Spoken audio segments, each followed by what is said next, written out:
Northanger Abbey, by Jane Austen. Read by Elizabeth Klett. Chapter 1. Advertisement by the authoress to Northanger Abbey. This little work was finished in the year 1803, and intended for immediate publication. It was disposed of to a bookseller, it was even advertised, and why the business proceeded no farther, the author has never been able to learn. That any bookseller should think it worth while to purchase what he did not think it worth while to publish seems extraordinary. But with this, neither the author nor the public have any other concern than as some observation is necessary upon those parts of the work which 13 years have made comparatively obsolete. The public are entreated to bear in mind that 13 years have passed since it was finished, many more since it was begun, and that during that period places, manners, books, and opinions have undergone considerable changes. Chapter 1. No one who had ever seen Catherine Morland in her infancy would have supposed her born to be an heroine. Her situation in life, the character of her father and mother, her own person and disposition, were all equally against her.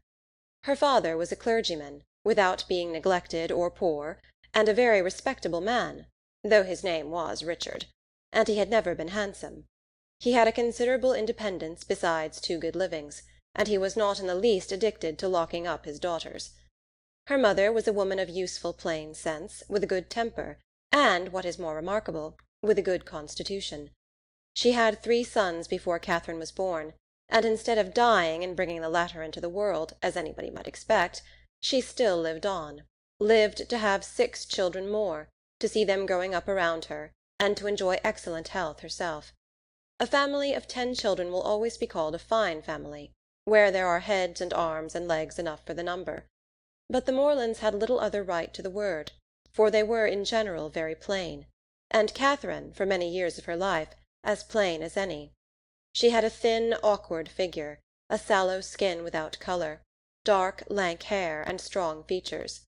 So much for her person, and not less unpropitious for heroism seemed her mind.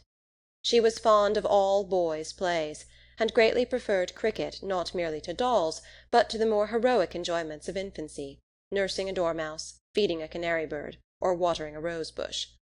Indeed, she had no taste for a garden, and if she gathered flowers at all, it was chiefly for the pleasure of mischief. At least so it was conjectured from her always preferring those which she was forbidden to take. Such were her propensities. Her abilities were quite as extraordinary. She never could learn or understand anything before she was taught, and sometimes not even then, for she was often inattentive, and occasionally stupid. Her mother was 3 months in teaching her only to repeat the beggar's petition, and after all her next sister Sally could say it better than she did. Not that Catherine was always stupid, by no means. She learnt the fable of the Hare and Many Friends as quickly as any girl in England.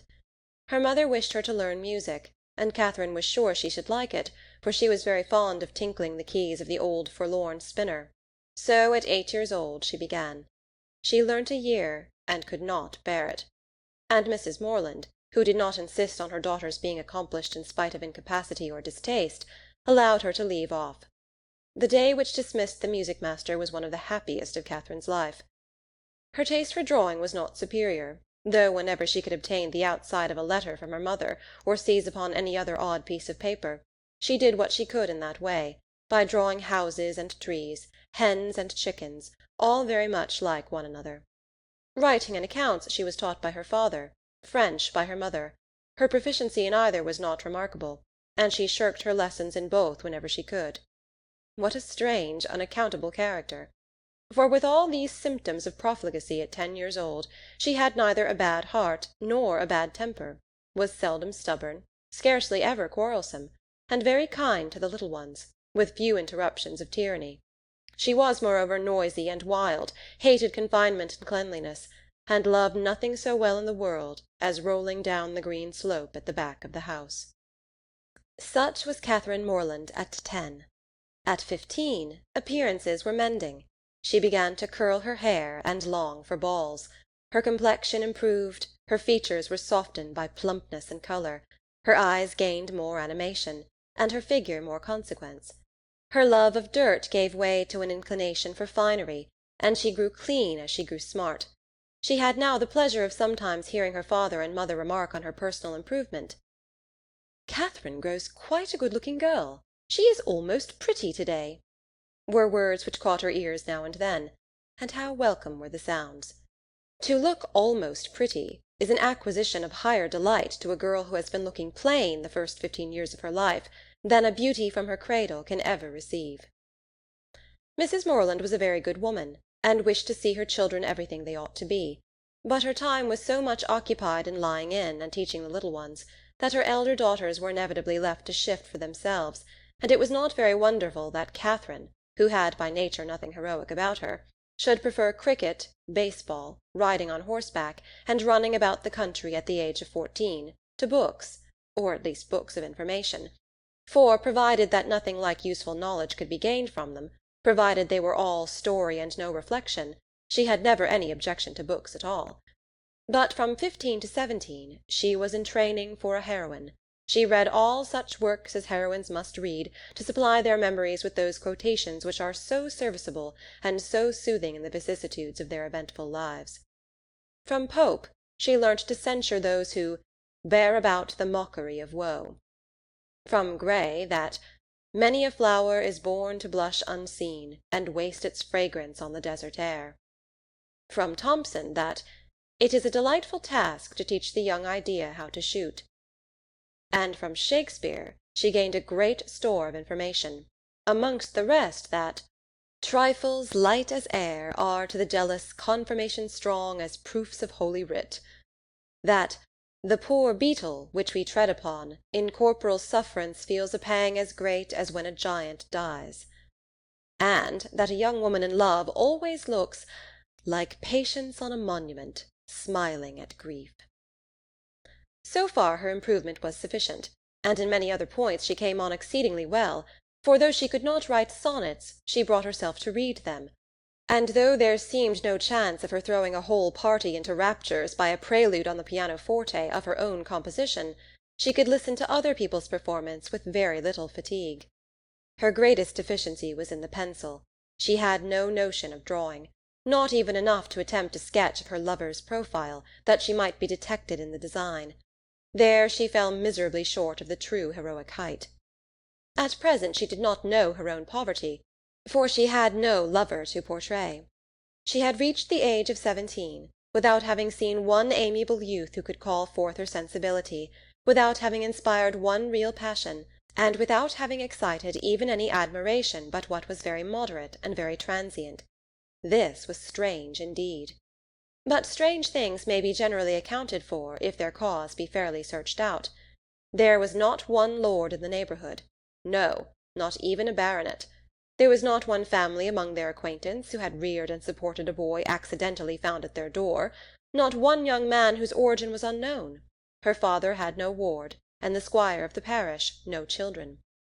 But when a young lady is to be a heroine, the perverseness of 40 surrounding families cannot prevent her.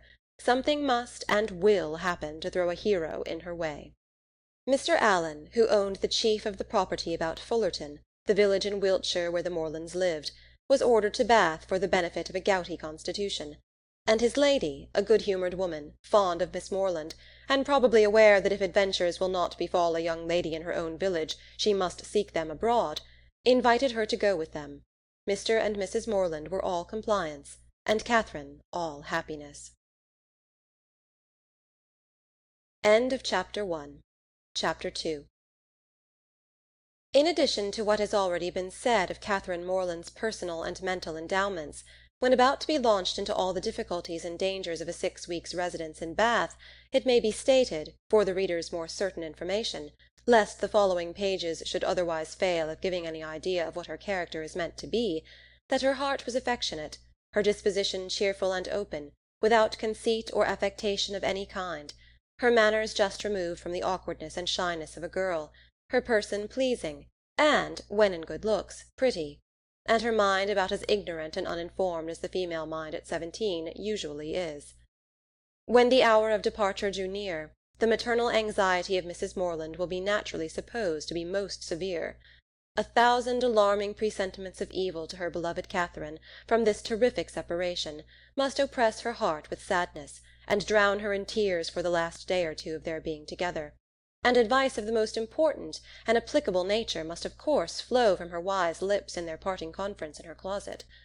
Cautions against the violence of such noblemen and baronets as delight in forcing young ladies away to some remote farmhouse must, at such a moment, relieve the fulness of her heart. Who would not think so?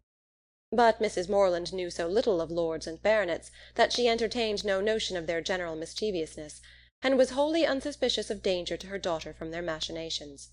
Her cautions were confined to the following points. "I beg, Catherine, you will always wrap yourself up very warm about the throat when you come from the rooms at night, and I wish you would try to keep some account of the money you spend.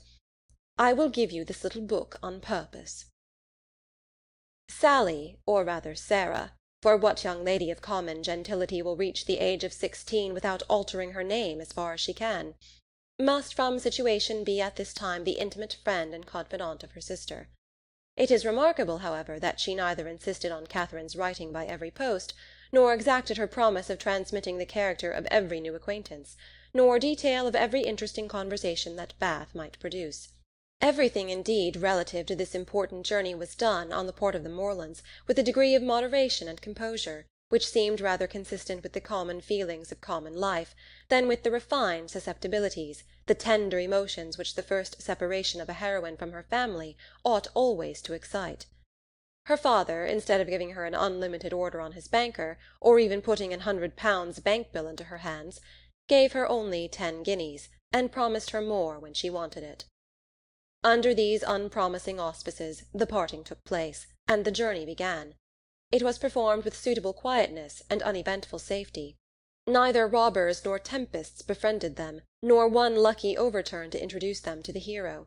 Nothing more alarming occurred than a fear, on Mrs. Allen's side, of having once left her clogs behind her at an inn, and that, fortunately, proved to be groundless.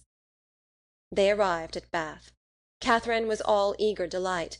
Her eyes were here, there, everywhere, as they approached its fine and striking environs, and afterwards drove through those streets which conducted them to the hotel. She was come to be happy, and she felt happy already. They were soon settled in comfortable lodgings in Pulteney Street. It is now expedient to give some description of Mrs. Allen, that the reader may be able to judge in what manner her actions will hereafter tend to promote the general distress of the work, and how she will probably contribute to reduce poor Catherine to all the desperate wretchedness of which a last volume is capable, whether by her imprudence, vulgarity, or jealousy, whether by intercepting her letters, ruining her character, or turning her out of doors. Mrs. Allen was one of that numerous class of females whose society can raise no other emotion than surprise at there being any men in the world who could like them well enough to marry them. She had neither beauty, genius, accomplishment, nor manner. The air of a gentlewoman, a great deal of quiet, inactive good temper, and a trifling turn of mind were all that could account for her being the choice of a sensible, intelligent man like Mr. Allen. In one respect she was admirably fitted to introduce a young lady into public, being as fond of going everywhere and seeing everything herself as any young lady could be. Dress was her passion. She had a most harmless delight in being fine, and our heroine's entree into life could not take place till after 3 or 4 days had been spent in learning what was mostly worn, and her chaperon was provided with a dress of the newest fashion. Catherine, too, made some purchases herself, and when all these matters were arranged, the important evening came which was to usher her into the upper rooms. Her hair was cut and dressed by the best hand, her clothes put on with care, and both Mrs. Allen and her maid declared she looked quite as she should do. With such encouragement, Catherine hoped at least to pass uncensured through the crowd. As for admiration, it was always very welcome when it came, but she did not depend on it. Mrs. Allen was so long in dressing that they did not enter the ballroom till late. The season was full, the room crowded, and the two ladies squeezed in as well as they could. As for Mr. Allen, he repaired directly to the card-room, and left them to enjoy a mob by themselves. With more care for the safety of her new gown than for the comfort of her protégée, Mrs. Allen made her way through the throng of men by the door, as swiftly as the necessary caution would allow. Catherine, however, kept close at her side, and linked her arm too firmly within her friend's to be torn asunder by any common effort of a struggling assembly. But to her utter amazement she found that to proceed along the room was by no means the way to disengage themselves from the crowd. It seemed rather to increase as they went on, whereas she had imagined that when once fairly within the door they should easily find seats and be able to watch the dances with perfect convenience. But this was far from being the case, and though by unwearied diligence they gained even the top of the room, their situation was just the same. They saw nothing of the dancers but the high feathers of some of the ladies. Still they moved on. Something better was yet in view, and by a continued exertion of strength and ingenuity they found themselves at last in the passage behind the highest bench. Here there was something less of a crowd than below, and hence Miss Morland had a comprehensive view of the company beneath her, and of all the dangers of her late passage through them. It was a splendid sight, and she began for the first time that evening to feel herself at a ball. She longed to dance, but she had not an acquaintance in the room. Mrs. Allen did all that she could do in such a case by saying very placidly every now and then, "I wish you could get a dance, my dear. I wish you could get a partner." For some time her young friend felt obliged to her for these wishes, but they were repeated so often, and proved so totally ineffectual, that Catherine grew tired at last and would thank her no more. They were not long able, however, to enjoy the repose of the eminence they had so laboriously gained. Everybody was shortly in motion for tea, and they must squeeze out like the rest. Catherine began to feel something of disappointment. She was tired of being continually pressed against by people, the generality of whose faces possessed nothing to interest, and with all of whom she was so wholly unacquainted that she could not relieve the irksomeness of imprisonment by the exchange of a syllable with any of her fellow-captives, and when at last arrived in the tea-room she felt yet more the awkwardness of having no party to join, no acquaintance to claim, no gentleman to assist them. They saw nothing of Mr. Allen, and after looking about them in vain for a more eligible situation, were obliged to sit down at the end of a table, at which a large party were already placed, without having anything to do there, or anything to speak to, except each other. Mrs. Allen congratulated herself, as soon as they were seated, on having preserved her gown from injury. "It would have been very shocking to have it torn," said she. "Would it not? It is such a delicate muslin. For my part, I have not seen anything I like so well in the whole room, I assure you." "How uncomfortable it is," whispered Catherine, "not to have a single acquaintance here." "Yes, my dear," replied Mrs. Allen, with perfect serenity, "it is very uncomfortable indeed." "What shall we do? The gentlemen and ladies at this table look as if they wondered why we came here. We seem forcing ourselves into their party." "Ay, so we do. That is very disagreeable. I wish we had a large acquaintance here." "I wish we had any. It would be somebody to go to." "Very true, my dear, and if we knew anybody we would join them directly. The Skinners were here last year. I wish they were here now." "Had not we better go away as it is? Here are no tea-things for us, you see." "No more there are, indeed. How very provoking! But I think we had better sit still, for one gets so tumbled in such a crowd. How is my head, my dear? Somebody gave me a push that has hurt it, I am afraid." "No, indeed, it looks very nice. But, dear Mrs. Allen, are you sure there is nobody you know in all this multitude of people? I think you must know somebody." "I don't, upon my word. I wish I did. I wish I had a large acquaintance here with all my heart, and then I should get you a partner. I should be so glad to have you dance. There goes a strange-looking woman. What an odd gown she has got on! How old-fashioned it is! Look at the back." After some time they received an offer of tea from one of their neighbours. It was thankfully accepted, and this introduced a light conversation with the gentleman who offered it, which was the only time that anybody spoke to them during the evening, till they were discovered and joined by Mr. Allen when the dance was over. "Well, Miss Morland," said he directly, "I hope you have had an agreeable ball." "Very agreeable indeed," she replied, vainly endeavouring to hide a great yawn. "I wish she had been able to dance," said his wife. "I wish we could have got a partner for her. I have been saying how glad I should be if the Skinners were here this winter instead of last. Or if the Parrys had come, as they talked of once, she might have danced with George Parry. I am so sorry she has not had a partner." "We shall do better another evening, I hope," was Mr. Allen's consolation. The company began to disperse when the dancing was over, enough to leave space for the remainder to walk about in some comfort, and now was the time for a heroine, who had not yet played a very distinguished part in the events of the evening, to be noticed and admired. Every 5 minutes, by removing some of the crowd, gave greater openings for her charms. She was now seen by many young men who had not been near her before. Not one, however, started with rapturous wonder on beholding her, no whisper of eager inquiry ran round the room, nor was she once called a divinity by anybody. Yet Catherine was in very good looks, and had the company only seen her 3 years before, they would now have thought her exceedingly handsome. She was looked at, however, and with some admiration, for in her own hearing 2 gentlemen pronounced her to be a pretty girl. Such words had their due effect. She immediately thought the evening pleasanter than she had found it before.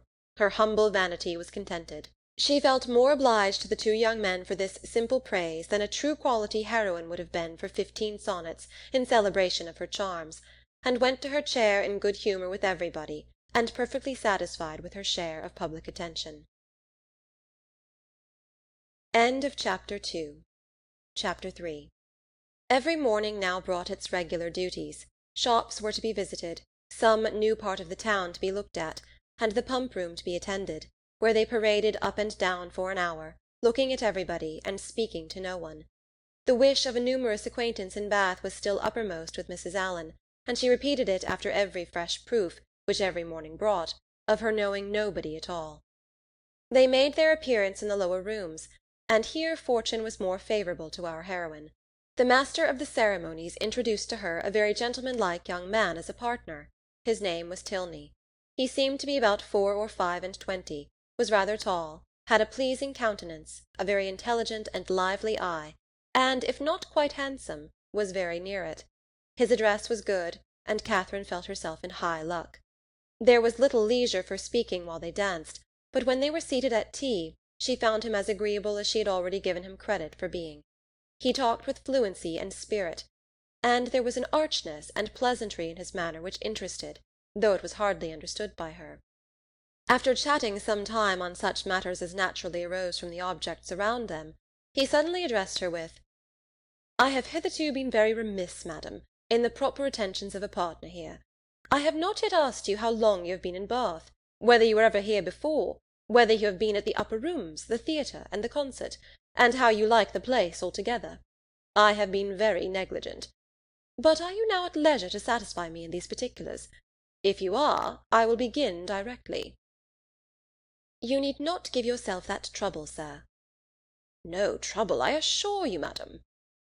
Then, forming his features into a set smile, and affectedly softening his voice, he added, with a simpering air, "Have you been long in Bath, madam?" "About a week, sir," replied Catherine, trying not to laugh. "Really?" with affected astonishment. "Why should you be surprised, sir?" "Why, indeed," said he in his natural tone. "But some emotion must appear to be raised by your reply, and surprise is more easily assumed, and not less reasonable than any other. Now let us go on. Were you never here before, madam?" "Never, sir." "Indeed? Have you yet honoured the upper rooms?" "Yes, sir. I was there last Monday." "Have you been to the theatre?" "Yes, sir. I was at the play on Tuesday." "To the concert?" "Yes, sir, on Wednesday." "And are you altogether pleased with Bath?" "Yes, I like it very well." "Now I must give one smirk, and then we may be rational again." Catherine turned away her head, not knowing whether she might venture to laugh. "I see what you think of me," said he gravely. "I shall make but a poor figure in your journal to-morrow." "My journal?" "Yes, I know exactly what you will say. Friday, went to the lower rooms, wore my sprigged muslin robe with blue trimmings, plain black shoes, appeared to much advantage, but was strangely harassed by a queer half-witted man who would make me dance with him, and distressed me by his nonsense." "Indeed, I shall say no such thing." "Shall I tell you what you ought to say?" "If you please." "I danced with a very agreeable young man, introduced by Mr. King, had a great deal of conversation with him, seems a most extraordinary genius, hope I may know more of him. That, madam, is what I wish you to say." "But perhaps I keep no journal." Perhaps you are not sitting in this room, and I am not sitting by you. These are points in which a doubt is equally possible. Not keep a journal? How are your absent cousins to understand the tenor of your life in Bath without one? How are the civilities and compliments of every day to be related as they ought to be, unless noted down every evening in a journal? How are your various dresses to be remembered, and the particular state of your complexion, and curl of your hair to be described in all their diversities, without having constant recourse to a journal? My dear madam, I am not so ignorant of young ladies' ways as you wish to believe me. It is this delightful habit of journaling which largely contributes to form the easy style of writing, for which ladies are so generally celebrated. Everybody allows that the talent of writing agreeable letters is peculiarly female. Nature may have done something, but I am sure it must be essentially assisted by the practice of keeping a journal. I have sometimes thought, said Catherine doubtingly, whether ladies do write so much better letters than gentlemen. That is, I should not think the superiority was always on our side. As far as I have had opportunity of judging, it appears to me that the usual style of letter-writing among women is faultless, except in 3 particulars. And what are they? A general deficiency of subject, a total inattention to stops, and a very frequent ignorance of grammar. Upon my word, I need not have been afraid of disclaiming the compliment. You do not think too highly of us in that way. I should no more lay it down as a general rule that women write better letters than men, than that they sing better duets or draw better landscapes. In every power of which taste is the foundation, excellence is pretty fairly divided between the sexes. They were interrupted by Mrs. Allen. "My dear Catherine," said she, "do take this pin out of my sleeve. I am afraid it has torn a hole already. I shall be quite sorry if it has, for this is a favourite gown, though it cost but 9 shillings a yard." "That is exactly what I should have guessed it, madam," said Mr. Tilney, looking at the muslin. "Do you understand muslins, sir?" "Particularly well. I always buy my own cravats, and am allowed to be an excellent judge, and my sister has often trusted me in the choice of a gown. I bought one for her the other day, and it was pronounced to be a prodigious bargain by every lady who saw it. I gave but 5 shillings a yard for it, and a true Indian muslin." Mrs. Allen was quite struck by his genius. "Men commonly take so little notice of those things," said she. "I can never get Mr. Allen to know one of my gowns from another. You must be a great comfort to your sister, sir." "I hope I am, madam." "And pray, sir, what do you think of Miss Morland's gown?" "It is very pretty, madam," said he, gravely examining it. "But I do not think it will wash well. I am afraid it will fray." "How can you?" said Catherine, laughing. "Be so!" She had almost said, strange. "I am quite of your opinion, sir," replied Mrs. Allen. "And so I told Miss Morland when she bought it." "But then you know, madam, muslin always turns to some account or other. Miss Morland will get enough out of it for a handkerchief, or a cap, or a cloak. Muslin can never be said to be wasted. I have heard my sister say so 40 times, when she has been extravagant in buying more than she wanted, or careless in cutting it to pieces." "Bath is a charming place, sir. There are so many good shops here. We are sadly off in the country, not but what we have very good shops in Salisbury, but it is so far to go. 8 miles is a long way. Mr. Allen says it is 9, measured 9, but I am sure it cannot be more than 8, and it is such a fag. I come back tired to death. Now here one can step out of doors and get a thing in 5 minutes." Mr. Tilney was polite enough to seem interested in what she said, and she kept him on the subject of muslins till the dancing recommenced. Catherine feared, as she listened to their discourse, that he indulged himself a little too much with the foibles of others. "What are you thinking of so earnestly?" said he, as they walked back to the ballroom. "Not of your partner, I hope, for by that shake of the head your meditations are not satisfactory." Catherine coloured and said, "I was not thinking of anything." "That is artful and deep, to be sure, but I had rather be told at once that you will not tell me."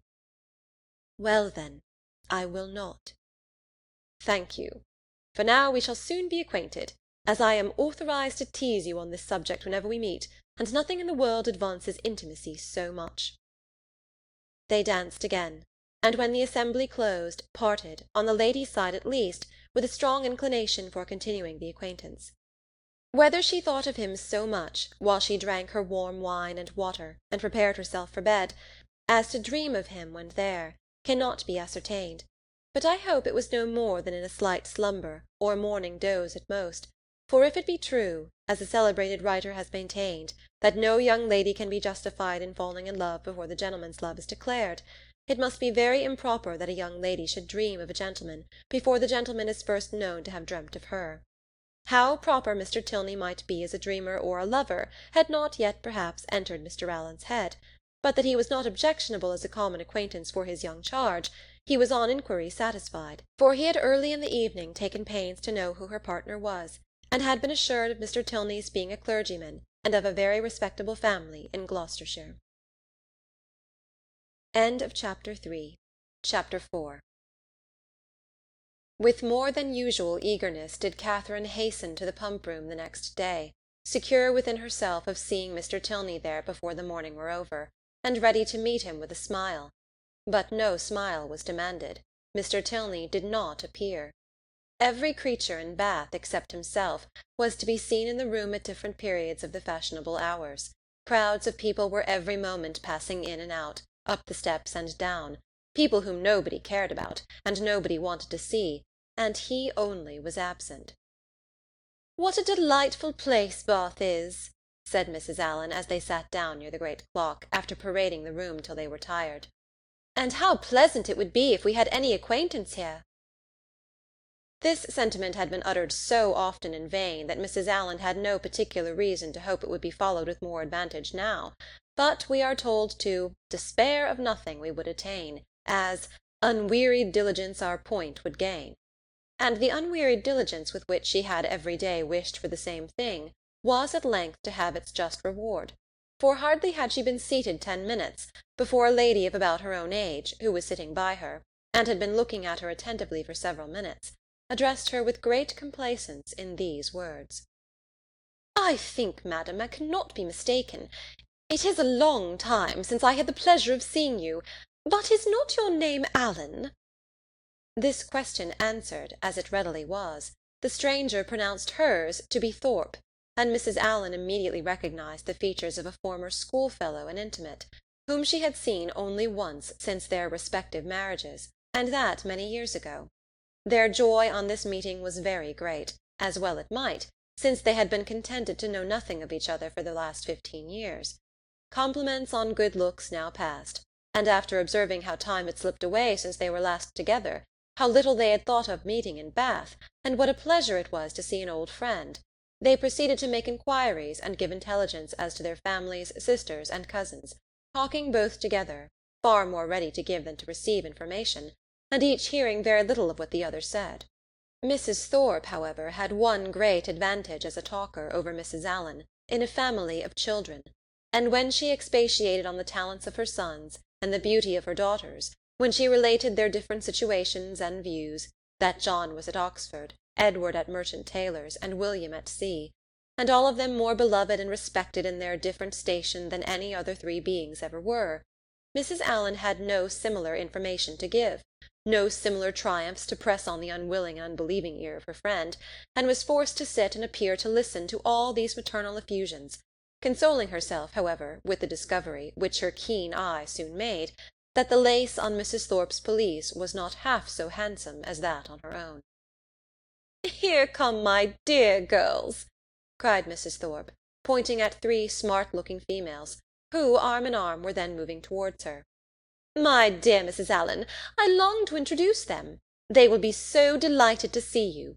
The tallest is Isabella, my eldest. Is not she a fine young woman? The others are very much admired, too, but I believe Isabella is the handsomest." The Miss Thorpes were introduced, and Miss Morland, who had been for a short time forgotten, was introduced likewise. The name seemed to strike them all, and after speaking to her with great civility, the eldest young lady observed aloud to the rest, "How excessively like her brother Miss Morland is!" "The very picture of him indeed!" cried the mother, and "I should have known her anywhere for his sister," was repeated by them all 2 or 3 times over. For a moment Catherine was surprised, but Mrs. Thorpe and her daughters had scarcely begun the history of their acquaintance with Mr. James Morland before she remembered that her eldest brother had lately formed an intimacy with a young man of his own college of the name of Thorpe, and that he had spent the last week of the Christmas vacation with his family near London. The whole being explained, many obliging things were said by the Miss Thorpes of their wish of being better acquainted with her, of being considered as already friends, through the friendship of their brothers, etc., which Catherine heard with pleasure, and answered with all the pretty expressions she could command; and, as the first proof of amity, she was soon invited to accept an arm of the eldest Miss Thorpe, and take a turn with her about the room. Catherine was delighted with this extension of her Bath acquaintance, and almost forgot Mr. Tilney while she talked to Miss Thorpe. Friendship is certainly the finest balm for the pangs of disappointed love. Their conversation turned upon those subjects, of which the free discussion has generally much to do in perfecting a sudden intimacy between two young ladies, such as dress, balls, flirtations, and quizzes. Miss Thorpe, however, being 4 years older than Miss Morland, and at least 4 years better informed, had a very decided advantage in discussing such points. She could compare the balls of Bath with those of Tunbridge, its fashions with the fashions of London, could rectify the opinions of her new friend in many articles of tasteful attire, could discover a flirtation between any gentleman and lady who only smiled on each other, and point out a quiz through the thickness of a crowd. These powers received due admiration from Catherine, to whom they were entirely new, and the respect which they naturally inspired might have been too great for familiarity, had not the easy gaiety of Miss Thorpe's manners, and her frequent expressions of delight on this acquaintance with her, softened down every feeling of awe, and left nothing but tender affection. Their increasing attachment was not to be satisfied with half a dozen turns in the pump-room, but required, when they all quitted it together, that Miss Thorpe should accompany Miss Morland to the very door of Mr. Allen's house, and that they should there part with a most affectionate and lengthened shake of hands, after learning, to their mutual relief, that they should see each other across the theatre at night, and say their prayers in the same chapel the next morning. Catherine then ran directly upstairs, and watched Miss Thorpe's progress down the street from the drawing-room window, admired the graceful spirit of her walk, the fashionable air of her figure and dress, and felt grateful, as well she might, for the chance which had procured her such a friend. Mrs. Thorpe was a widow, and not a very rich one. She was a good-humoured, well-meaning woman, and a very indulgent mother. Her eldest daughter had great personal beauty, and the younger ones, by pretending to be as handsome as their sister, imitating her air, and dressing in the same style, did very well. This brief account of the family is intended to supersede the necessity of a long and minute detail from Mrs. Thorpe herself of her past adventures and sufferings, which might otherwise be expected to occupy the 3 or 4 following chapters, in which the worthlessness of lords and attorneys might be set forth, and conversations, which had passed 20 years before, be minutely repeated. End of Chapter 4. Chapter 5. Catherine was not so much engaged at the theatre that evening in returning the nods and smiles of Miss Thorpe, though they certainly claimed much of her leisure, as to forget to look with an inquiring eye for Mr. Tilney in every box which her eye could reach, but she looked in vain. Mr. Tilney was no fonder of the play than the pump-room. She hoped to be more fortunate the next day, and when her wishes for fine weather were answered by seeing a beautiful morning, she hardly felt a doubt of it, for a fine Sunday in Bath empties every house of its inhabitants, and all the world appears on such an occasion to walk about and tell their acquaintance what a charming day it is. As soon as divine service was over, the Thorpes and Allens eagerly joined each other, and after staying long enough in the pump-room to discover that the crowd was insupportable, and that there was not a genteel face to be seen, which everybody discovers every Sunday throughout the season, they hastened away to the Crescent, to breathe the fresh air of better company. Here Catherine and Isabella, arm in arm, again tasted the sweets of friendship in an unreserved conversation. They talked much, and with much enjoyment, but again was Catherine disappointed in her hope of re-seeing her partner. He was nowhere to be met with. Every search for him was equally unsuccessful, in morning lounges or evening assemblies, neither at the upper nor lower rooms, at dressed or undressed balls was he perceivable, nor among the walkers, the horsemen, or the curricle drivers of the morning. His name was not in the pump-room book, and curiosity could do no more. He must be gone from Bath. Yet he had not mentioned that his stay would be so short. This sort of mysteriousness, which is always so becoming in a hero, threw a fresh grace in Catherine's imagination around his person and manners, and increased her anxiety to know more of him. From the Thorpes she could learn nothing, for they had been only 2 days in Bath before they met with Mrs. Allen. It was a subject, however, in which she often indulged with her fair friend, from whom she received every possible encouragement to continue to think of him, and his impression on her fancy was not suffered therefore to weaken. Isabella was very sure that he must be a charming young man, and was equally sure that he must have been delighted with her dear Catherine, and would therefore shortly return. She liked him the better for being a clergyman, for she must confess herself very partial to the profession, and something like a sigh escaped her as she said it. Perhaps Catherine was wrong in not demanding the cause of that gentle emotion, but she was not experienced enough in the finesse of love, or the duties of friendship, to know when delicate raillery was properly called for, or when a confidence should be forced. Mrs. Allen was now quite happy, quite satisfied with Bath. She had found some acquaintance, had been so lucky too as to find in them the family of a most worthy old friend, and, as the completion of good fortune, had found these friends by no means so expensively dressed as herself. Her daily expressions were no longer, "I wish we had some acquaintance in Bath." They were changed into, "How glad I am we have met with Mrs. Thorpe!" And she was as eager in promoting the intercourse of the two families as her young charge and Isabella themselves could be, never satisfied with the day unless she spent the chief of it by the side of Mrs. Thorpe, in what they called conversation, but in which there was scarcely ever any exchange of opinion, and not often any resemblance of subject, for Mrs. Thorpe talked chiefly of her children, and Mrs. Allen of her gowns. The progress of the friendship between Catherine and Isabella was quick as its beginnings had been warm, and they passed so rapidly through every gradation of increasing tenderness that there was shortly no fresh proof of it to be given to their friends or themselves. They called each other by their Christian name, were always arm in arm when they walked, pinned up each other's train for the dance, and were not to be divided in the set, and if a rainy morning deprived them of other enjoyments, they were still resolute in meeting in defiance of wet and dirt, and shut themselves up to read novels together. Yes, novels, for I will not adopt that ungenerous and impolitic custom so common with novel-writers, of degrading by their contemptuous censure the very performances, the number of which they are themselves adding, joining with their greatest enemies in bestowing the harshest epithets on such works, and scarcely ever permitting them to be read by their own heroine, who, if she accidentally takes up a novel, is sure to turn over its insipid pages with disgust. Alas! If the heroine of one novel be not patronized by the heroine of another, from whom can she expect protection and regard? I cannot approve of it. Let us leave it to the reviewers to abuse such effusions of fancy at their leisure, and over every new novel to talk in threadbare strains of the trash with which the press now groans. Let us not desert one another. We are an injured body. Although our productions have afforded more extensive and unaffected pleasure than those of any other literary corporation in the world, no species of composition has been so much decried. From pride, ignorance, or fashion, our foes are almost as much as our readers, and while the abilities of the 900th abridger of the History of England, or of the man who collects and publishes in a volume some dozen lines of Milton, Pope, or Prior, with a paper from the Spectator, and a chapter from Sterne, are eulogized by 1,000 pens, there seems almost a general wish of decrying the capacity and undervaluing the labour of the novelist, and of slighting the performances which have only genius, wit, and taste to recommend them. I am no novel reader. I seldom look into novels. Do not imagine that I often read novels. It is really very well for a novel. Such is the common cant.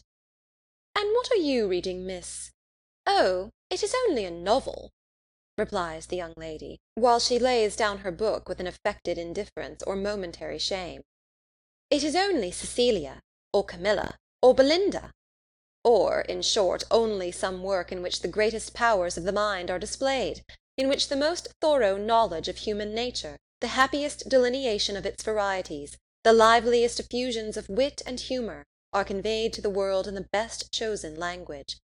Now, had the same young lady been engaged with a volume of the Spectator, instead of such a work, how proudly would she have produced the book and told its name! Though the chances must be against her being occupied by any part of that voluminous publication, of which either the manner or matter would not disgust a young person of taste, the substance of its papers so often consisting in the statement of improbable circumstances, unnatural characters, and topics of conversation which no longer concern any one living, and their language too, frequently so coarse as to give no very favourable idea of the age that could endure it. End of Chapter 5. Chapter 6. The following conversation, which took place between the two friends in the pump-room one morning, after an acquaintance of 8 or 9 days, is given as a specimen of their very warm attachment, and of the delicacy, discretion, originality of thought, and literary taste which marked the reasonableness of that attachment. They met by appointment, and as Isabella had arrived nearly 5 minutes before her friend, her first address naturally was, "My dearest creature, what can have made you so late? I have been waiting for you at least this age." "Have you indeed? I am very sorry for it, but really I thought I was in very good time. It is but just 1. I hope you have not been here very long." "Oh, these 10 ages at least. I am sure I have been here this half-hour. But now, let us go and sit down at the other end of the room, and enjoy ourselves. I have 100 things to say to you. In the first place, I was so afraid it would rain this morning, just as I wanted to set off. It looked very showery, and that would have thrown me into agonies. Do you know, I saw the prettiest hat you can imagine, in a shop window in Milsom Street just now, very like yours, only with coquelicot ribbons instead of green. I quite longed for it. But, my dearest Catherine, what have you been doing with yourself all this morning? Have you gone on with Udolpho?" "Yes, I have been reading it ever since I woke, and I am got to the Black Veil." "Are you indeed? How delightful! Oh, I would not tell you what is behind the Black Veil for the world. Are not you wild to know?" "Oh, yes, quite. What can it be? But do not tell me. I would not be told upon any account. I know it must be a skeleton. I am sure it is Laurentina's skeleton. Oh, I am delighted with the book. I should like to spend my whole life in reading it. I assure you, if it had not been to meet you, I would not have come away from it for all the world." "Dear creature, how much I am obliged to you! And when you have finished Udolpho, we will read the Italian together, and I have made out a list of 10 or 12 more of the same kind for you." "Have you indeed? How glad I am! What are they all?" "I will read you their names directly. Here they are in my pocket-book. Castle of Wolfenbach, Clermont, Mysterious Warnings, Necromancer of the Black Forest, Midnight Bell, Orphan of the Rhine, and Horrid Mysteries. Those will last us some time." "Yes, pretty well. But are they all horrid? Are you sure they are all horrid?" "Yes, quite sure. For a particular friend of mine, a Miss Andrews, a sweet girl, one of the sweetest creatures in the world, has read every one of them. I wish you knew Miss Andrews. You would be delighted with her. She is netting herself the sweetest cloak you can conceive. I think her as beautiful as an angel, and I am so vexed with the men for not admiring her. I scold them all amazingly about it." "Scold them? Do you scold them for not admiring her?" "Yes, that I do. There is nothing I would not do for those who are really my friends. I have no notion of loving people by halves. It is not my nature. My attachments are always excessively strong. I told Captain Hunt at one of our assemblies this winter that if he was to tease me all night I would not dance with him, unless he would allow Miss Andrews to be as beautiful as an angel. The men think us incapable of real friendship, you know, and I am determined to show them the difference. Now, if I were to hear anybody speak slightingly of you, I should fire up in a moment. But that is not at all likely, for you are just the kind of girl to be a great favourite with the men." "Oh dear!" cried Catherine, colouring. "How can you say so?" "I know you very well. You have so much animation, which is exactly what Miss Andrews wants, for I must confess there is something amazingly insipid about her. Oh, I must tell you that just after we parted yesterday, I saw a young man looking at you so earnestly. I am sure he is in love with you." Catherine coloured and disclaimed again. Isabella laughed. "It is very true, upon my honour. But I see how it is. You are indifferent to everybody's admiration, except that of one gentleman who shall be nameless. Nay, I cannot blame you." Speaking more seriously, "your feelings are easily understood. Where the heart is really attached, I know very well how little one can be pleased with the attention of anybody else. Everything is so insipid, so uninteresting. That does not relate to the beloved object. I can perfectly comprehend your feelings. But you should not persuade me that I think so very much about Mr. Tilney, for perhaps I may never see him again." "Not see him again? My dearest creature, do not talk of it.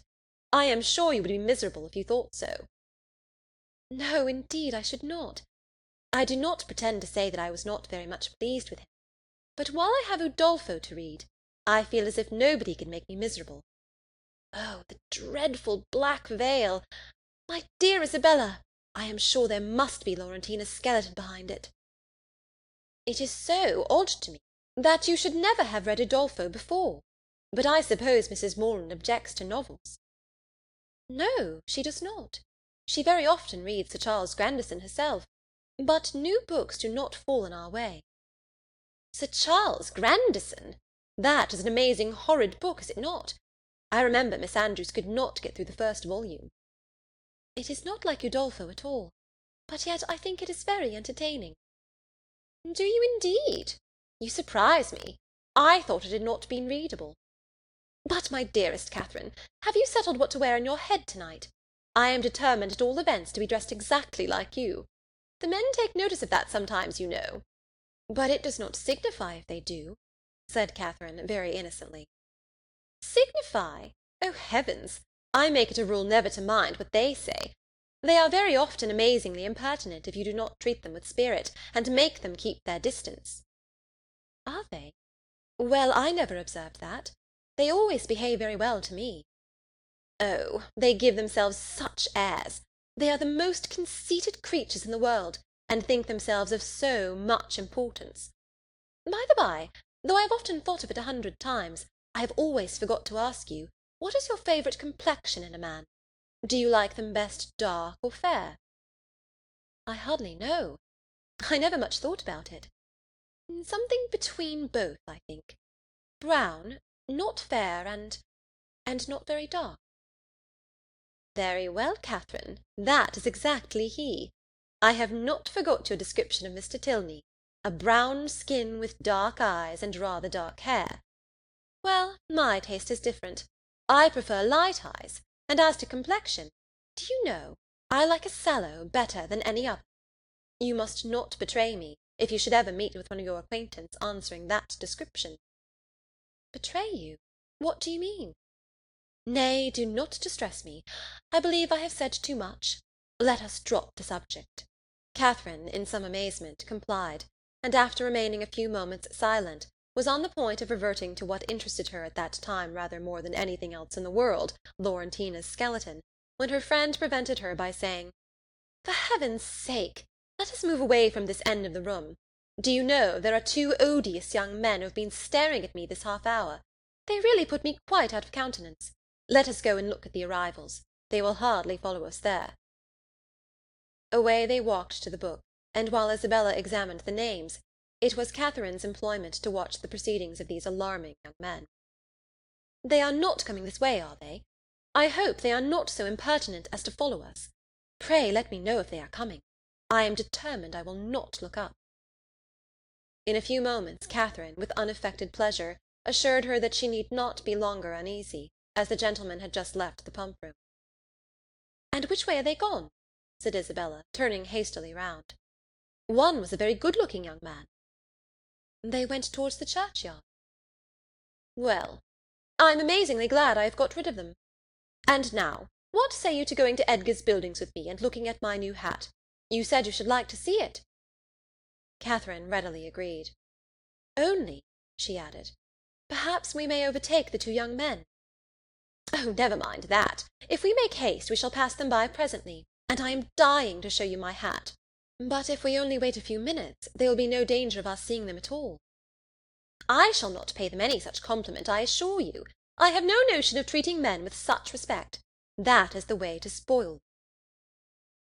Catherine had nothing to oppose against such reasoning, and therefore, to show the independence of Miss Thorpe, and her resolution of humbling the sex, they set off immediately as fast as they could walk, in pursuit of the 2 young men.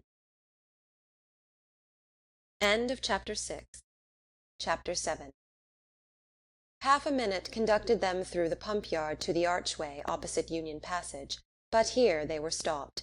Everybody acquainted with Bath may remember the difficulties of crossing Cheap Street at this point. It is indeed a street of so impertinent a nature, so unfortunately connected with the great London and Oxford roads, and the principal inn of the city, that a day never passes in which parties of ladies, however important their business, whether in quest of pastry, millinery, or even, as in the present case, of young men, are not detained on one side or other by carriages, horsemen, or carts. This evil had been felt and lamented at least 3 times a day by Isabella since her residence in Bath, and she was now fated to feel and lament it once more. For at the very moment of coming opposite to Union Passage, and within view of the 2 gentlemen who were proceeding through the crowds, and threading the gutters of that interesting alley, they were prevented crossing by the approach of a gig, driven along on bad pavement by a most knowing-looking coachman, with all the vehemence that could most fitly endanger the lives of himself, his companion, and his horse. "Oh, these odious gigs!" said Isabella, looking up. "How I detest them!" But this detestation, though so just, was of short duration, for she looked again and exclaimed, "Delightful! Mr. Morland and my brother!" "Good heaven! 'Tis James!" was uttered at the same moment by Catherine, and on catching the young men's eyes, the horse was immediately checked with a violence which almost threw him on his haunches, and the servant having now scampered up, the gentleman jumped out, and the equipage was delivered to his care. Catherine, by whom this meeting was wholly unexpected, received her brother with the liveliest pleasure, and he, being of a very amiable disposition, and sincerely attached to her, gave every proof on his side of equal satisfaction, which he could have leisure to do, while the bright eyes of Miss Thorpe were incessantly challenging his notice, and to her his devours were speedily paid, with a mixture of joy and embarrassment which might have informed Catherine, had she been more expert in the development of other people's feelings, and less simply engrossed by her own, that her brother thought her friend quite as pretty as she could do herself. John Thorpe, who in the meantime had been giving orders about the horses, soon joined them, and from him she directly received the amends which were her due, for while he slightly and carelessly touched the hand of Isabella, on her he bestowed a whole scrape and half a short bow. He was a stout young man of middling height, who, with a plain face and ungraceful form, seemed fearful of being too handsome unless he wore the dress of a groom, and too much like a gentleman unless he were easy where he ought to be civil, and impudent where he might be allowed to be easy. He took out his watch. "How long do you think we have been running it from Tetbury, Miss Morland?" "I do not know the distance." Her brother told her that it was 23 miles. 23? cried Thorpe. 25, if it is an inch. Morland remonstrated, pleaded the authority of road-books, innkeepers, and milestones, but his friend disregarded them all. He had a surer test of distance. "I know it must be 25, said he, "by the time we have been doing it. It is now 1:30. We drove out of the inn-yard at Tetbury as the town clock struck 11, and I defy any man in England to make my horse go less than 10 miles an hour in harness. That makes it exactly 25. "You have lost an hour," said Morland. "It was only 10 o'clock when we came from Tetbury." 10 o'clock! It was 11, upon my soul. I counted every stroke. This brother of yours would persuade me out of my senses, Miss Morland. Do but look at my horse. Did you ever see an animal so made for speed in your life?" The servant had just mounted the carriage and was driving off. "Such true blood! 3 hours and a half indeed, coming only 23 miles. Look at that creature, and suppose it possible if you can." "He does look very hot, to be sure." "Hot! He had not turned a hair till we had come to Walcot Church. But look at his forehead, look at his loins, only see how he moves. That horse cannot go less than 10 miles an hour. Tie his legs, and he will get on. What do you think of my gig, Miss Morland? A neat one, is it not?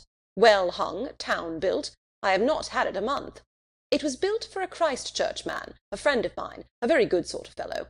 He ran it a few weeks, till, I believe, it was convenient to have done with it. I happened just then to be looking out for some light thing of the kind, though I had pretty well determined on a curricle too. But I chanced to meet him on Magdalen Bridge, as he was driving into Oxford last term. 'Ah, Thorpe,' said he, 'do you happen to want such a little thing as this? It is a capital one of the kind, but I am cursed tired of it. Oh, said I am your man. What do you ask? And how much do you think he did, Miss Morland? I am sure I cannot guess at all. Curricle hung, you see, seat, trunk, sword-case, splashing-board, lamps, silver moulding, all you see complete. The ironwork as good as new, or better. He asked 50 guineas. I closed with him directly, threw down the money, and the carriage was mine. And I am sure, said Catherine, I know so little of such things that I cannot judge whether it was cheap or dear. Neither one nor t'other. I might have got it for less, I dare say, but I hate haggling, and poor Freeman wanted cash. That was very good-natured of you, said Catherine, quite pleased. Oh, damn it, when one has the means of doing a good thing by a friend, I hate to be pitiful. An inquiry now took place into the intended movements of the young ladies, and on finding whither they were going, it was decided that the gentlemen should accompany them to Edgar's Buildings, and pay their respects to Mrs. Thorpe.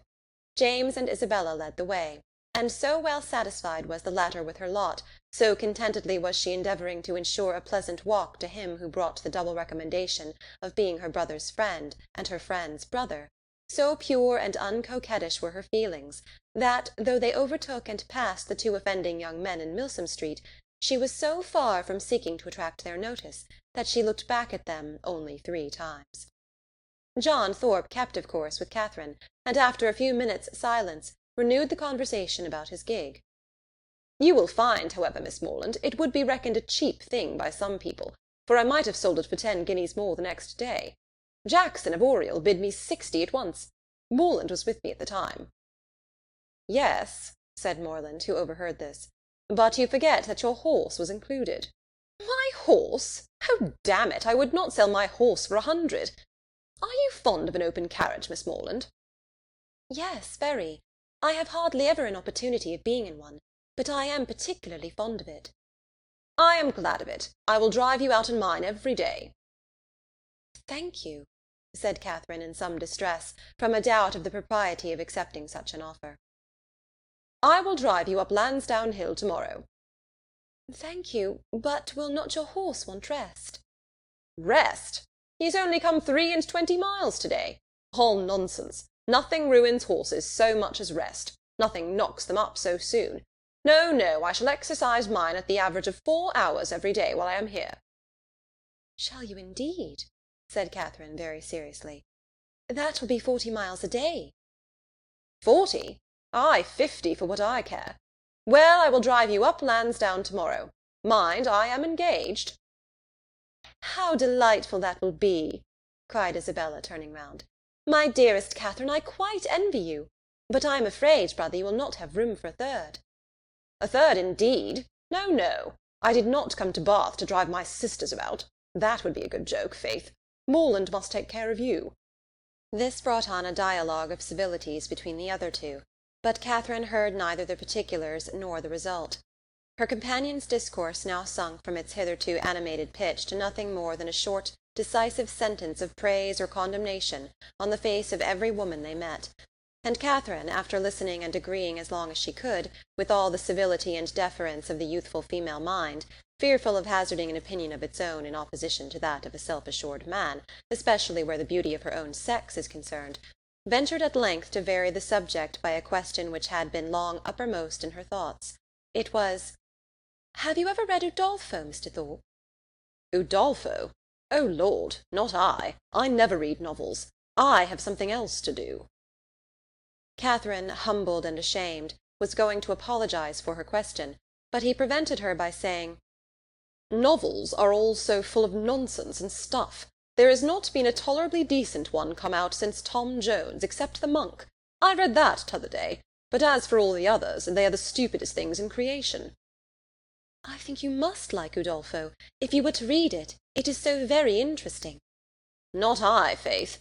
No, if I read any, it shall be Mrs. Radcliffe's. Her novels are amusing enough. They are worth reading. Some fun and nature in them. Udolpho was written by Mrs. Radcliffe, said Catherine, with some hesitation, from the fear of mortifying him. No, sure. Was it? Ay, I remember so it was. I was thinking of that other stupid book, written by that woman they make such a fuss about, she who married the French emigrant." "I suppose you mean Camilla?" "Yes, that's the book. Such unnatural stuff. An old man playing at see-saw. I took up the first volume once and looked it over, but I soon found it would not do. Indeed, I guessed what sort of stuff it must be before I saw it. As soon as I heard she had married an emigrant, I was sure I should never be able to get through it." "I have never read it." "You had no loss, I assure you. It is the horridest nonsense you can imagine. There is nothing in the world in it but an old man's playing at see-saw and learning Latin. Upon my soul, there is not." This critique, the justness of which was unfortunately lost on poor Catherine, brought them to the door of Mrs. Thorpe's lodgings, and the feelings of the discerning and unprejudiced reader of Camilla gave way to the feelings of the dutiful and affectionate son, as they met Mrs. Thorpe, who had descried them from above in the passage. "Ah, mother, how do you do?" said he, giving her a hearty shake of the hand. "Where did you get that quiz of a hat? It makes you look like an old witch.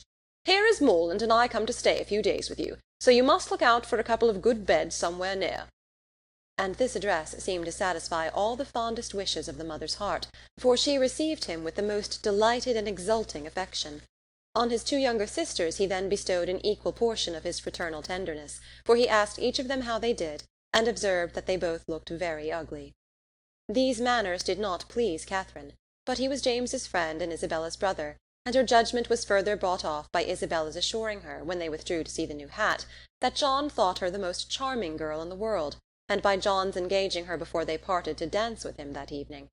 Had she been older or vainer, such attacks might have done little, but where youth and diffidence are united, it requires uncommon steadiness of reason to resist the attraction of being called the most charming girl in the world, and of being so very early engaged as a partner. And the consequence was that, when the two Morlands, after sitting an hour with the Thorpes, set off to walk together to Mr. Allen's, and James, as the door was closed on them, said, "Well, Catherine, how do you like my friend Thorpe?"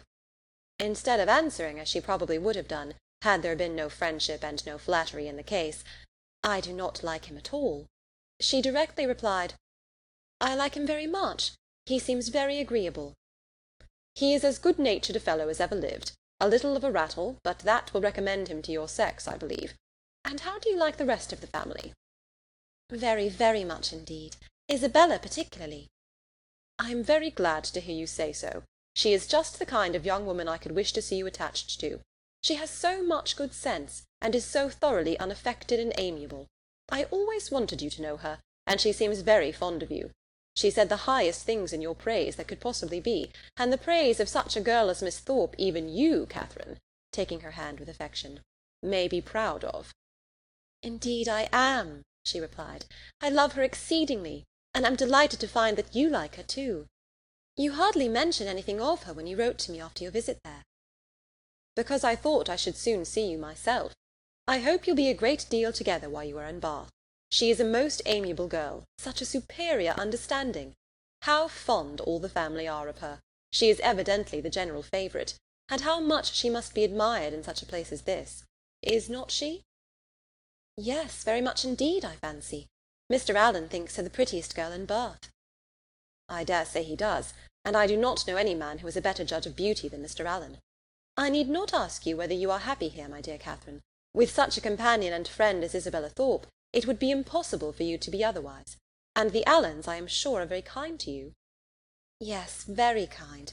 I never was so happy before, and now you are come it will be more delightful than ever. How good it is of you to come so far on purpose to see me." James accepted this tribute of gratitude, and qualified his conscience for accepting it too, by saying with perfect sincerity, "Indeed, Catherine, I love you dearly." Inquiries and communications concerning brothers and sisters, the situation of some, the growth of the rest, and other family matters now passed between them, and continued, with only one small digression on James's part, in praise of Miss Thorpe, till they reached Pulteney Street, where he was welcomed with great kindness by Mr. and Mrs. Allen, invited by the former to dine with them, and summoned by the latter to guess the price and weigh the merits of a new muff and tippet. A pre-engagement in Edgar's Buildings prevented his accepting the invitation of one friend, and obliged him to hurry away as soon as he had satisfied the demands of the other. The time of the two parties uniting in the octagon room being correctly adjusted, Catherine was then left to the luxury of a raised, restless, and frightened imagination over the pages of Udolpho, lost from all worldly concerns of dressing and dinner, incapable of soothing Mrs. Allen's fears on the delay of an expected dressmaker, and having only 1 minute and 60 to bestow even on the reflection of her own felicity in being already engaged for the evening. Chapter 8. In spite of Udolpho and the dressmaker, however, the party from Pulteney Street reached the upper rooms in very good time. The Thorpes and James Morland were there only 2 minutes before them, and Isabella, having gone through the usual ceremonial of meeting her friend with the most smiling and affectionate haste, of admiring the set of her gown, and envying the curl of her hair, they followed their chaperons arm in arm into the ballroom, whispering to each other whenever a thought occurred, and supplying the place of many ideas by a squeeze of the hand or a smile of affection. The dancing began within a few minutes after they were seated, and James, who had been engaged quite as long as his sister, was very importunate with Isabella to stand up, but John was gone into the card-room to speak to a friend, and nothing, she declared, should induce her to join the set before her dear Catherine could join it too. "I assure you," said she, "I would not stand up without your dear sister for all the world, for if I did we should certainly be separated the whole evening." Catherine accepted this kindness with gratitude, and they continued as they were for 3 minutes longer, when Isabella, who had been talking to James on the other side of her, turned again to his sister and whispered, "My dear creature, I am afraid I must leave you. Your brother is so amazingly impatient to begin. I know you will not mind my going away, and I dare say John will be back in a moment, and then you may easily find me out." Catherine, though a little disappointed, had too much good nature to make any opposition, and the others rising up, Isabella had only time to press her friend's hand and say, "Good-bye, my dear love," before they hurried off. The younger Miss Thorpes being also dancing, Catherine was left to the mercy of Mrs. Thorpe and Mrs. Allen, between whom she now remained. She could not help being vexed at the non-appearance of Mr. Thorpe, for she not only longed to be dancing, but was likewise aware that, as the real dignity of her situation could not be known, she was sharing with the scores of other young ladies still sitting down all the discredit of wanting a partner. To be disgraced in the eye of the world, to wear the appearance of infamy while her heart is all purity, her actions all innocence, and the misconduct of another the true source of her debasement, is one of those circumstances which peculiarly belong to the heroine's life, and her fortitude under it what particularly dignifies her character. Catherine had fortitude too. She suffered, but no murmur passed her lips. From this state of humiliation she was roused, at the end of 10 minutes, to a pleasanter feeling, by seeing, not Mr. Thorpe, but Mr. Tilney, within 3 yards of the place where they sat. He seemed to be moving that way, but he did not see her, and therefore the smile and the blush which his sudden reappearance raised in Catherine passed away without sullying her heroic importance. He looked as handsome and as lively as ever, and was talking with interest to a fashionable and pleasing-looking young woman, who leant on his arm, and whom Catherine immediately guessed to be his sister, thus unthinkingly throwing away a fair opportunity of considering him lost to her for ever, by being married already. But guided only by what was simple and probable, it had never entered her head that Mr. Tilney could be married. He had not behaved, he had not talked like the married men to whom she had been used. He had never mentioned a wife, and he had acknowledged a sister. From these circumstances sprang the instant conclusion of his sister's now being by his side, and therefore, instead of turning of a death-like paleness and falling in a fit on Mrs. Allen's bosom, Catherine sat erect, in the perfect use of her senses, and with cheeks only a little redder than usual. Mr. Tilney and his companion, who continued, though slowly, to approach, were immediately preceded by a lady, an acquaintance of Mrs. Thorpe, and this lady stopping to speak to her, they, as belonging to her, stopped likewise, and Catherine, catching Mr. Tilney's eye, instantly received from him the smiling tribute of recognition. She returned it with pleasure, and then advancing still nearer, he spoke both to her and Mrs. Allen, by whom he was very civilly acknowledged. "I am very happy to see you again, sir, indeed. I was afraid you had left Bath." He thanked her for her fears, and said that he had quitted it for a week, on the very morning after his having had the pleasure of seeing her. "Well, sir, and I dare say you are not sorry to be back again, for it is just the place for young people. and indeed for everybody else too.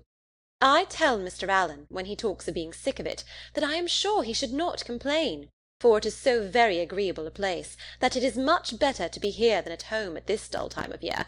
I tell him he is quite in luck to be sent here for his health. And I hope, madam, that Mr. Allen will be obliged to like the place, from finding it of service to him. Thank you, sir, I have no doubt that he will. A neighbour of ours, Dr. Skinner, was here for his health last winter, and came away quite stout. That circumstance must give great encouragement. Yes, sir, and Dr. Skinner and his family were here 3 months, so I tell Mr. Allen he must not be in a hurry to get away. Here they were interrupted by a request from Mrs. Thorpe to Mrs. Allen, that she would move a little to accommodate Mrs. Hughes and Miss Tilney with seats, as they had agreed to join their party. This was accordingly done, Mr. Tilney still continuing standing before them, and after a few minutes' consideration, he asked Catherine to dance with him. This compliment, delightful as it was, produced severe mortification to the lady, and in giving her denial, she expressed her sorrow on the occasion so very much as if she really felt it, that had Thorpe, who joined her just afterwards, been half a minute earlier, he might have thought her sufferings rather too acute. The very easy manner in which he then told her that he had kept her waiting did not by any means reconcile her more to her lot, nor did the particulars which he entered into while they were standing up, of the horses and dogs of the friend whom he had just left, and of a proposed exchange of terriers between them, interest her so much as to prevent her looking very often towards that part of the room where she had left Mr. Tilney. Of her dear Isabella, to whom she particularly longed to point out that gentleman, she could see nothing. They were in different sets. She was separated from all her party, and away from all her acquaintance. One mortification succeeded another, and from the whole she deduced this useful lesson, that to go previously engaged to a ball does not necessarily increase either the dignity or enjoyment of a young lady. From such a moralizing strain as this, she was suddenly roused by a touch on the shoulder, and turning round, perceived Mrs. Hughes directly behind her, attended by Miss Tilney and a gentleman. "I beg your pardon, Miss Morland," said she, "for this liberty, but I cannot anyhow get to Miss Thorpe, and Mrs. Thorpe said she was sure you would not have the least objection to letting in this young lady by you." Mrs. Hughes could not have applied to any creature in the room more happy to oblige her than Catherine. The young ladies were introduced to each other, Miss Tilney expressing a proper sense of such goodness, Miss Morland with the real delicacy of a generous mind making light of the obligation, and Mrs. Hughes, satisfied with having so respectably settled her young charge, returned to her party. Miss Tilney had a good figure, a pretty face, and a very agreeable countenance, and her air, though it had not at all the decided pretension, the resolute stylishness of Miss Thorpe's, had more real elegance. Her manners showed good sense and good breeding. They were neither shy nor affectedly open, and she seemed capable of being young, attractive, and at a ball without wanting to fix the attention of every man near her, and without exaggerated feelings of ecstatic delight, or inconceivable vexation on every little trifling occurrence. Catherine, interested at once by her appearance and her relationship to Mr. Tilney, was desirous of being acquainted with her, and readily talked therefore whenever she could think of anything to say, and had courage and leisure for saying it. But the hindrance thrown in the way of a very speedy intimacy, by the frequent want of one or more of these requisites, prevented their doing more than going through the first rudiments of an acquaintance, by informing themselves how well the other liked Bath, how much she admired its buildings and surrounding country, whether she drew or played or sang, and whether she was fond of riding on horseback. The 2 dances were scarcely concluded before Catherine found her arm gently seized by her faithful Isabella, who in great spirits exclaimed, "At last I have got you! My dearest creature, I have been looking for you this hour. What could induce you to come into this set when you knew I was in the other? I have been quite wretched without you." "My dear Isabella, how was it possible for me to get at you? I could not even see where you were." "So I told your brother all the time, but he would not believe me. 'Do go and see for her, Mr. Morland,' said I, but all in vain. He would not stir an inch. Was it not so, Mr. Morland? But you men are all so immoderately lazy. I have been scolding him to such a degree, my dear Catherine, you would be quite amazed. You know I never stand upon ceremony with such people." "Look at that young lady with the white beads round her head," whispered Catherine, detaching her friend from James. "It is Mr. Tilney's sister." "Oh, heavens! You don't say so! Let me look at her this moment. What a delightful girl! I never saw anything half so beautiful. But where is her all-conquering brother? Is he in the room? Point him out to me this instant if he is. I die to see him. Mr. Morland, you are not to listen. We are not talking about you." "But what is all this whispering about? What is going on?" "There now, I knew how it would be. You men have such restless curiosity. Talk of the curiosity of women, indeed! 'Tis nothing. But be satisfied, for you are not to know anything at all of the matter." "And is that likely to satisfy me, do you think?" "Well, I declare, I never knew anything like you. What can it signify to you what we are talking of? Perhaps we are talking about you, therefore I would advise you not to listen, or you may happen to hear something not very agreeable." In this commonplace chatter, which lasted some time, the original subject seemed entirely forgotten, and though Catherine was very well pleased to have it dropped for a while, she could not avoid a little suspicion at the total suspension of all Isabella's impatient desire to see Mr. Tilney. When the orchestra struck up a fresh dance, James would have led his fair partner away, but she resisted. "I tell you, Mr. Morland," she cried, "I would not do such a thing for all the world. How can you be so teasing? Only conceive, my dear Catherine, what your brother wants me to do. He wants me to dance with him again, though I tell him that it is a most improper thing, and entirely against the rules. It would make us the talk of the place if we were not to change partners." "Upon my honour," said James, "in these public assemblies it is as often done as not." "Nonsense! How can you say so? But when you men have a point to carry, you never stick at anything. My sweet Catherine, do support me. Persuade your brother how impossible it is. Tell him that it would quite shock you to see me do such a thing. Now would it not?" "No, not at all. But if you think it wrong, you had much better change." "There!" cried Isabella. "You hear what your sister says, and yet you will not mind her. Well, remember that it is not my fault if we set all the old ladies in Bath in a bustle. Come along, my dearest Catherine, for heaven's sake, and stand by me." And off they went to regain their former place. John Thorpe in the meanwhile had walked away, and Catherine, ever willing to give Mr. Tilney an opportunity of repeating the agreeable request which had already flattered her once, made her way to Mrs. Allen and Mrs. Thorpe as fast as she could, in the hope of finding him still with them. A hope which, when it proved to be fruitless, she felt to have been highly unreasonable. "Well, my dear," said Mrs. Thorpe, impatient for praise of her son, "I hope you have had an agreeable partner." "Very agreeable, madam." "I am glad of it. John has charming spirits, has not he?" "Did you meet Mr. Tilney, my dear?" said Mrs. Allen. "No. Where is he?" "He was with us just now, and he said he was so tired of lounging about that he was resolved to go and dance. So I thought perhaps he would ask you if he met with you." "Where can he be?" said Catherine, looking round, but she had not looked round long before she saw him leading a young lady to the dance. "Ah, he has got a partner. I wish he had asked you," said Mrs. Allen, and after a short silence she added, "He is a very agreeable young man." "Indeed he is, Mrs. Allen," said Mrs. Thorpe, smiling complacently. "I must say it, though I am his mother, that there is not a more agreeable young man in the world." This inapplicable answer might have been too much for the comprehension of many, but it did not puzzle Mrs. Allen, for after only a moment's consideration she said, in a whisper to Catherine, "I dare say she thought I was speaking of her son." Catherine was disappointed and vexed.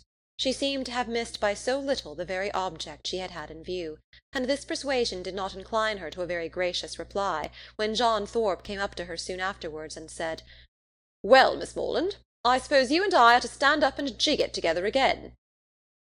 "Oh, no. I am much obliged to you. Our 2 dances are over, and besides, I am tired, and do not mean to dance any more." "Do not you? Then let us walk about and quiz people. Come along with me, and I will show you the 4 greatest quizzes in the room, my 2 younger sisters and their partners. I have been laughing at them this half-hour." Again Catherine excused herself, and at last he walked off to quiz his sisters by himself. The rest of the evening she found very dull. Mr. Tilney was drawn away from their party at tea, to attend that of his partner. Miss Tilney, though belonging to it, did not sit near her, and James and Isabella were so much engaged in conversation together that the latter had no leisure to bestow more on her friend than one smile, one squeeze, and one "Dearest Catherine."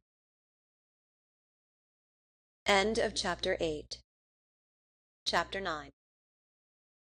The progress of Catherine's unhappiness from the events of the evening was as follows.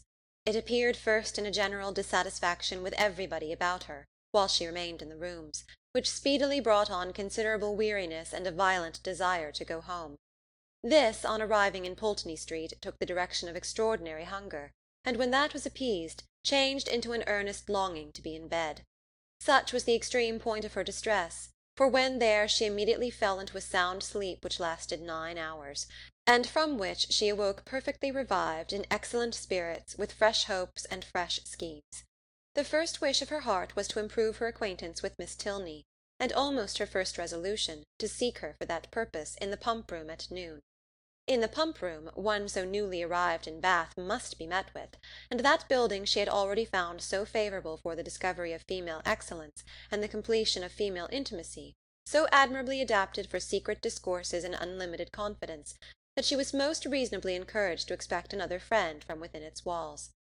Her plan for the morning thus settled, she sat quietly down to her book after breakfast, resolving to remain in the same place and the same employment till the clock struck 1, and from habitude very little incommoded by the remarks and ejaculations of Mrs. Allen, whose vacancy of mind and incapacity for thinking were such, that as she never talked a great deal, so she could never be entirely silent; and therefore, while she sat at her work, if she lost her needle or broke her thread, if she heard a carriage in the street or saw a speck upon her gown, she must observe it aloud, whether there were any one at leisure to answer her or not.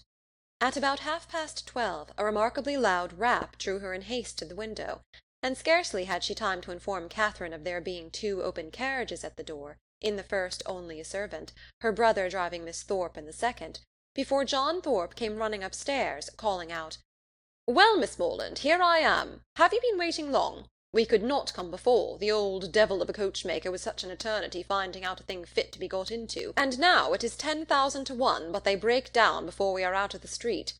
How do you do, Mrs. Allen? A famous bag last night, was it not? Come, Miss Morland, be quick, for the others are in a confounded hurry to be off. They want to get their tumble over." "What do you mean?" said Catherine. "Where are you all going to?" "Going to? Why, you have not forgot our engagement. Did we not agree together to take a drive this morning? What a head you have! We are going up Claverton Down." "Something was said about it, I remember," said Catherine, looking at Mrs. Allen for her opinion. "But really I did not expect you." "Not expect me? That's a good one. And what a dust you would have made if I had not come." Catherine's silent appeal to her friend, meanwhile, was entirely thrown away, for Mrs. Allen, not being at all in the habit of conveying any expression herself by a look, was not aware of its ever being intended by anybody else; and Catherine, whose desire of seeing Miss Tilney again could at that moment bear a short delay in favour of a drive, and who thought there could be no impropriety in her going with Mr. Thorpe, as Isabella was going at the same time with James, was therefore obliged to speak plainer. "Well, mum, what do you say to it? Can you spare me for an hour or 2? Shall I go?" "Do just as you please, my dear," replied Mrs. Allen with the most placid indifference. Catherine took the advice and ran off to get ready. In a very few minutes she reappeared, having scarcely allowed the 2 others time enough to get through a very short sentences in her praise, after Thorpe had procured Mrs. Allen's admiration of his gig, and then receiving her friend's parting good wishes, they both hurried downstairs. "My dearest creature!" cried Isabella, to whom the duty of friendship immediately called her before she could get into the carriage. "You have been at least 3 hours getting ready. I was afraid you were ill. What a delightful ball we had last night! I have 1,000 things to say to you, but make haste and get in, for I long to be off." Catherine followed her orders and turned away, but not too soon to hear her friend exclaim aloud to James, "What a sweet girl she is! I quite dote on her." "You will not be frightened, Miss Morland," said Thorpe as he handed her in, "if my horse should dance about a little at first setting off. He will most likely give a plunge or 2, and perhaps take the rest for a minute, but he will soon know his master. He is full of spirits, playful as can be, but there is no vice in him." Catherine did not think the portrait a very inviting one, but it was too late to retreat, and she was too young to own herself frightened. So resigning herself to her fate, and trusting to the animal's boasted knowledge of its owner, she sat peaceably down, and saw Thorpe sit down by her.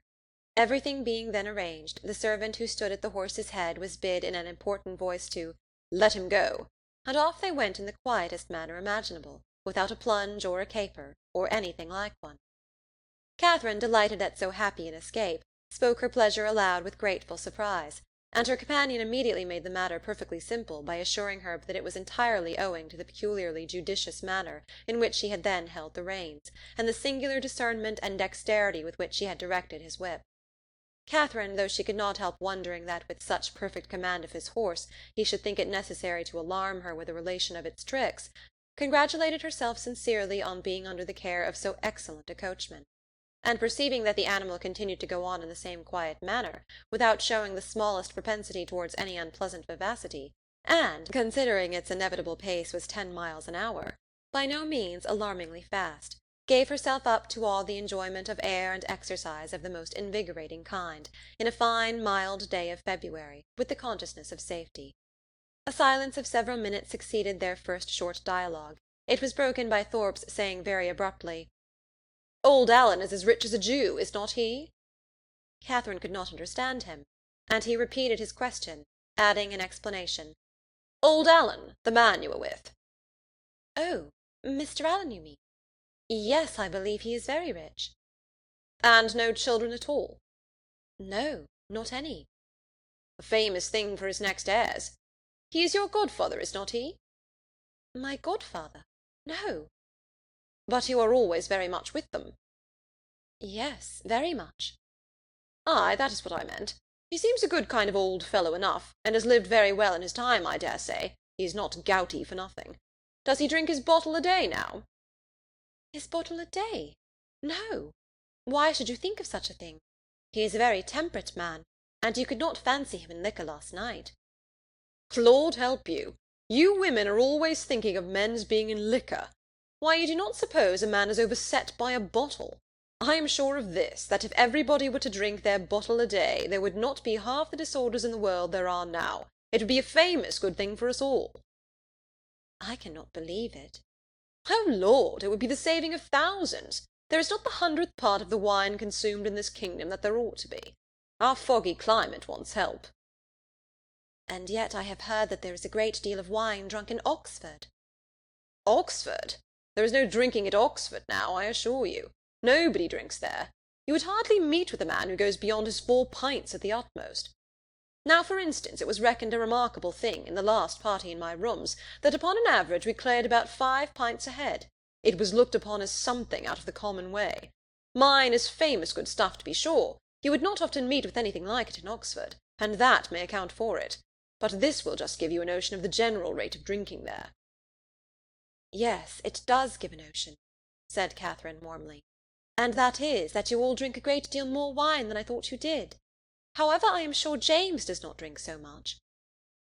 This declaration brought on a loud and overpowering reply, of which no part was very distinct, except the frequent exclamations, amounting almost to oaths, which adorned it; and Catherine was left, when it ended, with a rather strengthened belief of there being a great deal of wine drunk in Oxford, and the same happy conviction of her brother's comparative sobriety. Thorpe's ideas then all reverted to the merits of his own equipage, and she was called on to admire the spirit and freedom with which his horse moved along, and the ease which his paces, as well as the excellence of the springs, gave the motion of the carriage. She followed him in all his admiration as well as she could. To go before or beyond him was impossible. His knowledge and her ignorance of the subject, his rapidity of expression, and her diffidence of herself, put that out of her power. She could strike out nothing new in commendation, but she readily echoed whatever he chose to assert, and it was finally settled between them without any difficulty that his equipage was altogether the most complete of its kind in England, his carriage the neatest, his horse the best goer, and himself the best coachman. "You do not really think, Mr. Thorpe," said Catherine, venturing after some time to consider the matter as entirely decided, and to offer some little variation on the subject, "that James's gig will break down?" "Break down? Oh, Lord! Did you ever see such a little titipy thing in your life? There is not a sound piece of iron about it. The wheels have been fairly worn out these 10 years at least. And as for the body, upon my soul, you might shake it to pieces yourself with a touch. It is the most devilish little rickety business I ever beheld. Thank God we have got a better. I would not be bound to go 2 miles in it for £50,000. Good heavens! cried Catherine, quite frightened. Then pray let us turn back. They will most certainly meet with an accident if we go on. Do let us turn back, Mr. Thorpe. Stop and speak to my brother, and tell him how very unsafe it is. Unsafe? Oh, Lord! What is there in that? They will only get a roll if it does break down, and there is plenty of dirt. It will be excellent falling. Oh, curse it, the carriage is safe enough, if a man knows how to drive it. A thing of that sort in good hands will last above 20 years after it is fairly worn out. Lord bless you! I would undertake for £5 to drive it to York and back again without losing a nail. Catherine listened with astonishment. She knew not how to reconcile two such very different accounts of the same thing, for she had not been brought up to understand the propensities of a rattle, nor to know how many idle assertions and impudent falsehoods the excessive vanity will lead. Her own family were plain, matter-of-fact people, who seldom aimed at wit of any kind, her father at the utmost being contented with a pun, and her mother with a proverb. They were not in the habit, therefore, of telling lies to increase their importance, or of asserting at one moment what they would contradict the next. She reflected on the affair for some time in much perplexity, and was more than once on the point of requesting from Mr. Thorpe a clearer insight into his real opinion on the subject, but she checked herself, because it appeared to her that he did not excel in giving those clearer insights, in making those things plain which he had before made ambiguous, and joining to this the consideration that he would not really suffer his sister and his friend to be exposed to danger from which he might easily preserve them, she concluded at last that he must know the carriage to be in fact perfectly safe, and therefore would alarm herself no longer. By him the whole matter seemed entirely forgotten, and all the rest of his conversation, or rather talk, began and ended with himself and his own concerns. He told her of horses which he had bought for a trifle and sold for incredible sums, of racing matches in which his judgment had infallibly foretold the winner, of shooting parties in which he had killed more birds, though without having one good shot, than all his companions together, and described to her some famous day's sport with the foxhounds, in which his foresight and skill in directing the dogs had repaired the mistakes of the most experienced huntsmen, and in which the boldness of his riding, though it had never endangered his own life for a moment, had been constantly leading others into difficulties, which he calmly concluded had broken the necks of many. Little as Catherine was in the habit of judging for herself, and unfixed as were her general notions of what men ought to be, she could not entirely repress a doubt, while she bore with the effusions of his endless conceit, of his being altogether completely agreeable. It was a bold surmise, for he was Isabella's brother, and she had been assured by James that his manners would recommend him to all her sex. But in spite of this, the extreme weariness of his company, which crept over her before they had been out an hour, and which continued unceasingly to increase till they stopped in Pulteney Street again, induced her, in some small degree, to resist such high authority, and to distrust his powers of giving universal pleasure.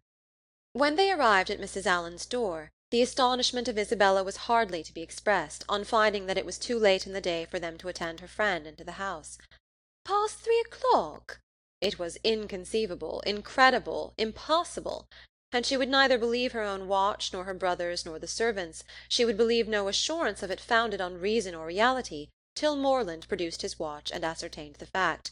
To have doubted a moment longer, then, would have been equally inconceivable, incredible, and impossible, and she could only protest, over and over again, that no 2 hours and a half had ever gone off so swiftly before, as Catherine was called on to confirm. Catherine could not tell a falsehood even to please Isabella, but the latter was spared the misery of her friend's dissenting voice by not waiting for her answer. Her own feelings entirely engrossed her. Her wretchedness was most acute on finding herself obliged to go directly home. It was ages since she had had a moment's conversation with her dearest Catherine, and though she had such thousands of things to say to her, it appeared as if they were never to be together again.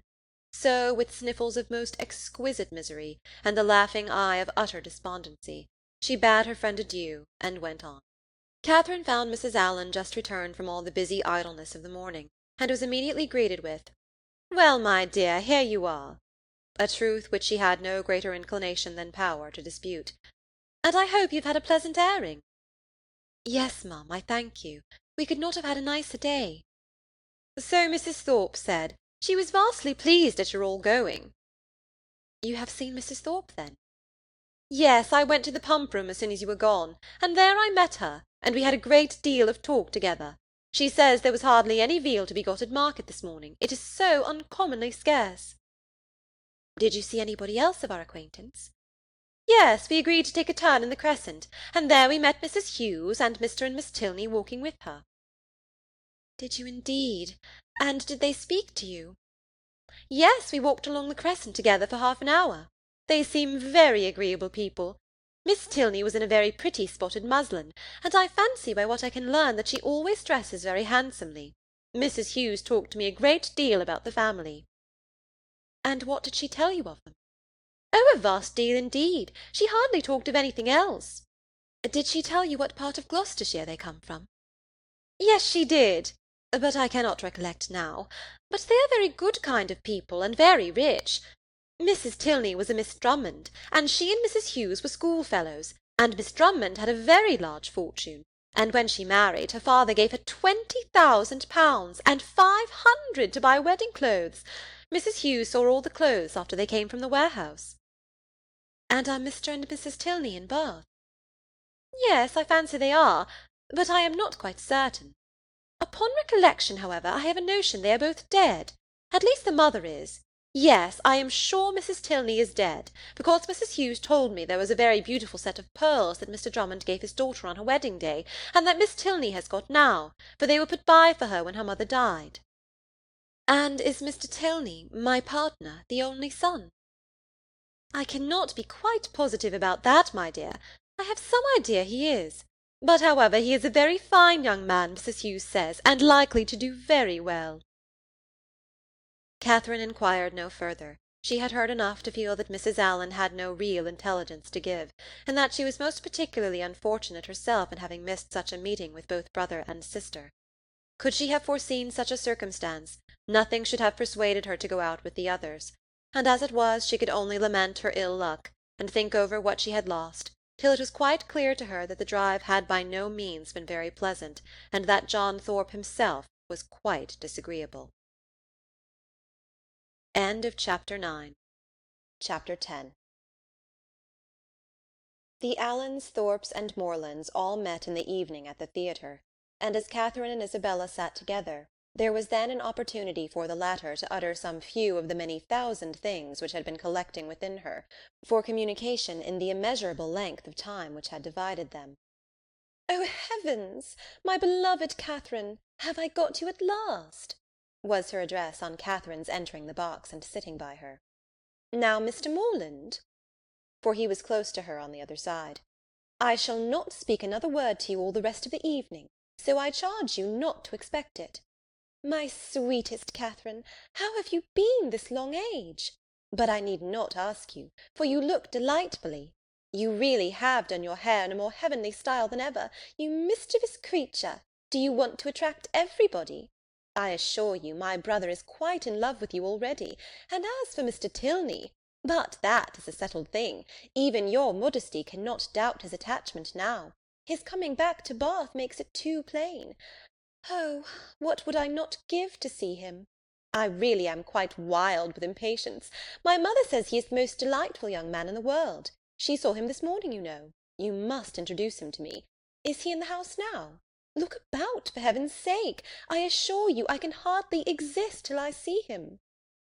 "No," said Catherine, "he is not here. I cannot see him anywhere." "Oh, horrid! Am I never to be acquainted with him? How do you like my gown? I think it does not look amiss. The sleeves were entirely my own thought. Do you know, I get so immoderately sick of Bath. Your brother and I were agreeing this morning that, though it is vastly well to be here for a few weeks, we should not live here for millions. We soon found out that our tastes were exactly alike in preferring the country to every other place. Really, our opinions were so exactly the same, it was quite ridiculous. There was not a single point in which we differed. I would not have had you by for the world. You are such a sly thing, I am sure you would have made some droll remark or other about it." No, indeed, I should not. Oh, yes, you would indeed. I know you better than you know yourself. You would have told us that we seemed born for each other, or some nonsense of that kind, which would have distressed me beyond conception. My cheeks would have been as red as your roses. I would not have had you by for the world. Indeed, you do me injustice. I would not have made so improper a remark upon any account.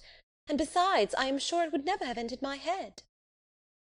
Isabella smiled incredulously, and talked the rest of the evening to James. Catherine's resolution of endeavouring to meet Miss Tilney again continued in full force the next morning, and till the usual moment of going to the pump-room she felt some alarm from the dread of a second prevention. But nothing of that kind occurred, no visitors appeared to delay them, and they all three set off in good time for the pump-room, where the ordinary course of events and conversation took place.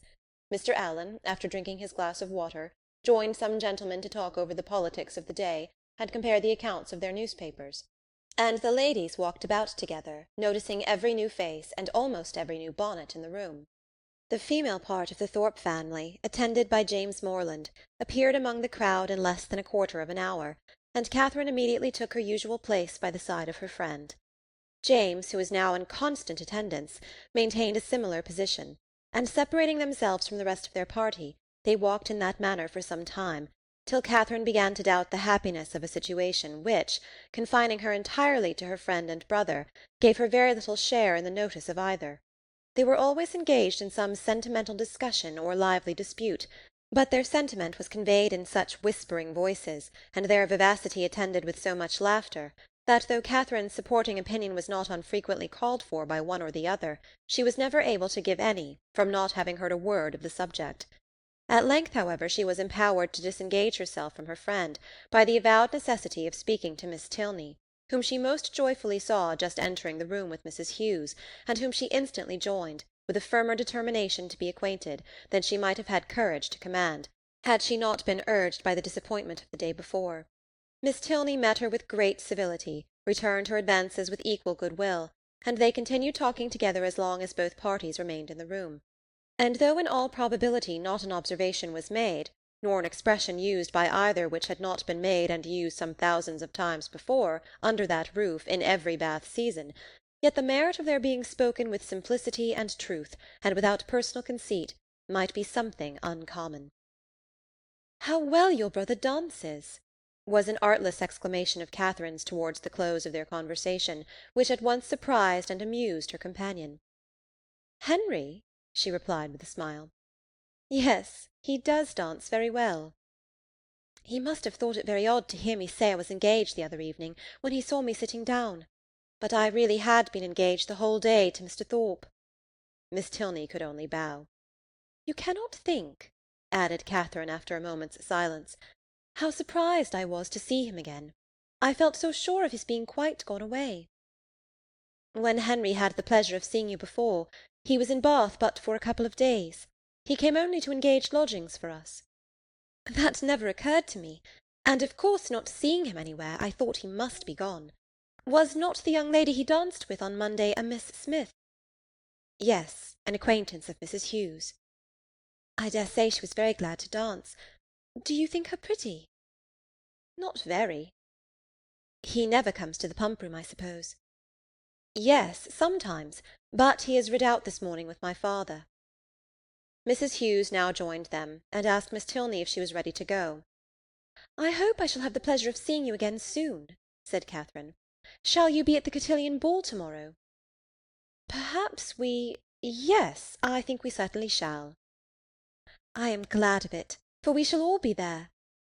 This civility was duly returned, and they parted, on Miss Tilney's side with some knowledge of her new acquaintance's feelings, and on Catherine's without the smallest consciousness of having explained them. She went home very happy. The morning had answered all her hopes, and the evening of the following day was now the object of expectation, the future good. What gown and what head-dress she should wear on the occasion became her chief concern. She cannot be justified in it. Dress is at all times a frivolous distinction, and excessive solicitude about it often destroys its own aim. Catherine knew all this very well. Her great-aunt had read her a lecture on the subject only the Christmas before, and yet she lay awake 10 minutes on Wednesday night debating between her spotted and her tamboured muslin, and nothing but the shortness of the time prevented her buying a new one for the evening. This would have been an error in judgment, great, though not uncommon, from which one of the other sex rather than her own, a brother rather than a great-aunt, might have warned her, for man only can be aware of the insensibility of man towards a new gown. It would be mortifying to the feelings of many ladies could they be made to understand how little the heart of man is affected by what is costly or new in their attire, how little it is biassed by the texture of their muslin, and how unsusceptible of peculiar tenderness towards the spotted, the sprigged, the mull, or the jaconet. Woman is fine for her own satisfaction alone. No man will admire her the more, no woman will like her the better for it. Neatness and fashion are enough for the former, and a something of shabbiness or impropriety will be most endearing to the latter. But not one of these grave reflections troubled the tranquillity of Catherine. She entered the rooms on Thursday evening with feelings very different from what had attended her thither the Monday before. She had then been exulting in her engagement to Thorpe, and was now chiefly anxious to avoid his sight, lest he should engage her again. For though she could not, dared not expect that Mr. Tilney should ask her a third time to dance, her wishes, hopes, and plans all centred in nothing less. Every young lady may feel for my heroine in this critical moment, for every young lady has at some time or other known the same agitation. All have been, or at least all have believed themselves to be, in danger from the pursuit of some one whom they wished to avoid, and all have been anxious for the attentions of some one whom they wished to please. As soon as they were joined by the Thorpes, Catherine's agony began. She fidgeted about if John Thorpe came towards her, hid herself as much as possible from his view, and when he spoke to her, pretended not to hear him. The cotillons were over, the country dancing beginning, and she saw nothing of the Tilneys. "Do not be frightened, my dear Catherine," whispered Isabella, "but I am really going to dance with your brother again. I declare positively it is quite shocking. I tell him he ought to be ashamed of himself, but you and John must keep us in countenance. Make haste, my dear creature, and come to us. John has just walked off, but he will be back in a moment." Catherine had neither time nor inclination to answer. The others walked away, John Thorpe was still in view, and she gave herself up for lost. That she might not appear, however, to observe or expect him, she kept her eyes intently fixed on her fan, and a self-condemnation for her folly, in supposing that among such a crowd they should even meet with the Tilneys in any reasonable time, had just passed through her mind, when she suddenly found herself addressed and again solicited to dance by Mr. Tilney himself. With what sparkling eyes and ready motion she granted his request, and with how pleasing a flutter of heart she went with him to the set, may be easily imagined. To escape, and, as she believed, so narrowly escape John Thorpe, and to be asked so immediately on his joining her, asked by Mr. Tilney, as if he had sought her on purpose, it did not appear to her that life could supply any greater felicity. Scarcely had they worked themselves into the quiet possession of a place, however, when her attention was claimed by John Thorpe, who stood behind her. "Hey-day, Miss Morland," said he. "What is the meaning of this? I thought you and I were to dance together." "I wonder you should think so, for you never asked me." "That is a good one, by Jove! I asked you as soon as I came into the room, and I was just going to ask you again, but when I turned round you were gone. This is a cursed shabby trick. I only came for the sake of dancing with you, and I firmly believe you were engaged to me ever since Monday. Yes, I remember I asked you while you were waiting in the lobby for your cloak, and here have I been telling all my acquaintance that I was going to dance with the prettiest girl in the room, and when they see you standing up with somebody else they will quiz me famously." "Oh, no, they will never think of me, after such a description as that." "By heavens, if they do not, I will kick them out of the room for blockheads. What chap have you there?" Catherine satisfied his curiosity. "Tilney," he repeated. I do not know him. A good figure of a man, well put together. Does he want a horse? Here is a friend of mine, Sam Fletcher, has got one to sell that would suit anybody. A famous clever animal for the road, only 40 guineas. I had 50 minds to buy it myself, for it is one of my maxims always to buy a good horse when I meet with one, but it would not answer my purpose, it would not do for the field. I would give any money for a real good hunter. I have 3 now, the best that ever were backed. I would not take 800 guineas for them. Fletcher and I mean to get a house in Leicestershire against the next season. It is so damned uncomfortable living at an inn."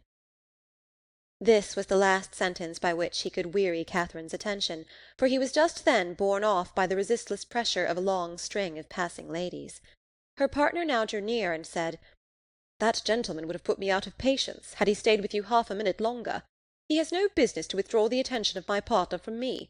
We have entered into a contract of mutual agreeableness for the space of an evening, and all our agreeableness belongs solely to each other for that time. Nobody can fasten themselves on the notice of one without injuring the rights of the other. I consider a country dance as an emblem of marriage. Fidelity and complaisance are the principal duties of both, and those men who do not choose to dance or marry themselves have no business with the partners or wives of their neighbours." "But they are such very different things." "That you think they cannot be compared together?" "To be sure not. People that marry can never part, but must go and keep house together. People that dance only stand opposite each other in a long room for half an hour." "And such is your definition of matrimony and dancing. Taken in that light, certainly, their resemblance is not striking, but I think I could place them in such a view. You will allow that in both man has the advantage of choice, woman only the power of refusal; that in both it is an engagement between man and woman, formed for the advantage of each, and that when once entered into, they belong exclusively to each other till the moment of its dissolution; that it is their duty, each to endeavour to give the other no cause for wishing that he or she had bestowed themselves elsewhere, and their best interest to keep their own imaginations from wandering towards the perfections of their neighbours, or fancying that they should have been better off with any one else. You will allow all this?" "Yes, to be sure, as you state it, all this sounds very well, but still they are so very different. I cannot look upon them at all in the same light, nor think the same duties belong to them." "In one respect there certainly is a difference. In marriage the man is supposed to provide for the support of the woman to make the home agreeable to the man. He is to purvey, and she is to smile. But in dancing their duties are exactly changed. The agreeableness, the compliance are expected from him, while she furnishes the fan and the lavender water. That, I suppose, was the difference of duties which struck you, as rendering the conditions incapable of comparison."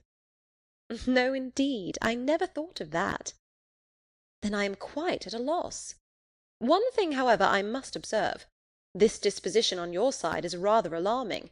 You totally disallow any similarity in the obligations, and may I not thence infer that your notions of the duties of the dancing state are not so strict as your partner might wish? Have I not reason to fear that if the gentleman who spoke to you just now were to return, or if any other gentleman were to address you, there would be nothing to restrain you from conversing with him as long as you chose?" "Mr. Thorpe is such a very particular friend of my brother's, that if he talks to me, I must talk to him again. But there are hardly 3 young men in the room besides him that I have any acquaintance with." "And is that to be my only security? Alas, alas!" "Nay, I am sure you cannot have a better, for if I do not know anybody, it is impossible for me to talk to them, and besides, I do not want to talk to anybody." "Now you have given me security worth having, and I shall proceed with courage. Do you find Bath as agreeable as when I had the honour of making the inquiry before?" "Yes, quite. More so, indeed." "More so? Take care, or you will forget to be tired of it at the proper time. You ought to be tired at the end of 6 weeks." "I do not think I should be tired, if I were to stay here 6 months." "Bath, compared with London, has little variety, and so everybody finds out every year. For 6 weeks, I allow, Bath is pleasant enough, but beyond that it is the most tiresome place in the world."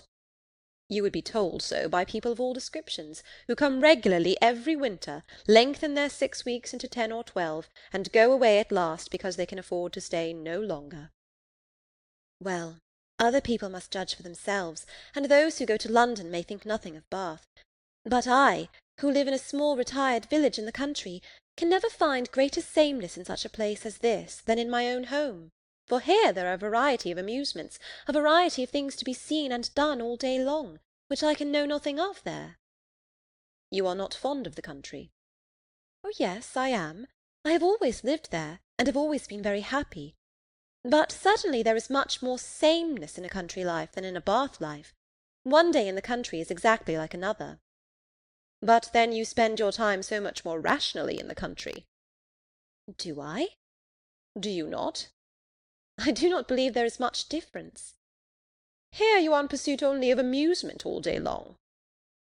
"And so I am at home, only I do not find so much of it. I walk about here, and so I do there, but here I see a variety of people in every street, and there I can only go and call on Mrs. Allen." Mr. Tilney was very much amused. "Only go and call on Mrs. Allen!" he repeated. "What a picture of intellectual poverty! However, when you sink into this abyss again, you will have more to say. You will be able to talk of Bath, and of all that you did here." "Oh, yes, I shall never be in want of something to talk of again to Mrs. Allen, or anybody else. I really believe I shall always be talking of Bath when I am at home again. I do like it so very much. If I could but have papa and mamma and the rest of them here, I suppose I should be too happy. James is coming, my eldest brother, is quite delightful, and especially as it turns out that the very family we are just got so intimate with are his intimate friends already. Oh, who can ever be tired of Bath?" "Not those who bring such fresh feelings of every sort to it as you do.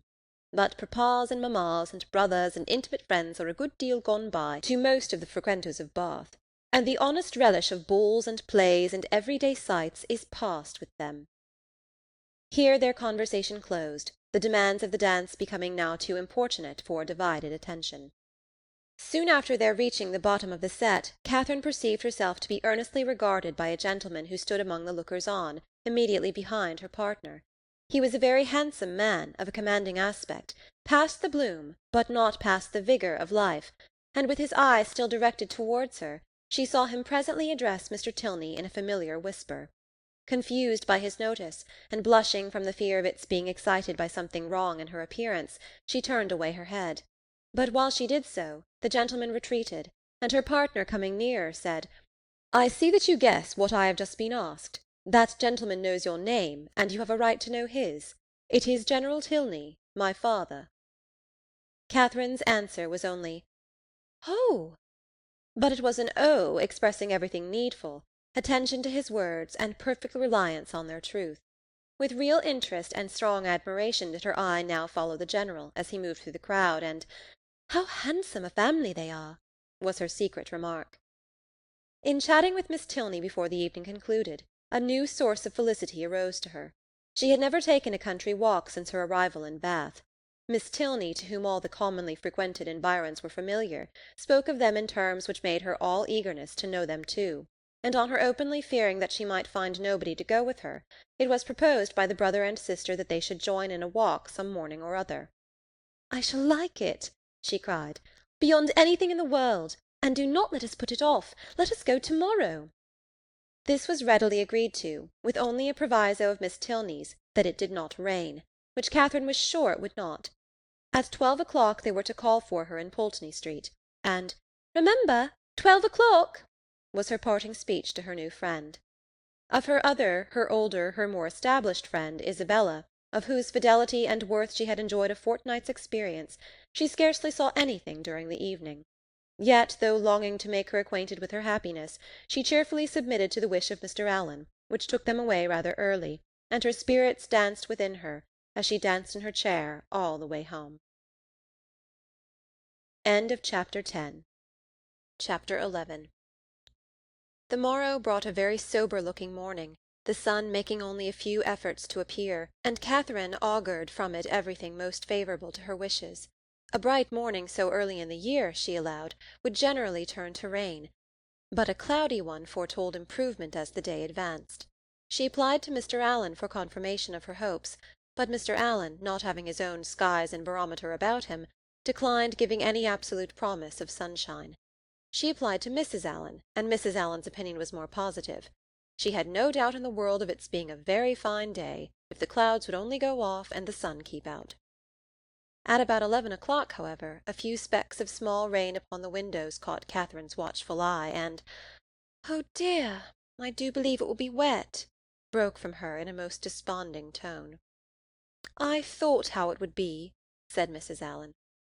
"No walk for me to-day," sighed Catherine.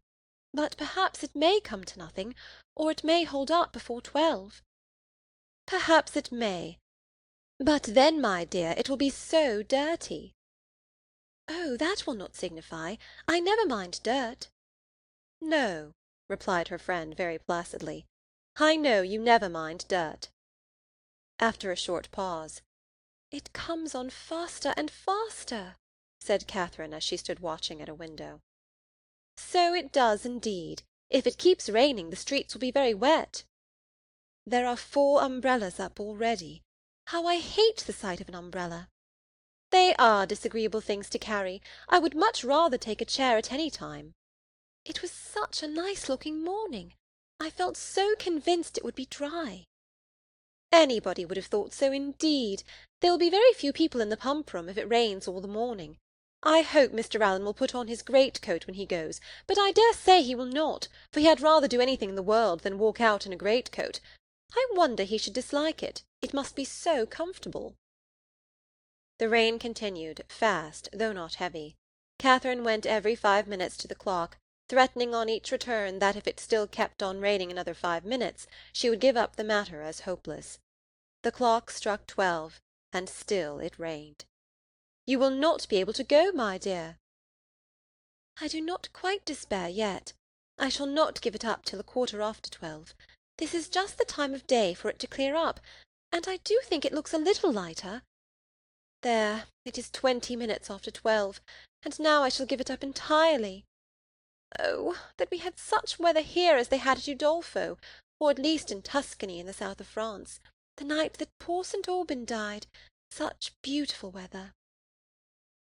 At 12:30, when Catherine's anxious attention to the weather was over, and she could no longer claim any merit from its amendment, the sky began voluntarily to clear. A gleam of sunshine took her quite by surprise. She looked round, the clouds were parting, and she instantly returned to the window to watch over and encourage the happy appearance. 10 minutes more made it certain that a bright afternoon would succeed, and justified the opinion of Mrs. Allen, who had "always thought it would clear up." But whether Catherine might still expect her friends, whether there had not been too much rain for Miss Tilney to venture, must yet be a question. It was too dirty for Mrs. Allen to accompany her husband to the pump-room. He accordingly set off by himself, and Catherine had barely watched him down the street when her notice was claimed by the approach of the same 2 open carriages, containing the same 3 people that had surprised her so much a few mornings back. "Isabella, my brother, and Mr. Thorpe, I declare! They are coming for me, perhaps, but I shall not go. I cannot go, indeed, for you know Miss Tilney may still call." Mrs. Allen agreed to it. John Thorpe was soon with them, and his voice was with them yet sooner, for on the stairs he was calling out to Miss Morland to be quick. Make haste," as he threw open the door. "Put on your hat this moment. There is no time to be lost. We are going to Bristol. How do you do, Mrs. Allen?" "To Bristol? Is not that a great way off? But, however, I cannot go with you to-day, because I am engaged. I expect some friends every moment." This was of course vehemently talked down as no reason at all. Mrs. Allen was called on to second him, and the 2 others walked in to give their assistance. "My sweetest Catherine, is not this delightful? We shall have a most heavenly drive. You are to thank your brother and me for the scheme. It darted into our heads at breakfast-time, I verily believe at the same instant, and we should have been off 2 hours ago if it had not been for this detestable rain. But it does not signify. The nights are moonlight, and we shall do delightfully. Oh, I am in such ecstasies at the thoughts of a little country air and quiet, so much better than going to the lower rooms. We shall drive directly to Clifton and dine there, and as soon as dinner is over, if there is time for it, we go on to King's Sweston." "I doubt our being able to do so much," said Morland. "You croaking fellow!" cried Thorpe. "We shall be able to do 10 times more. King's Weston! Ay, and Blaise Castle too, and anything else we can hear of. But here is your sister says she will not go." "Blaise Castle!" cried Catherine. "What is that?" "The finest place in England, worth going 50 miles at any time to see." "What, is it really a castle? An old castle?" "The oldest in the kingdom." "But is it like what one reads of?" "Exactly. The very same." "But now really, are there towers and long galleries?" "By dozens." "Then I should like to see it, but I cannot go." "Not go? My beloved creature! What do you mean?" "I cannot go because looking down as she spoke, fearful of Isabella's smile. "I expect Miss Tilney and her brother to call on me to take a country walk. They promised to come at 12, only it rained. But now, as it is so fine, I dare say they will be here soon." "Not they, indeed!" cried Thorpe, "for as we turned into Broad Street I saw them. Does he not drive a phaeton with bright chestnuts?" "I do not know, indeed." "Yes, I know he does. I saw him. You are talking of the man you danced with last night, are you not?" "Yes." "Well, I saw him at that moment turn up the Lansdowne Road driving a smart-looking girl." "Did you indeed?" "Did, upon my soul. Knew him again directly, and he seemed to have got some very pretty cattle too." "It is very odd. But I suppose they thought it would be too dirty for a walk." "And well they might, for I never saw so much dirt in my life. Walk? You could no more walk than you could fly. It has not been so dirty the whole winter. It is ankle-deep everywhere." Isabella corroborated it. "My dearest Catherine, you cannot form an idea of the dirt. Come, you must go. You cannot refuse going now." "I should like to see the castle. But may we go all over it? May we go up every staircase and into every suite of rooms?" "Yes, yes, every hole and corner." "But then if they should only be gone out for an hour till it is drier, and call by and by?" "Make yourself easy, there is no danger of that, for I heard Tilney hallooing to a man who was just passing by on horseback that they were going as far as Wick Rocks." "Then I will. Shall I go, Mrs. Allen?" "Just as you please, my dear." "Mrs. Allen, you must persuade her to go," was the general cry. Mrs. Allen was not inattentive to it. "Well, my dear," said she, "suppose you go." And in 2 minutes they were off. Catherine's feelings as she got into the carriage were in a very unsettled state, divided between regret for the loss of one great pleasure, and the hope of soon enjoying another, almost its equal in degree, however unlike in kind. She could not think the Tilneys had acted quite well by her, in so readily giving up their engagement, without sending her any message of excuse. It was now but an hour later than the time fixed on for the beginning of their walk, and in spite of what she had heard of the prodigious accumulation of dirt in the course of that hour, she could not from her own observation help thinking that they might have gone with very little inconvenience. To feel herself slighted by them was very painful. On the other hand, the delight of exploring an edifice like Udolpho, as her fancy represented Blaise Castle to be, was such a counterpoise of good as might console her for almost anything. They passed briskly down Pulteney Street, and through Laura Place, without the exchange of many words. Thorpe talked to his horse, and she meditated by turns on broken promises and broken arches, phaetons and false hangings, Tilneys and trap-doors. As they entered Argyle Buildings, however, she was roused by this address from her companion. "Who was that girl who looked at you so hard as she went by?" "Who? Where?" "On the right-hand pavement. She must be almost out of sight now."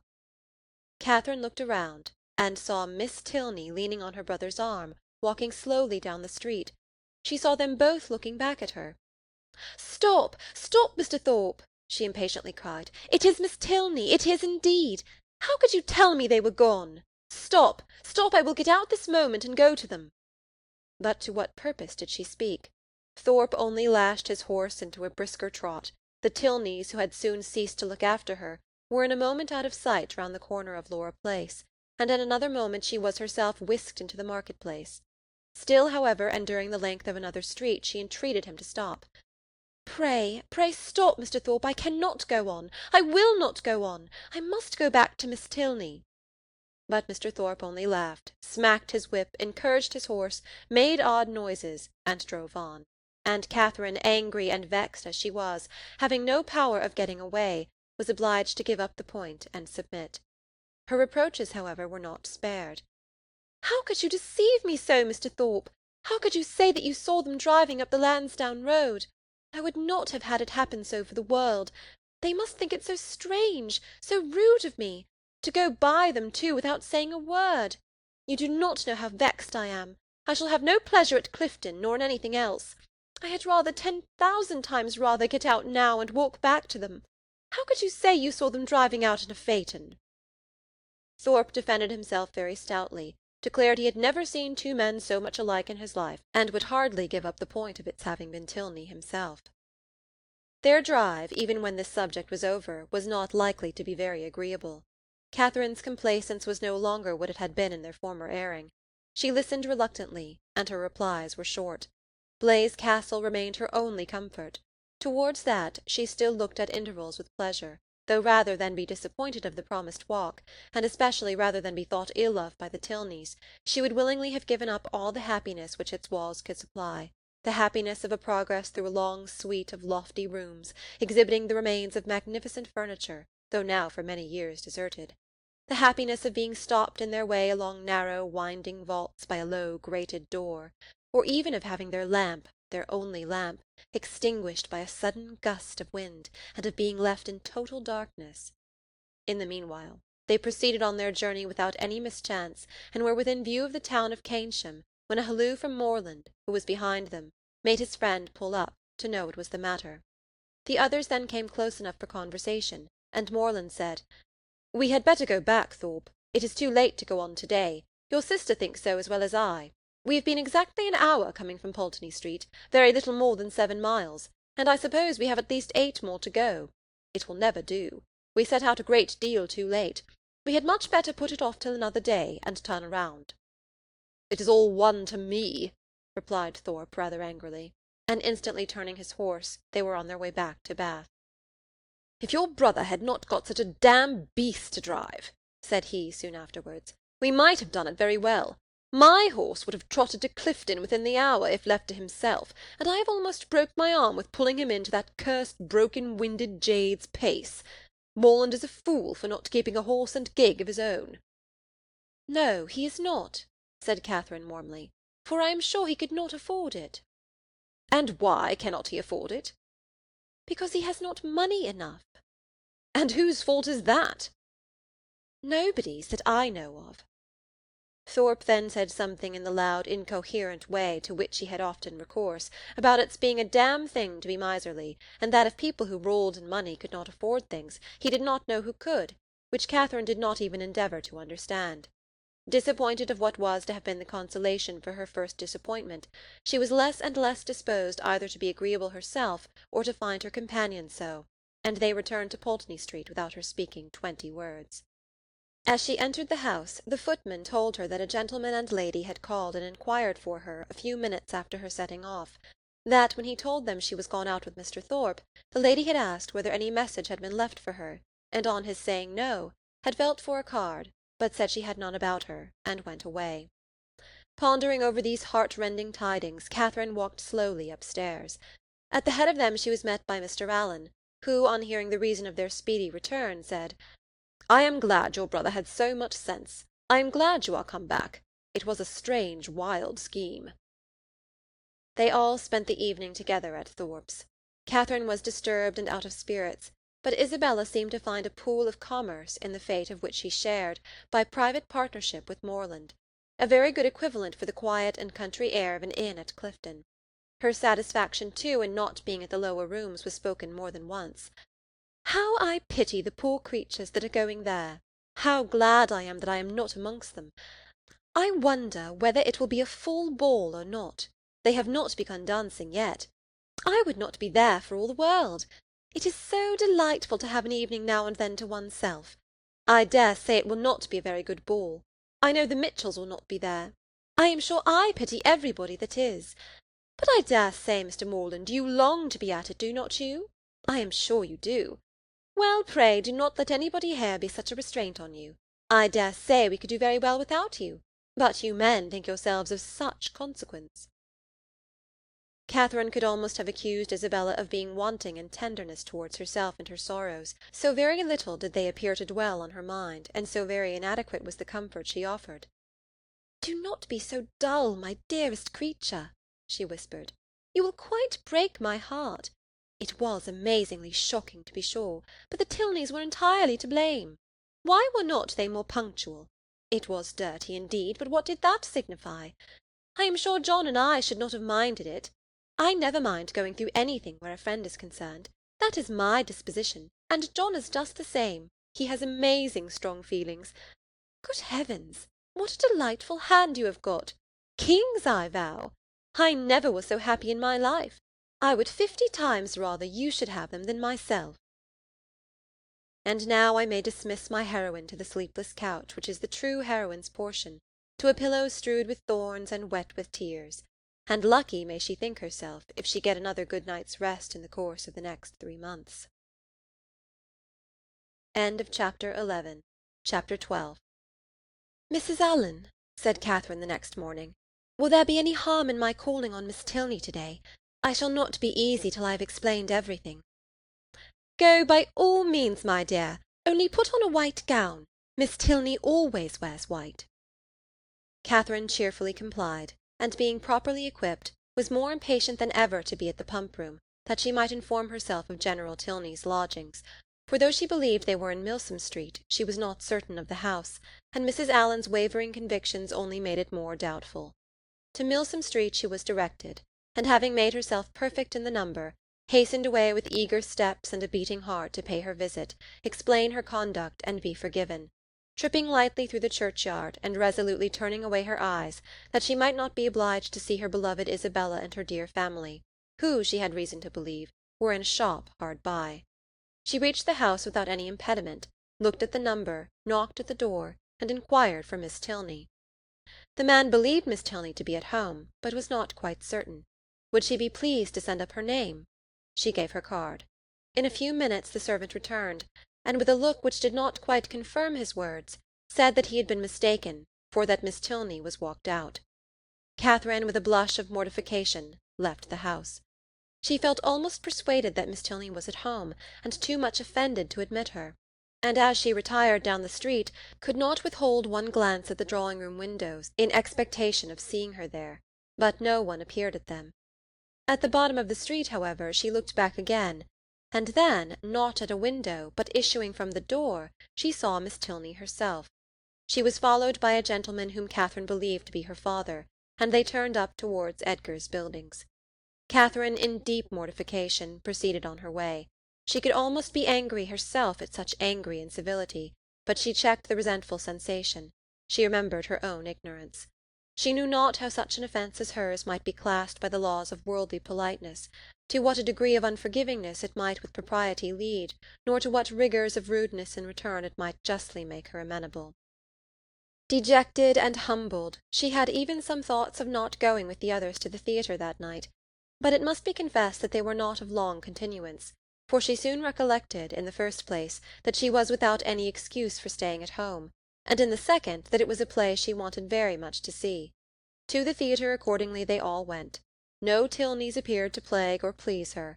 She feared that amongst the many perfections of the family a fondness for plays was not to be ranked, but perhaps it was because they were habituated to the finer performances of the London stage, which she knew, on Isabella's authority, rendered everything else of the kind quite horrid. She was not deceived in her own expectation of pleasure. The comedy so well suspended her care that no one, observing her during the first 4 acts, would have supposed she had any wretchedness about her. On the beginning of the 5th, however, the sudden view of Mr. Henry Tilney and his father, joining a party in the opposite box, recalled her to anxiety and distress. The stage could no longer excite genuine merriment, no longer keep her whole attention. Every other look upon an average was directed towards the opposite box, and for the space of 2 entire scenes did she thus watch Henry Tilney, without being once able to catch his eye. No longer could he be suspected of indifference for a play. His notice was never withdrawn from the stage during 2 whole scenes. At length, however, he did look towards her, and he bowed, but such a bow! No smile, no continued observance attended it. His eyes were immediately returned to their former direction. Catherine was restlessly miserable. She could almost have run round to the box in which he sat and forced him to hear her explanation. Feelings rather natural than heroic possessed her.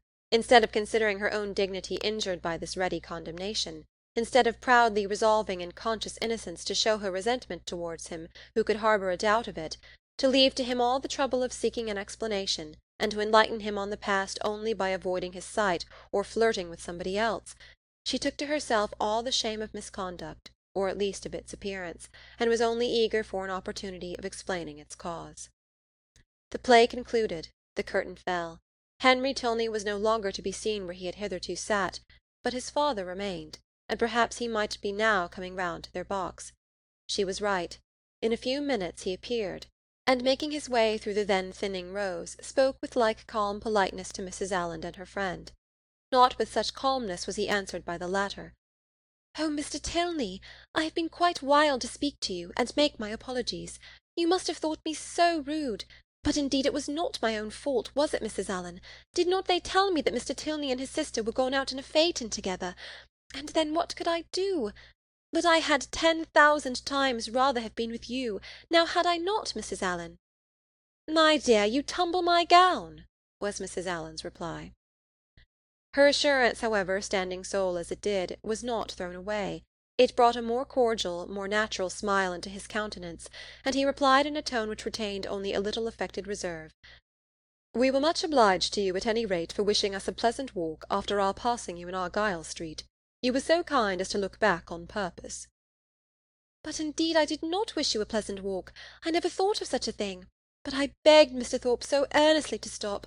I called out to him as soon as ever I saw you. Now Mrs. Allen did not— Oh, you were not there. But indeed I did, and if Mr. Thorpe would only have stopped, I would have jumped out and run after you."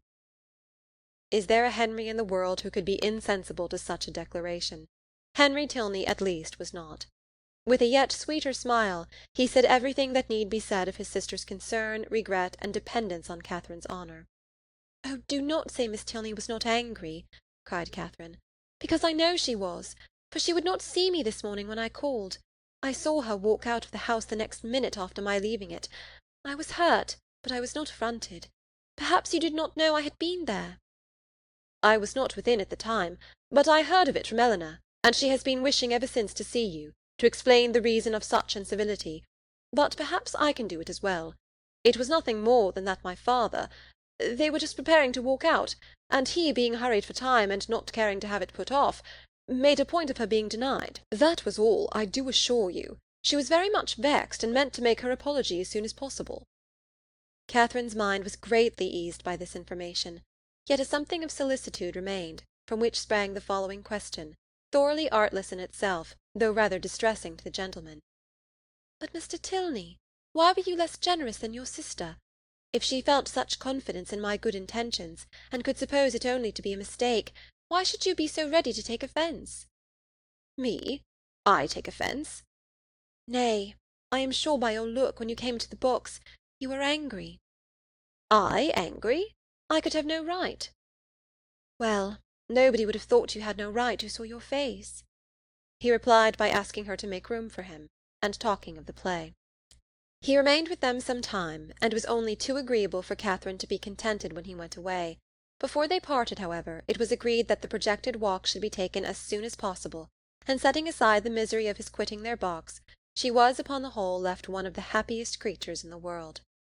While talking to each other, she had observed with some surprise that John Thorpe, who was never in the same part of the house for 10 minutes together, was engaged in conversation with General Tilney, and she felt something more than surprise when she thought she could perceive herself the object of their attention and discourse. What could they have to say of her? She feared General Tilney did not like her appearance. She found it was implied in his preventing her admittance to his daughter, rather than postpone his own walk a few minutes. "How came Mr. Thorpe to know your father?" was her anxious inquiry, as she pointed them out to her companion. He knew nothing about it, but his father, like every military man, had a very large acquaintance. When the entertainment was over, Thorpe came to assist them in getting out.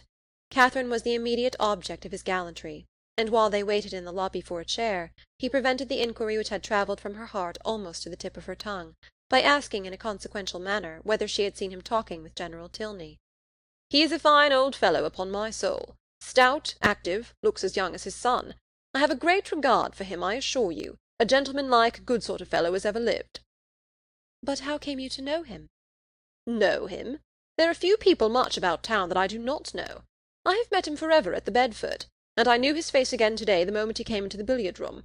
One of the best players we have, by the by, and we had a little touch together, though I was almost afraid of him at first. The odds were 5-4 against me, and if I had not made one of the cleanest strokes that perhaps was ever made in this world, I took his ball exactly. But I could not make you understand it without a table. However, I did beat him. A very fine fellow, as rich as a Jew. I should like to dine with him. I dare say he gives famous dinners. But what do you think we have been talking of? You. Yes, by heavens, and the General thinks you the finest girl in Bath. Oh, nonsense! How can you say so? And what do you think I said? Lowering his voice. Well done, General, said I. I am quite of your mind. Here Catherine, who was much less gratified by his admiration than by General Tilney's, was not sorry to be called away by Mr. Allen. Thorpe, however, would see her to her chair, and till she entered it, continued the same kind of delicate flattery, in spite of her entreating him to have done. That General Tilney, instead of disliking, should admire her, was very delightful, and she joyfully thought that there was not one of the family whom she need now fear to meet. The evening had done more, much more for her than could have been expected. Chapter 13. Monday, Tuesday, Wednesday, Thursday, Friday, and Saturday have now passed in review before the reader. The events of each day, its hopes and fears, mortifications and pleasures, have been separately stated, and the pangs of Sunday only now remain to be described and close the week. The Clifton scheme had been deferred, not relinquished, and on the afternoon's crescent of this day it was brought forward again. In a private consultation between Isabella and James, the former of whom had particularly set her heart upon going, and the latter no less anxiously placed his upon pleasing her, it was agreed that, provided the weather were fair, the party should take place on the following morning, and they were to set off very early, in order to be at home in good time. The affair thus determined, and Thorpe's approbation secured, Catherine only remained to be apprized of it. She had left them for a few minutes to speak to Miss Tilney. In that interval the plan was completed, and as soon as she came again, her agreement was demanded. But instead of the gay acquiescence expected by Isabella, Catherine looked grave, was very sorry, but could not go. The engagement which ought to have kept her from joining in the former attempt would make it impossible for her to accompany them now. She had that moment settled with Miss Tilney to take their proposed walk to-morrow. It was quite determined, and she would not upon any account retract. But that she must and should retract was instantly the eager cry of both the Thorpes. They must go to Clifton to-morrow. They would not go without her. It would be nothing to put off a mere walk for one day longer, and they would not hear of a refusal. Catherine was distressed, but not subdued. "Do not urge me, Isabella. I am engaged to Miss Tilney. I cannot go." This availed nothing. The same arguments assailed her again. She must go, she should go, and they would not hear of a refusal. "It would be so easy to tell Miss Tilney that you had just been reminded of a prior engagement, and must only beg to put off the walk till Tuesday." "No, it would not be easy. I could not do it. There has been no prior engagement." But Isabella became only more and more urgent, calling on her in the most affectionate manner, addressing her by the most endearing names. She was sure her dearest, sweetest Catherine would not seriously refuse such a trifling request to a friend who loved her so dearly. She knew her beloved Catherine to have so feeling a heart, so sweet a temper, to be so easily persuaded by those she loved. But all in vain. Catherine felt herself to be in the right, and though pained by such tender, such flattering supplication, could not allow it to influence her. Isabella then tried another method. She reproached her with having more affection for Miss Tilney, though she had known her so little a while, than for her best and oldest friends, with being grown cold and indifferent, in short, towards herself. "I cannot help being jealous, Catherine, when I see myself slighted for strangers, I, who love you so excessively. When once my affections are placed, it is not in the power of anything to change them. But I believe my feelings are stronger than anybody's. I am sure they are too strong for my own peace. And to see myself supplanted in your friendship by strangers does cut me to the quick, I own. These Tilneys seem to swallow up everything else." Catherine thought this reproach equally strange and unkind. Was it the part of a friend thus to expose her feelings to the notice of others? Isabella appeared to her ungenerous and selfish, regardless of everything but her own gratification. These painful ideas crossed her mind, though she said nothing. Isabella in the meanwhile had applied her handkerchief to her eyes, and Morland, miserable at such a sight, could not help saying, "Nay, Catherine, I think you cannot stand out any longer now. The sacrifice is not much, and to oblige such a friend. I shall think you quite unkind if you still refuse." This was the first time of her brother's openly siding against her, and anxious to avoid his displeasure, she proposed a compromise. If they would only put off their scheme till Tuesday, which they might easily do, as it depended only on themselves, she could go with them, and everybody might then be satisfied. But "No, no, no," was the immediate answer. That could not be, for Thorpe did not know that he might not go to town on Tuesday. Catherine was sorry, but could do no more, and a short silence ensued, which was broken by Isabella, who, in a voice of cold resentment, said, "Very well. Then there is an end of the party. If Catherine does not go, I cannot. I cannot be the only woman. I would not, upon any account in the world, do so improper a thing." "Catherine, you must go," said James. "But why cannot Mr. Thorpe drive one of his other sisters? I dare say either of them would like to go."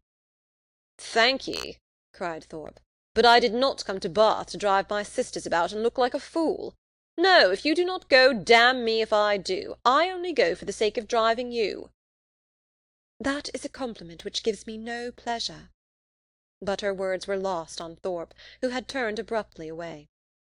The three others still continued together, walking in a most uncomfortable manner to poor Catherine. Sometimes not a word was said, sometimes she was again attacked with supplications or reproaches, and her arm was still linked within Isabella's, though their hearts were at war.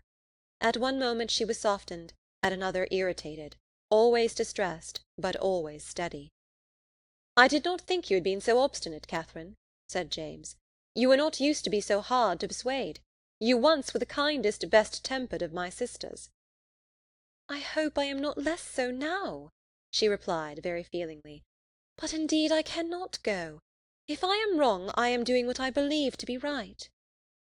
"I suspect," said Isabella in a low voice, "there is no great struggle." Catherine's heart swelled. She drew away her arm, and Isabella made no opposition. Thus passed a long 10 minutes, till they were again joined by Thorpe, who, coming to them with a gayer look, said, "Well, I have settled the matter, and now we may all go to-morrow with a safe conscience. I have been to Miss Tilney, and made your excuses." "You have not!" cried Catherine. "I have, upon my soul. Left her this moment.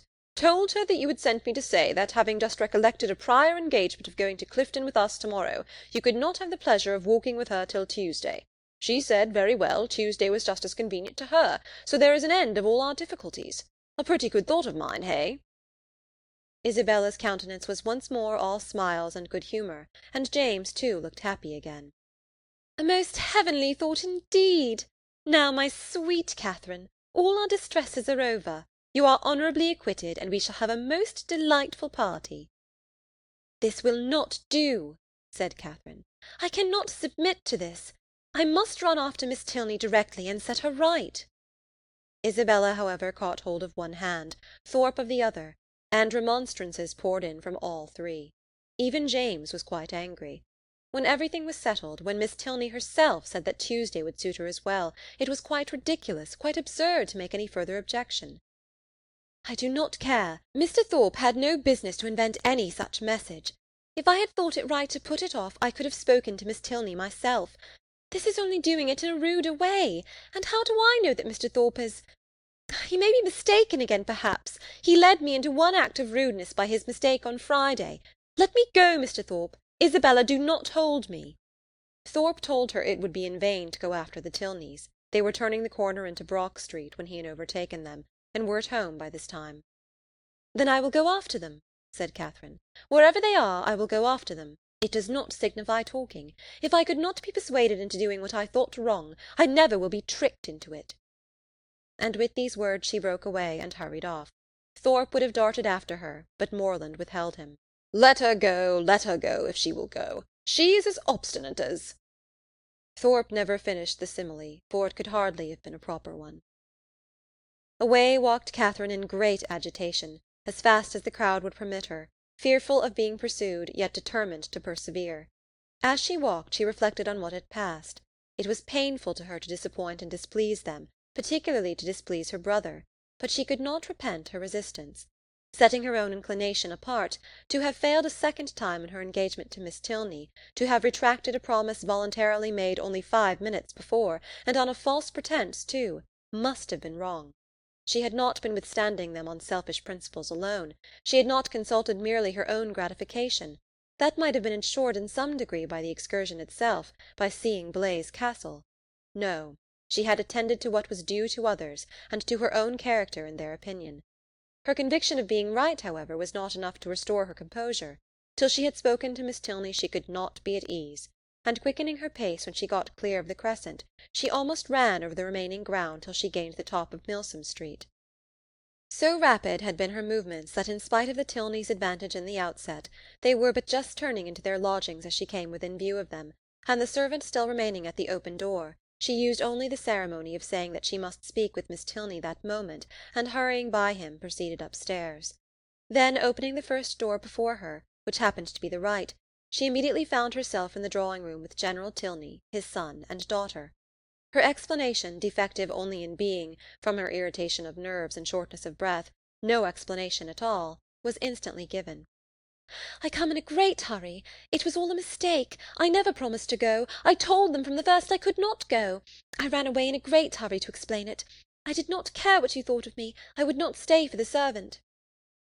The business, however, though not perfectly elucidated by this speech, soon ceased to be a puzzle. Catherine found that John Thorpe had given the message, and Miss Tilney had no scruple in owning herself greatly surprised by it. But whether her brother had still exceeded her in resentment, Catherine, though she instinctively addressed herself as much to one as to the other in her vindication, had no means of knowing. Whatever might have been felt before her arrival, her eager declarations immediately made every look and sentence as friendly as she could desire. The affair thus happily settled, she was introduced by Miss Tilney to her father, and received by him with such ready, such solicitous politeness, as recalled Thorpe's information to her mind, and made her think with pleasure that he might be sometimes depended on. To such anxious attention was the general's civility carried, that, not aware of her extraordinary swiftness in entering the house, he was quite angry with the servant whose neglect had reduced her to open the door of the apartment herself. "What did William mean by it? He should make a point of inquiring into the matter." And if Catherine had not most warmly asserted his innocence, it seemed likely that William would lose the favour of his master forever, if not his place, by her rapidity. After sitting with them a quarter of an hour, she rose to take leave, and was then most agreeably surprised by General Tilney's asking her if she would do his daughter the honour of dining and spending the rest of the day with her. Miss Tilney added her own wishes. Catherine was greatly obliged, but it was quite out of her power. Mr. and Mrs. Allen would expect her back every moment. The General declared he could say no more. The claims of Mr. and Mrs. Allen were not to be superseded, but on some other day, he trusted, when longer notice could be given, they would not refuse to spare her to her friend. Oh, no! Catherine was sure they would not have the least objection, and she should have a great pleasure in coming. The General attended her himself to the street door, saying everything gallant as they went downstairs, admiring the elasticity of her walk, which corresponded exactly with the spirit of her dancing, and making her one of the most graceful bows she had ever beheld, when they parted. Catherine, delighted by all that had passed, proceeded gaily to Pulteney Street, walking, as she concluded, with great elasticity, though she had never thought of it before. She reached home without seeing anything more of the offended party, and now that she had been triumphant throughout, had carried her point, and was secure of her walk, she began, as the flutter of her spirit subsided, to doubt whether she had been perfectly right. A sacrifice was always noble, and if she had given way to their entreaties she should have been spared the distressing idea of a friend displeased, a brother angry, and a scheme of great happiness to both destroyed, perhaps through her means. To ease her mind, and ascertain by the opinion of an unprejudiced person what her own conduct had really been, she took occasion to mention before Mr. Allen the half-settled scheme of her brother and the Thorpes for the following day. Mr. Allen caught at it directly. "Well," said he, "and do you think of going too?" "No. I had just engaged myself to walk with Miss Tilney before they told me of it, and therefore, you know, I could not go with them, could I?" "No, certainly not, and I am glad you do not think of it. These schemes are not at all the thing. Young men and women driving about the country in open carriages. Now and then it is very well, but going to inns and public places together. It is not right, and I wonder Mrs. Thorpe should allow it. I am glad you do not think of going. I am sure Mrs. Morland would not be pleased. Mrs. Allen, are you not of my way of thinking? Do you not think these kind of projects objectionable?" "Yes, very much so indeed. Open carriages are nasty things. A clean gown is not 5 minutes' wear in them.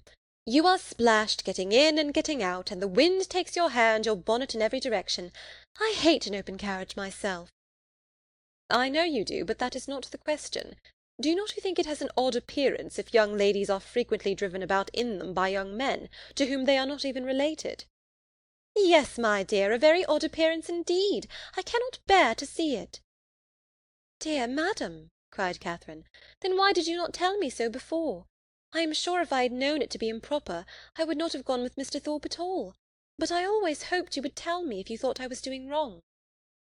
"And so I should, my dear, you may depend on it, for as I told Mrs. Morland at parting, I would always do the best for you in my power. But one must not be over-particular. Young people will be young people, as your good mother says herself. You know I wanted you, when we first came, not to buy that sprigged muslin, but you would. Young people do not like always to be thwarted." "But this was something of real consequence, and I do not think you would have found me hard to persuade." "As far as it has gone hitherto, there is no harm done," said Mr. Allen, "and I would only advise you, my dear, not to go out with Mr. Thorpe any more." "That is just what I was going to say," added his wife. Catherine, relieved for herself, felt uneasy for Isabella, and after a moment's thought, asked Mr. Allen whether it would not be both proper and kind in her to write to Miss Thorpe, and explain the indecorum of which she must be as insensible as herself, for she considered that Isabella might otherwise perhaps be going to Clifton the next day, in spite of what had passed. Mr. Allen, however, discouraged her from doing any such thing. "You had better leave her alone, my dear. She is old enough to know what she is about, and if not, has a mother to advise her. Mrs. Thorpe is too indulgent, beyond a doubt. But, however, you had better not interfere. She and your brother choose to go, and you will be only getting ill will." Catherine submitted, and though sorry to think that Isabella should be doing wrong, felt greatly relieved by Mr. Allen's approbation of her own conduct, and truly rejoiced to be preserved by his advice from the danger of falling into such an error herself. Her escape from being one of the party to Clifton was now an escape indeed, for what would the Tilneys have thought of her, if she had broken her promise to them in order to do what was wrong in itself, if she had been guilty of one breach of propriety, only to enable her to be guilty of another? Chapter 14. The next morning was fair, and Catherine almost expected another attack from the assembled party.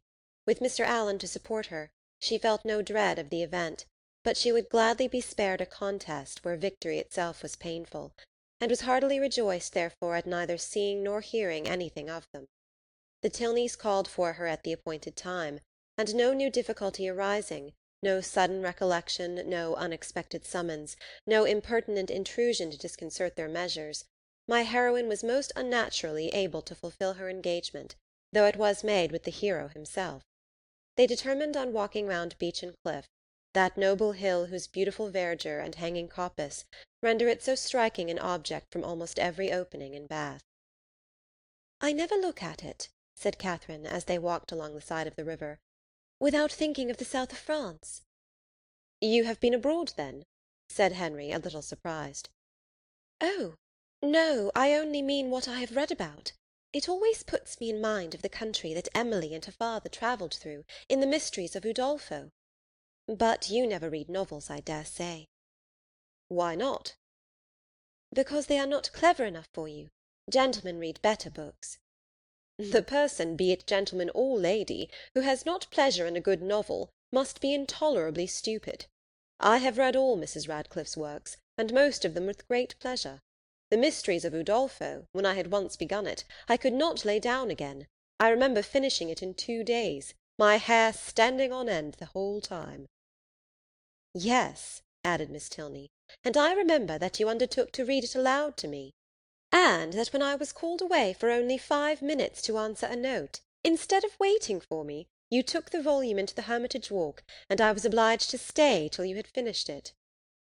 "Thank you, Eleanor, a most honourable testimony. You see, Miss Morland, the injustice of your suspicions. Here was I, in my eagerness to get on, refusing to wait only 5 minutes for my sister, breaking the promise I had made of reading it aloud, and keeping her in suspense at a most interesting part, by running away with the volume, which, you are to observe, was her own, particularly her own. I am proud when I reflect on it, and I think it must establish me in your good opinion." "I am very glad to hear it indeed. and now I shall never be ashamed of liking Udolpho myself. But I really thought before young men despised novels amazingly." "It is amazingly. It may well suggest amazement if they do, for they read nearly as many as women. I myself had read hundreds and hundreds. Do not imagine that you can cope with me in a knowledge of Julias and Louisas. If we proceed to particulars, and engage in the never-ceasing inquiry of have you read this, and have you read that, I shall soon leave you as far behind me as what shall I say? I want an appropriate simile. As far as your friend Emily herself left poor Valancourt when she went with her aunt into Italy. Consider how many years I have had the start of you. I had entered on my studies at Oxford, while you were a good little girl working your sampler at home." "Not very good, I'm afraid. But now really, do not you think Udolpho the nicest book in the world?" "The nicest, by which I suppose you mean the neatest. That must depend upon the binding." "Henry," said Miss Tilney, "you are very impertinent. Miss Morland, he is treating you exactly as he does his sister. He is forever finding fault with me, for some incorrectness of language, and now he is taking the same liberty with you. The word nicest, as you used it, did not suit him, and you had better change it as soon as you can, or we shall be overpowered with Johnson and Blair all the rest of the way." "I am sure," cried Catherine, "I did not mean to say anything wrong. But it is a nice book, and why should I not call it so?" "Very true," said Henry, "and this is a very nice day, and we are taking a very nice walk, and you are two very nice young ladies. Oh, it is a very nice word indeed. It does for everything. Originally, perhaps, it was applied only to express neatness, propriety, delicacy, or refinement. People were nice in their dress, in their sentiments, or their choice. But now every commendation on every subject is comprised in that one word." "While in fact," cried his sister, "it ought only to be applied to you without any commendation at all. You are more nice than wise.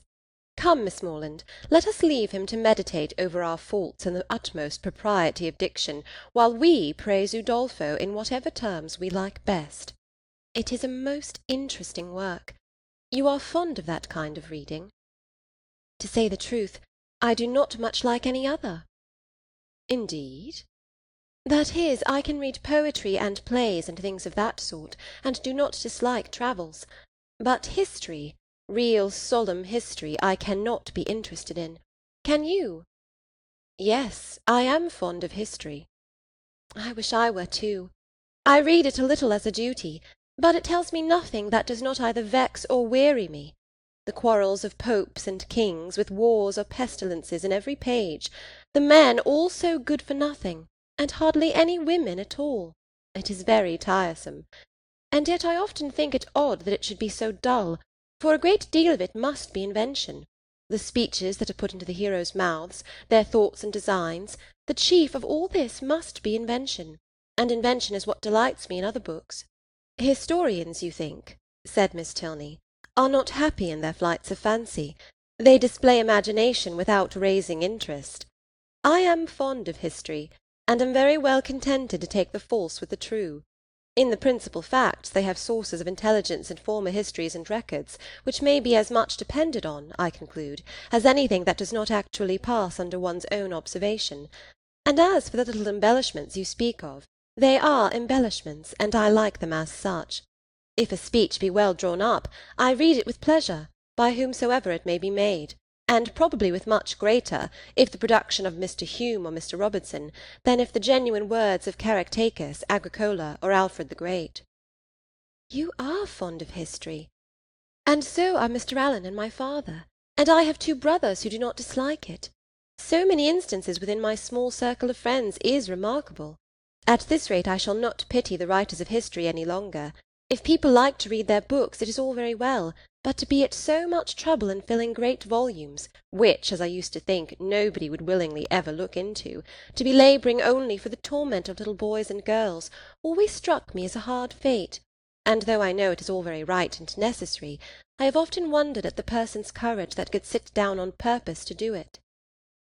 "That little boys and girls should be tormented," said Henry, "is what no one at all acquainted with human nature in a civilized state can deny.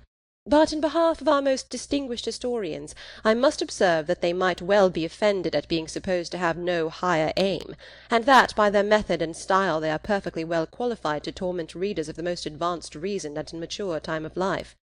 I use the verb to torment, as I observe to be your own method, instead of to instruct, supposing them to be now admitted as synonymous. You think me foolish to call instruction a torment, but if you had been as much used as myself to hear poor little children first learning their letters and then learning to spell, if you had ever seen how stupid they can be for a whole morning together, and how tired my poor mother is at the end of it, as I am in the habit of seeing almost every day of my life at home, you would allow that to torment and to instruct might sometimes be used as synonymous words. Very probably. But historians are not accountable for the difficulty of learning to read, and even you yourself, who do not altogether seem particularly friendly to very severe, very intense application, may perhaps be brought to acknowledge that it is very well worth while to be tormented for 2 or 3 years of one's life for the sake of being able to read all the rest of it. Consider, and if reading had not been taught, Mrs. Radcliffe would have written in vain, or perhaps might not have written at all.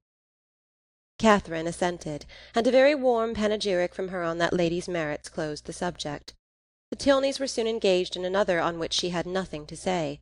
They were viewing the country with the eyes of persons accustomed to drawing, and decided on its capability of being formed into pictures with all the eagerness of real taste. Here Catherine was quite lost. She knew nothing of drawing, nothing of taste, and she listened to them with an attention which brought her little profit, for they talked in phrases which conveyed scarcely any idea to her. The little which she could understand, however, appeared to contradict the very few notions she had entertained on the matter before. It seemed as if a good view were no longer to be taken from the top of an high hill, and that a clear blue sky was no longer a proof of a fine day. She was heartily ashamed of her ignorance, a misplaced shame. Where people wish to attach, they should always be ignorant. To come with a well-informed mind is to come with an inability of administering to the vanity of others, which a sensible person would always wish to avoid. A woman especially, if she have the misfortune of knowing anything, should conceal it as well as she can. The advantages of natural folly in a beautiful girl have been already set forth by the capital pen of a sister author, and to her treatment of the subject I will only add, in justice to men, that though to the larger and more trifling part of the sex imbecility in females is a great enhancement of their personal charms, there is a portion of them too reasonable and too well informed themselves to desire anything more in woman than ignorance.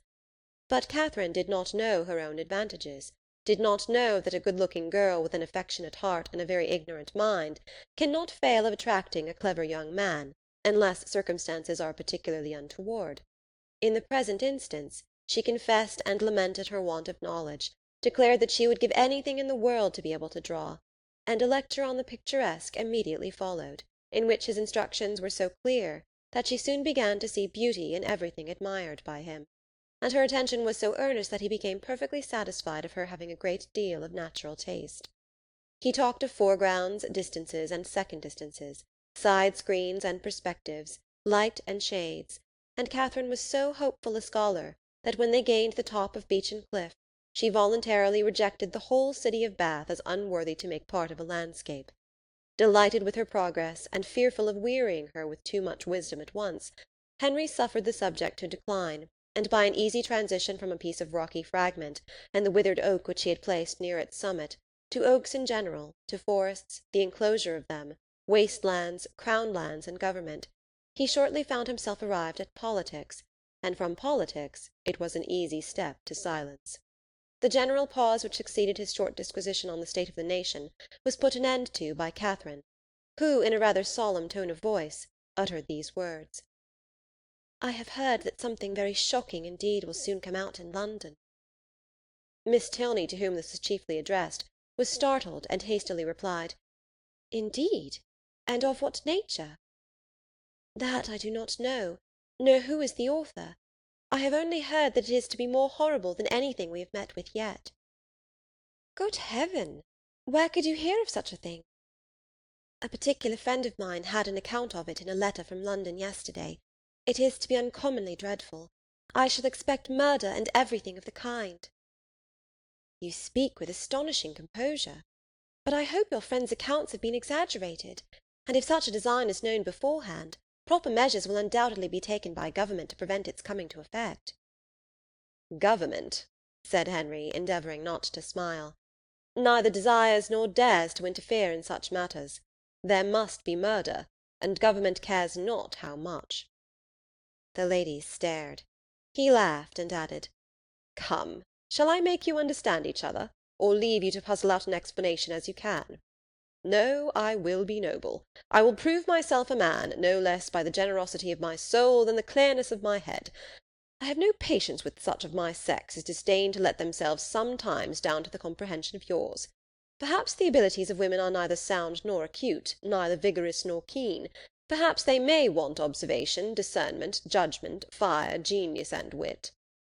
"Miss Morland, do not mind what he says, but have the goodness to satisfy me as to this dreadful riot." "Riot? What riot?" "My dear Eleanor, the riot is only in your own brain. The confusion there is scandalous. Miss Morland has been talking of nothing more dreadful than a new publication which is shortly to come out, in 3 duodecimo volumes, 276 pages in each, with a frontispiece to the first, of 2 tombstones and a lantern. Do you understand? And you, Miss Morland, my stupid sister has mistaken all your clearest expressions.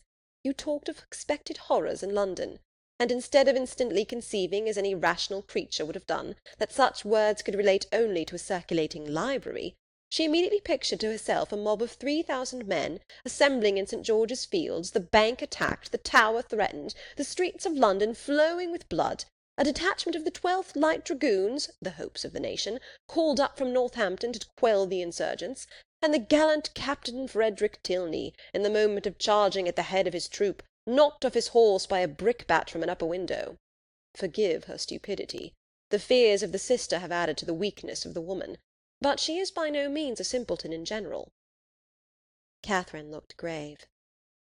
"And now, Henry," said Miss Tilney, "that you have made us understand each other, you may as well make Miss Morland understand yourself, unless you mean to have her think you intolerably rude to your sister, and a great brute in your opinion of women in general. Miss Morland is not used to your odd ways." "I shall be most happy to make her better acquainted with them." "No doubt, but that is no explanation of the present." "What am I to do?" "You know what you ought to do. Clear your character handsomely before her. Tell her that you think very highly of the understanding of women." "Miss Morland, I think very highly of the understanding of all the women in the world, especially of those, whoever they may be, with whom I happen to be in company." "That is not enough. Be more serious." "Miss Morland, no one can think more highly of the understanding of women than I do. In my opinion, nature has given them so much that they never find it necessary to use more than half." "We shall get nothing more serious from him now, Miss Morland. He is not in a sober mood.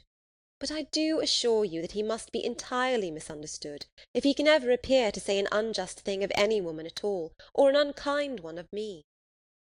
It was no effort to Catherine to believe that Henry Tilney could never be wrong. His manner might sometimes surprise, but his meaning must be always just, and what she did not understand she was almost as ready to admire as what she did. The whole walk was delightful, and though it ended too soon, its conclusion was delightful too. Her friends attended her into the house, and Miss Tilney, before they parted, addressing herself with respectful form as much to Mrs. Allen as to Catherine, petitioned for the pleasure of her company to dinner on the day after the next. No difficulty was made on Mrs. Allen's side, and the only difficulty on Catherine's was in concealing the excess of her pleasure. The morning had passed away so charmingly as to banish all her friendship and natural affection, for no thought of Isabella or James had crossed her during their walk. When the Tilneys were gone, she became amiable again, but she was amiable for some time to little effect. Mrs. Allen had no intelligence to give that could relieve her anxiety. She had heard nothing from any of them. Towards the end of the morning, however, Catherine, having occasion for some indispensable yard of ribbon which must be bought without a moment's delay, walked out into the town, and in Bond Street overtook the second Miss Thorpe as she was loitering towards Edgar's Buildings, between two of the sweetest girls in the world, who had been her dear friends all the morning. From her she soon learned that the party to Clifton had taken place. "They set off at 8 this morning," said Miss Anne, "and I am sure I do not envy them their drive. I think you and I are very well off to be out of the scrape. It must be the dullest thing in the world, for there is not a soul at Clifton this time of year. Belle went with your brother, and John drove Maria." Catherine spoke the pleasure she really felt on hearing this part of the arrangement. "Oh, yes," rejoined the other. "Maria is gone. She was quite wild to go. She thought it would be something very fine. I cannot say I admire her taste, and for my part I was determined from the first not to go, if they pressed me ever so much." Catherine, a little doubtful of this, could not help answering, "I wish you could have gone too. It is a pity you could not all go." "Thank you, but it is quite a matter of indifference to me. Indeed, I would not have gone on any account. I was saying so to Emily and Sophia when you overtook us." Catherine was still unconvinced, but glad that Anne should have the friendship of an Emily and a Sophia to console her, she bade her adieu without much uneasiness and returned home, pleased that the party had not been prevented by her refusing to join it, and very heartily wishing that it might be too pleasant to allow either James or Isabella to resent her resistance any longer. Chapter 15. Early the next day a note from Isabella, speaking peace and tenderness in every line, and entreating the immediate presence of her friend on a matter of the utmost importance, hastened Catherine, in the happiest state of confidence and curiosity, to Edgar's Buildings. The two youngest Miss Thorpes were by themselves in the front parlour, and on Anne's quitting it to call her sister, Catherine took the opportunity of asking the other for some particulars of their yesterday's party. Maria desired no greater pleasure than to speak of it, and Catherine immediately learnt that it had been altogether the most delightful scheme in the world, and that nobody could imagine how charming it had been, and that it had been more delightful than anybody could conceive. Such was the information of the first 5 minutes. The second unfolded thus much in detail: that they had driven directly to the York Hotel, ate some soup, and bespoke an early dinner, walked down to the pump-room, tasted the water, and laid out some shillings in purses and spars. Thence adjourned to eat ice at a pastry-cook's, and hurrying back to the hotel, swallowed their dinner in haste, to prevent being in the dark, and then had a delightful drive back, only the moon was not up, and it rained a little, and Mr. Morland's horse was so tired he could hardly get it along. Catherine listened with heartfelt satisfaction. It appeared that Blaise Castle had never been thought of, and as for all the rest, there was nothing to regret for half an instant. Maria's intelligence concluded with a tender effusion of pity for her sister Anne, whom she represented as insupportably cross from being excluded the party. "She will never forgive me, I'm sure, but you know, how could I help it? John would have me go, for he vowed he would not drive her, because she had such thick ankles. I dare say she will not be in good humour again this month, but I am determined I will not be cross. It is not a little matter that puts me out of temper." Isabella now entered the room with so eager a step, and a look of such happy importance, as engaged all her friend's notice. Maria was without ceremony sent away, and Isabella, embracing Catherine, thus began: "Yes, my dear Catherine, it is so indeed. Your penetration has not deceived you. Oh, that arch eye of yours, it sees through everything." Catherine replied only by a look of wondering ignorance. "Nay, my beloved, sweetest friend," continued the other, "compose yourself. I am amazingly agitated, as you perceive. Let us sit down and talk in comfort. Well, and so you guessed it the moment you had my note? Sly creature! Oh, my dear Catherine, you alone who know my heart can judge of my present happiness. Your brother is the most charming of men. I only wish I were more worthy of him. But what will your excellent father and mother say? Oh, heavens! When I think of them I am so agitated." Catherine's understanding began to awake, an idea of the truth suddenly darted into her mind, and with the natural blush of so new an emotion, she cried out, "Good heaven! My dear Isabella, what do you mean? Can you really be in love with James?" This bold surmise, however, she soon learnt comprehended but half the fact. The anxious affection, which she was accused of having continually watched in Isabella's every look and action, had, in the course of their yesterday's party, received the delightful confession of an equal love. Her heart and faith were alike engaged to James. Never had Catherine listened to anything so full of interest, wonder, and joy. Her brother and her friend engaged! New to such circumstances, the importance of it appeared unspeakably great, and she contemplated it as one of those grand events of which the ordinary course of life can hardly afford a return. The strength of her feelings she could not express, The nature of them, however, contented her friend. The happiness of having such a sister was their first effusion, and the fair ladies mingled in embraces and tears of joy. Delighting, however, as Catherine sincerely did in the prospect of the connection, it must be acknowledged that Isabella far surpassed her in tender anticipations. "You will be so infinitely dearer to me, my Catherine, than either Anne or Maria. I feel that I shall be so much more attached to my dear Morland's family than to my own." This was a pitch of friendship beyond Catherine. "You are so like your dear brother," continued Isabella, "that I quite doted on you the first moment I saw you. But so it always is with me. The first moment settles everything. The very first day that Morland came to us last Christmas, the very first moment I beheld him, my heart was irrecoverably gone. I remember I wore my yellow gown, with my hair done up in braids, and when I came into the drawing-room, and John introduced him, I thought I never saw anybody so handsome before."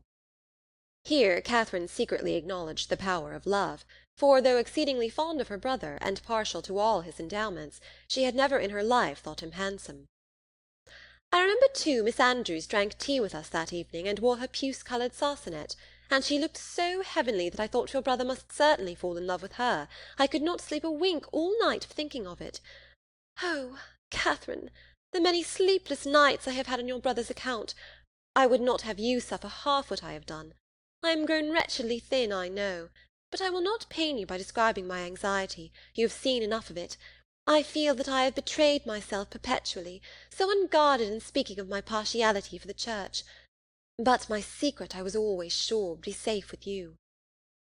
Catherine felt that nothing could have been safer, but ashamed of an ignorance little expected, she dared no longer contest the point, nor refuse to have been as full of arch penetration and affectionate sympathy as Isabella chose to consider her. Her brother, she found, was preparing to set off with all speed to Fullerton, to make known his situation and ask consent, and here was a source of some real agitation to the mind of Isabella. Catherine endeavoured to persuade her, as she was herself persuaded, that her father and mother would never oppose their son's wishes.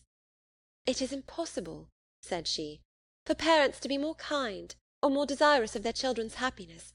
I have no doubt of their consenting immediately." "Morland says exactly the same," replied Isabella, "and yet I dare not expect it. My fortune will be so small, they can never consent to it. Your brother, who might marry anybody." Here Catherine again discerned the force of love. "Indeed, Isabella, you are too humble. The difference of fortune can be nothing to signify."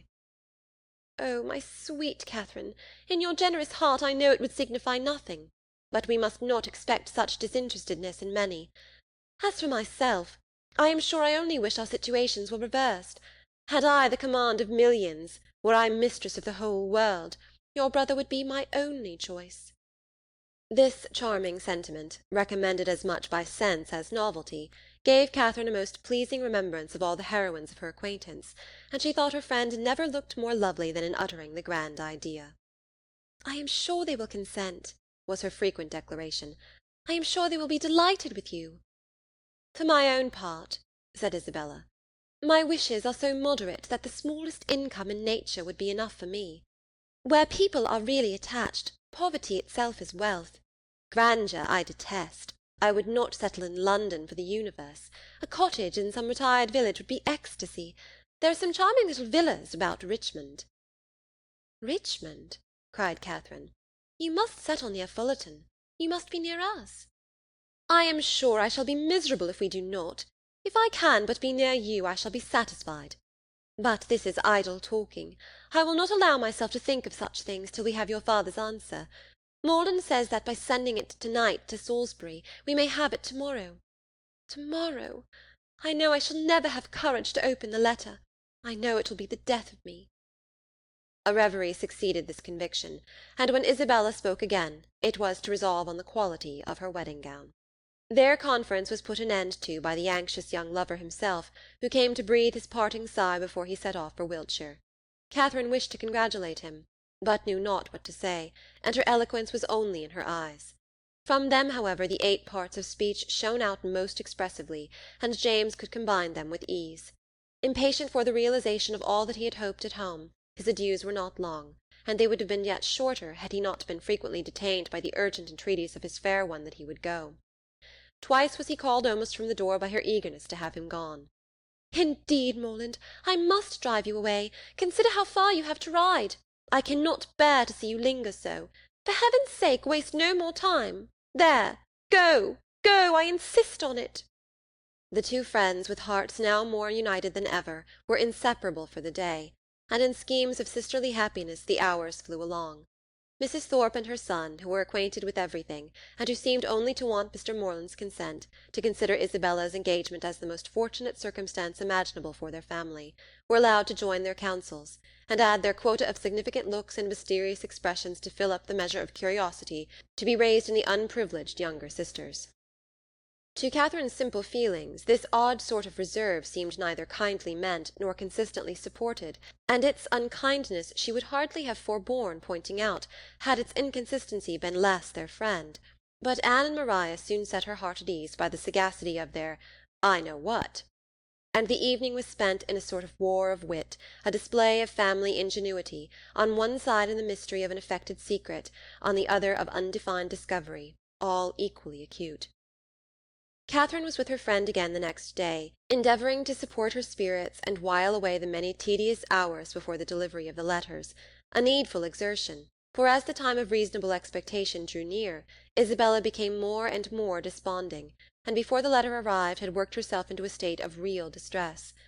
But when it did come, where could distress be found? "I have had no difficulty in gaining the consent of my kind parents, and have promised that everything in their power shall be done to forward my happiness," were the first 3 lines, and in one moment all was joyful security. The brightest glow was instantly spread over Isabella's features, all care and anxiety seemed removed, her spirits became almost too high for control, and she called herself without scruple the happiest of mortals. Mrs. Thorpe, with tears of joy, embraced her daughter, her son, her visitor, and could have embraced half the inhabitants of Bath with satisfaction. Her heart was overflowing with tenderness. It was "Dear John," and "Dear Catherine," at every word. "Dear Anne" and "Dear Maria" must immediately be made sharers in their felicity, and 2 "dears" at once before the name of Isabella were not more than that beloved child had now well earned. John himself was no skulker in joy. He not only bestowed on Mr. Morland the high commendation of being one of the finest fellows in the world, but swore off many sentences in his praise. The letter, whence sprang all this felicity, was short, containing little more than this assurance of success, and every particular was deferred till James could write again. But for particulars Isabella could well afford to wait. The needful was comprised in Mr. Morland's promise, his honour was pledged to make everything easy, and by what means their income was to be formed, whether landed property were to be resigned, or funded money made over, was a matter in which her disinterested spirit took no concern. She knew enough to feel secure of an honourable and speedy establishment, and her imagination took a rapid flight over its attendant felicities. She saw herself at the end of a few weeks, the gaze and admiration of every new acquaintance at Fullerton, the envy of every valued old friend in Putney, with a carriage at her command, a new name on her tickets, and a brilliant exhibition of hoop rings on her finger. When the contents of the letter were ascertained, John Thorpe, who had only waited its arrival to begin his journey to London, prepared to set off. "Well, Miss Morland," said he, on finding her alone in the parlour, "I am come to bid you good-bye." Catherine wished him a good journey. Without appearing to hear her, he walked to the window, fidgeted about, hummed a tune, and seemed wholly self-occupied. "Shall not you be late at Devizes?" said Catherine. He made no answer, but after a minute's silence burst out with, "A famous good thing this marrying scheme, upon my soul! A clever fancy of Morland's and Bell's. What do you think of it, Miss Morland? I say it is no bad notion." "I am sure I think it a very good one." "Do you? That's honest, by heavens! I am glad you are no enemy to matrimony, however.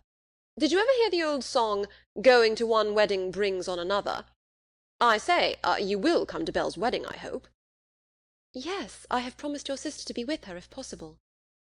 "And then you know," twisting himself about and forcing a foolish laugh, "I say, then you know, we may try the truth of the same old song." "May we? But I never sing. Well, I wish you a good journey. I dine with Miss Tilney to-day, and must now be going home." "Nay, but there is no such confounded hurry. Who knows when we may be together again? Not but that I shall be down again by the end of a fortnight, and a devilish long fortnight it will appear to me." "Then why do you stay away so long?" replied Catherine, finding that he waited for an answer. "That is kind of you, however, kind and good-natured. I shall not forget it in a hurry. But you have more good-nature and all that than anybody living, I believe. A monstrous deal of good-nature. And it is not only good-nature, but you have so much of everything. And then you have such— Upon my soul, I do not know anybody like you." "Oh, dear, there are a great many people like me, I dare say, only a great deal better. Good morning to you." "But I say, Miss Morland, I shall come and pay my respects at Fullerton before it is long, if not disagreeable." "Pray do. My father and mother will be very glad to see you." "And I hope, Miss Morland, you will not be sorry to see me." "Oh, dear, not at all. There are very few people I am sorry to see. Company is always cheerful." "That is just my way of thinking. Give me but a little cheerful company. Let me only have the company of the people I love. Let me only be where I like, and with whom I like, and the devil take the rest, say I. And I am heartily glad to hear you say the same. But I have a notion, Miss Morland, you and I think pretty much alike upon most matters." "Perhaps we may, but it is more than I ever thought of. And as to most matters, to say the truth, there are not many that I know my own mind about." "By Jove, no more do I. It is not my way to bother my brains with what does not concern me. My notion of things is simple enough. Let me only have the girl I like, say I, with a comfortable house over my head, and what care I for all the rest? Fortune is nothing. I am sure of a good income of my own, and if she had not a penny, why, so much the better." "Very true. I think like you there. If there is a good fortune on one side, there can be no occasion for any on the other, no matter which has it, so that there is enough. I hate the idea of one great fortune looking out for another, and to marry for money I think the wickedest thing in existence. Good day. We shall be very glad to see you at Fullerton, whenever it is convenient." And away she went. It was not in the power of all his gallantry to detain her longer. With such news to communicate, and such a visit to prepare for, her departure was not to be delayed by anything in his nature to urge, and she hurried away, leaving him to the undivided consciousness of his own happy address, and her explicit encouragement. The agitation which she had herself experienced on first learning her brother's engagement made her expect to raise no inconsiderable emotion in Mr. and Mrs. Allen by the communication of the wonderful event. How great was her disappointment! The important affair, which many words of preparation ushered in, had been foreseen by them both ever since her brother's arrival, and all that they felt on the occasion was comprehended in a wish for the young people's happiness, with a remark, on the gentleman's side, in favour of Isabella's beauty, and on the lady's of her great good luck. It was to Catherine the most surprising insensibility. The disclosure, however, of the great secret of James's going to Fullerton the day before, did raise some emotion in Mrs. Allen. She could not listen to that with perfect calmness, but repeatedly regretted the necessity of its concealment, wished she could have known his intention, wished she could have seen him before he went, as she should certainly have troubled him with her best regards to his father and mother, and her kind compliments to all the Skinners. Chapter 16. Catherine's expectations of pleasure from her visit in Milsom Street were so very high that disappointment was inevitable, and accordingly, though she was most politely received by General Tilney, and kindly welcomed by his daughter, though Henry was at home and no one else of the party, she found, on her return, without spending many hours in the examination of her feelings, that she had gone to her appointment preparing for happiness which it had not afforded. Instead of finding herself improved in acquaintance with Miss Tilney, from the intercourse of the day, she seemed hardly so intimate with her as before. Instead of seeing Henry Tilney to greater advantage than ever, in the ease of a family party, he had never said so little, nor been so little agreeable, and in spite of their father's great civilities to her, in spite of his thanks, invitations, and compliments, it had been a release to get away from him. It puzzled her to account for all this. It could not be General Tilney's fault. That he was perfectly agreeable and good-natured, and altogether a very charming man, did not admit of a doubt, for he was tall and handsome, and Henry's father. He could not be accountable for his children's want of spirits, or for her want of enjoyment in his company. The former she hoped at last might have been accidental, and the latter she could only attribute to her own stupidity. Isabella, on hearing the particulars of the visit, gave a different explanation. It was all pride, pride, insufferable haughtiness and pride. She had long suspected the family to be very high, and this made it certain. Such insolence of behaviour as Miss Tilney she had never heard of in her life. Not to do the honours of her house with common good breeding, to behave to her guest with such superciliousness, hardly even to speak to her. But it was not so bad as that, Isabella. There was no superciliousness. She was very civil. Oh, don't defend her. And then the brother, he who had appeared so attached to you. Good heavens! Well, some people's feelings are incomprehensible. And so he hardly looked once at you the whole day. I do not say so, but he did not seem in good spirits. How contemptible! Of all things in the world, inconstancy is my aversion. Let me entreat you never to think of him again, my dear Catherine. Indeed, he is unworthy of you. Unworthy? I do not suppose he ever thinks of me. That is exactly what I say. He never thinks of you. Such fickleness! Oh, how different to your brother and to mine! I really believe John has the most constant heart. But as for General Tilney, I assure you it would be impossible for anybody to behave to me with greater civility and attention. It seemed to be his only care to entertain and make me happy. Oh, I know no harm of him. I do not suspect him of pride. I believe he is a very gentlemanlike man. John thinks very well of him, and John's judgment. Well, I shall see how they behave to me this evening. We shall meet them at the rooms. And must I go? Do not you intend it? I thought it was all settled. Nay, since you make such a point of it, I can refuse you nothing. But do not insist upon my being very agreeable, for my heart, you know, will be some 40 miles off. And as for dancing, do not mention it, I beg. That is quite out of the question. Charles Hodges will plague me to death, I dare say, but I shall cut him very short. 10 to 1, but he guesses the reason, and that is exactly what I want to avoid, so I shall insist on his keeping his conjecture to himself. Isabella's opinion of the Tilneys did not influence her friend. She was sure there had been no insolence in the manners either of brother or sister, and she did not credit there being any pride in their hearts. The evening rewarded her confidence. She was met by one with the same kindness, and by the other with the same attention as heretofore.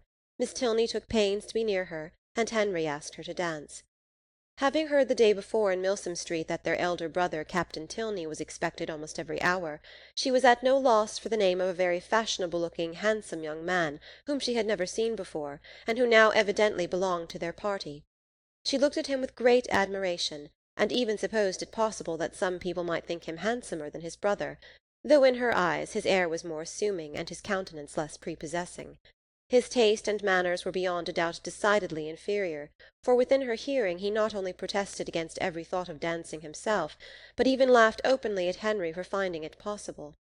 From the latter circumstance it may be presumed that, whatever might be our heroine's opinion of him, his admiration of her was not of a very dangerous kind, not likely to produce animosities between the brothers, nor persecutions to the lady. He cannot be the instigator of the 3 villains in horsemen's greatcoats, by whom she will hereafter be forced into a travelling chaise and 4, which will drive off with incredible speed. Catherine, meanwhile, undisturbed by presentiments of such an evil, or of any evil at all, except that of having but a short set to dance down, enjoyed her usual happiness with Henry Tilney, listening with sparkling eyes to everything he said, and in finding him irresistible, becoming so herself. At the end of the first dance Captain Tilney came towards them again, and, much to Catherine's dissatisfaction, pulled his brother away. They retired whispering together, and though her delicate sensibility did not take immediate alarm, and lay it down as fact, that Captain Tilney must have heard some malevolent misrepresentation of her, which he now hastened to communicate to his brother, in the hope of separating them for ever, she could not have her partner conveyed from her sight without very uneasy sensations. Her suspense was of full 5 minutes' duration, and she was beginning to think it a very long quarter of an hour, when they both returned, and an explanation was given, by Henry's requesting to know if she thought her friend, Miss Thorpe, would have any objection to dancing, as his brother would be most happy to be introduced to her. Catherine, without hesitation, replied that she was very sure Miss Thorpe did not mean to dance at all. The cruel reply was passed on to the other, and he immediately walked away. "Your brother will not mind it, I know," said she, "because I heard him say before that he hated dancing, but it was very good-natured in him to think of it. I suppose he saw Isabella sitting down, and fancied she might wish for a partner, But he is quite mistaken, for she would not dance upon any account in the world." Henry smiled and said, "How very little trouble it can give you to understand the motive of other people's actions." "Why? What do you mean?" "With you it is not, how is such a one likely to be influenced? What is the inducement most likely to act upon a person's feelings, age, situation, and probable habits of life considered? But how should I be influenced? What would my inducement in acting so and so?" "I do not understand you." "Then we are on very unequal terms, for I understand you perfectly well." "Me?" "Yes, I cannot speak well enough to be unintelligible." "Bravo! An excellent satire on modern language." "But pray tell me what you mean." "Shall I indeed? Do you really desire it? But you are not aware of the consequences. It will involve you in a very cruel embarrassment, and certainly bring on a disagreement between us." "No, no, it shall not do either. I am not afraid." "Well, then, I only meant that your attributing my brother's wish of dancing with Miss Thorpe to good nature alone convinced me of your being superior in good nature yourself to all the rest of the world." Catherine blushed and disclaimed, and the gentleman's predictions were verified. There was a something, however, in his words which repaid her for the pain of confusion, and that something occupied her mind so much that she drew back for some time, forgetting to speak or to listen, and almost forgetting where she was, till, roused by the voice of Isabella, she looked up and saw her with Captain Tilney, preparing to give them hands across. Isabella shrugged her shoulders and smiled, the only explanation of this extraordinary change which could at that time be given, but as it was not quite enough for Catherine's comprehension, she spoke her astonishment in very plain terms to her partner. "I cannot think how it could happen. Isabella was so determined not to dance." "And did Isabella never change her mind before?" "Oh, but because— And your brother? After what you told him from me, how could he think of going to ask her?" "I cannot take surprise to myself on that head. You bid me be surprised on your friend's account, and therefore I am. But as for my brother, his conduct in the business, I must own, has been no more than I believed him perfectly equal to. The fairness of your friend was an open attraction. Her firmness, you know, could only be understood by yourself." "You are laughing, but I assure you Isabella is very firm in general." "It is as much as should be said of any one. To be always firm must be to be often obstinate. When properly to relax is the trial of judgment, and without reference to my brother, I really think Miss Thorpe has by no means chosen ill in fixing on the present hour." The friends were not able to get together for any confidential discourse till all the dancing was over, but then, as they walked about the room arm in arm, Isabella thus explained herself. "I do not wonder at your surprise, and I really am fatigued to death. He is such a rattle. Amusing enough if my mind had been disengaged, but I would have given all the world to sit still." "Then why did not you?" "Oh, my dear, it would have looked so particular, and you know how I abhor doing that. I refused him as long as I possibly could, but he would take no denial. You have no idea how he pressed me. I begged him to excuse me and get some other partner, but no, not he. After aspiring to my hand, there was nobody else in the room he could bear to think of, and it was not that he wanted merely to dance. He wanted to be with me. Oh, such nonsense! I told him he had taken a very unlikely way to prevail upon me, for of all the things in the world I hated fine speeches and compliments. And so then I found there would be no peace if I did not stand up. Besides, I thought Mrs. Hughes, who introduced him, might take it ill if I did not. And your dear brother, I am sure he would have been miserable if I had sat down the whole evening. I am so glad it is over. My spirits are quite jaded with listening to his nonsense, and then, being such a smart young fellow, I saw every eye was upon us." "He is very handsome indeed." "Handsome? Yes, I suppose he may. I dare say people would admire him in general, but he is not at all in my style of beauty. I hate a florid complexion and dark eyes in a man. However, he is very well. Amazingly conceited, I am sure. I took him down several times, you know, in my way." When the young ladies next met, they had a far more interesting subject to discuss. James Morland's second letter was then received, and the kind intentions of his father fully explained. A living, of which Mr. Morland was himself patron and incumbent, of about £400 yearly value, was to be resigned to his son as soon as he could be old enough to take it, no trifling deduction from the family income, no niggardly assignment to one of 10 children. An estate of at least equal value, moreover, was assured as his future inheritance. James expressed himself on the occasion with becoming gratitude, and the necessity of waiting between 2 and 3 years before they could marry, being, however unwelcome, no more than he had expected, was borne by him without discontent. Catherine, whose expectations had been as unfixed as her ideas of her father's income, and whose judgment was now entirely led by her brother, felt equally well satisfied, and heartily congratulated Isabella on having everything so pleasantly settled. "It is very charming indeed," said Isabella with a grave face. "Mr. Morland has behaved vastly handsome indeed," said the gentle Mrs. Thorpe, looking anxiously at her daughter.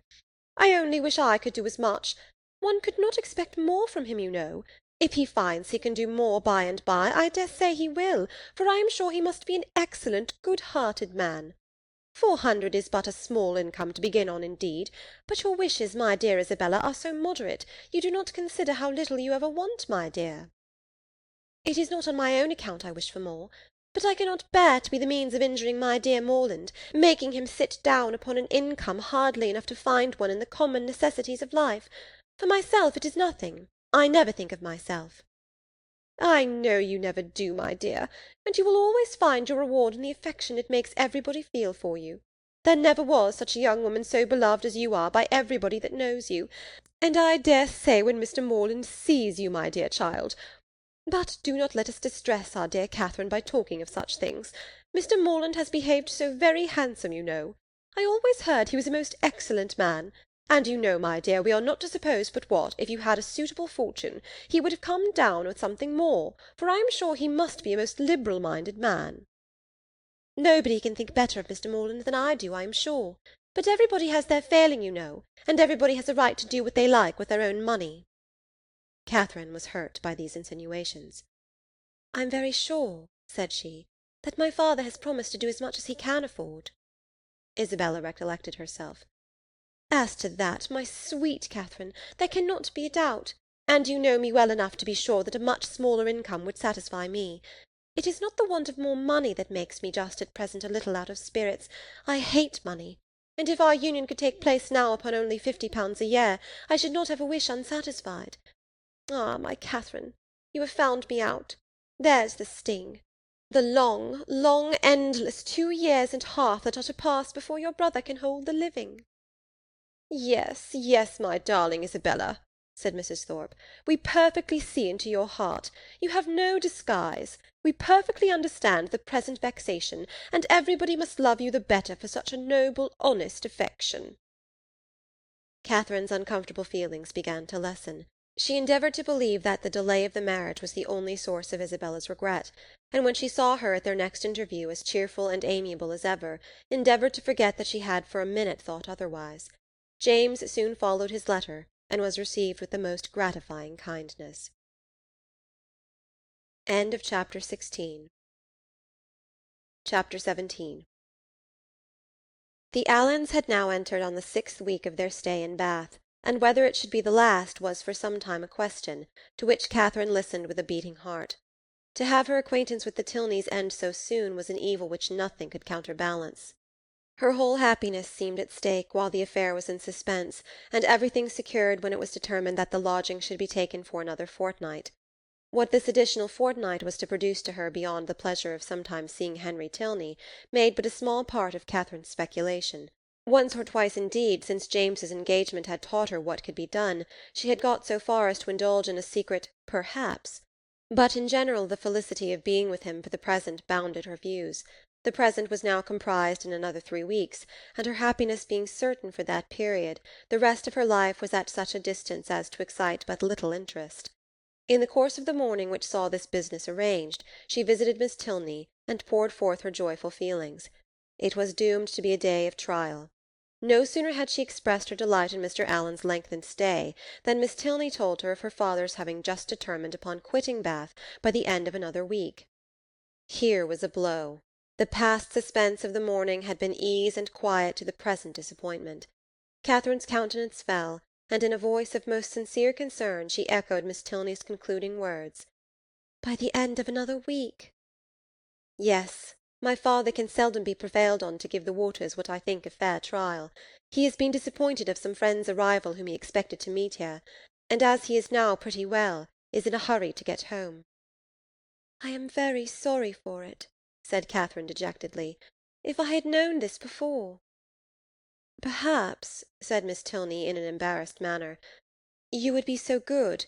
It would make me very happy if—" The entrance of her father put a stop to the civility, which Catherine was beginning to hope might introduce a desire of their corresponding. After addressing her with his usual politeness, he turned to his daughter and said, "Well, Eleanor, may I congratulate you on being successful in your application to your fair friend?" "I was just beginning to make the request, sir, as you came in." "Well, proceed by all means. I know how much your heart is in it. My daughter, Miss Morland," he continued, without leaving his daughter time to speak, "has been forming a very bold wish. We leave Bath, as she has perhaps told you, on Saturday se'nnight. A letter from my steward tells me that my presence is wanted at home, and being disappointed in my hope of seeing the Marquis of Longtown and General Courtenay here, some of my very old friends, there is nothing to detain me longer in Bath. And could we carry our selfish point with you, we should leave it without a single regret. Can you, in short, be prevailed on to quit this scene of public triumph, and oblige your friend Eleanor with your company in Gloucestershire? I am almost ashamed to make the request, though its presumption would certainly appear greater to every creature in Bath than yourself. Modesty such as yours, but not for the world would I pain it by open praise. If you can be induced to honour us with a visit, you will make us happy beyond expression. 'Tis true we can offer you nothing like the gaieties of this lively place. We can tempt you neither by amusement nor splendour, for our mode of living, as you see, is plain and unpretending. Yet no endeavour shall be wanting on our side to make Northanger Abbey not wholly disagreeable." Northanger Abbey! These were thrilling words, and wound up Catherine's feelings to the highest point of ecstasy. Her grateful and gratified heart could hardly restrain its expressions within the language of tolerable calmness. To receive so flattering an invitation, to have her company so warmly solicited. Everything honourable and soothing, every present enjoyment, and every future hope was contained in it, and her acceptance, with only the saving clause of papa and mamma's approbation, was eagerly given. "I will write home directly," said she, "and if they do not object, as I dare say they will not." General Tilney was not less sanguine, having already waited on her excellent friends in Pulteney Street, and obtained their sanction of his wishes. "Since they can consent to part with you," said he, "we may expect philosophy from all the world." Miss Tilney was earnest, though gentle, in her secondary civilities, and the affair became in a few minutes as nearly settled as this necessary reference to Fullerton would allow. The circumstances of the morning had led Catherine's feelings through the varieties of suspense, security, and disappointment, but they were now safely lodged in perfect bliss, and with spirits elated to rapture, with Henry at her heart and Northanger Abbey on her lips, she hurried home to write her letter. Mr. and Mrs. Morland, relying on the discretion of the friends to whom they had already entrusted their daughter, felt no doubt of the propriety of an acquaintance which had been formed under their eye, and sent therefore by return of post their ready consent to her visit in Gloucestershire. This indulgence, though not more than Catherine had hoped for, completed her conviction of being favoured beyond every other human creature, in friends and fortune, circumstance and chance. Everything seemed to co-operate for her advantage. By the kindest of her first friends, the Allens, she had been introduced into scenes where pleasures of every kind had met her. Her feelings, her preferences had each known the happiness of a return. Wherever she felt attachment, she had been able to create it. The affection of Isabella was to be secured to her in a sister. The Tilneys, they, by whom, above all, she desired to be favourably thought of, outstripped even her wishes in the flattering measures by which their intimacy was to be continued. She was to be their chosen visitor, she was to be for weeks under the same roof with the person whose society she most prized, and in addition to all the rest, this roof was to be the roof of an abbey. Her passion for ancient edifices was next in degree to her passion for Henry Tilney, and castles and abbeys made usually the charm of those reveries which his image did not fill. To see and explore either the ramparts and keep of the one, or the cloisters of the other, had been for many weeks a darling wish, though to be more than the visitor of an hour had seemed too nearly impossible for desire. And yet this was to happen. With all the chances against her of house, hall, place, park, court, and cottage, Northanger turned up an abbey, and she was to be its inhabitant. Its long, damp passages, its narrow cells and ruined chapel, were to be within her daily reach, and she could not entirely subdue the hope of some traditional legends, some awful memorials of an injured and ill-fated nun. It was wonderful that her friend should seem so little elated by the possession of such a home, that the consciousness of it should be so meekly borne. The power of early habit only could account for it. A distinction to which they had been born gave no pride. Their superiority of abode was no more to them than their superiority of person. Many were the inquiries she was eager to make of Miss Tilney, but so active were her thoughts that when these inquiries were answered, she was hardly more assured than before of Northanger Abbey having been a richly endowed convent at the time of the Reformation, of its having fallen into the hands of an ancestor of the Tilneys on its dissolution, of a large portion of the ancient buildings still making a part of the present dwelling although the rest was decayed, or of its standing low in a valley, sheltered from the north and east by rising woods of oak. Chapter 18. With a mind thus full of happiness, Catherine was hardly aware that 2 or 3 days had passed away without her seeing Isabella for more than a few minutes together. She began first to be sensible of this, and to sigh for her conversation, as she walked along the pump-room one morning, by Mrs. Allen's side, without anything to say or to hear, and scarcely had she felt a 5 minutes' longing of friendship before the object of it appeared, and inviting her to a secret conference, led the way to a seat. "This is my favourite place," said she as they sat down on a bench between the doors, which commanded a tolerable view of everybody entering at either. "It is so out of the way." Catherine, observing that Isabella's eyes were continually bent towards one door or the other, as in eager expectation, and remembering how often she had been falsely accused of being arch, thought the present a fine opportunity for being really so, and therefore gaily said, "Do not be uneasy, Isabella. James will soon be here."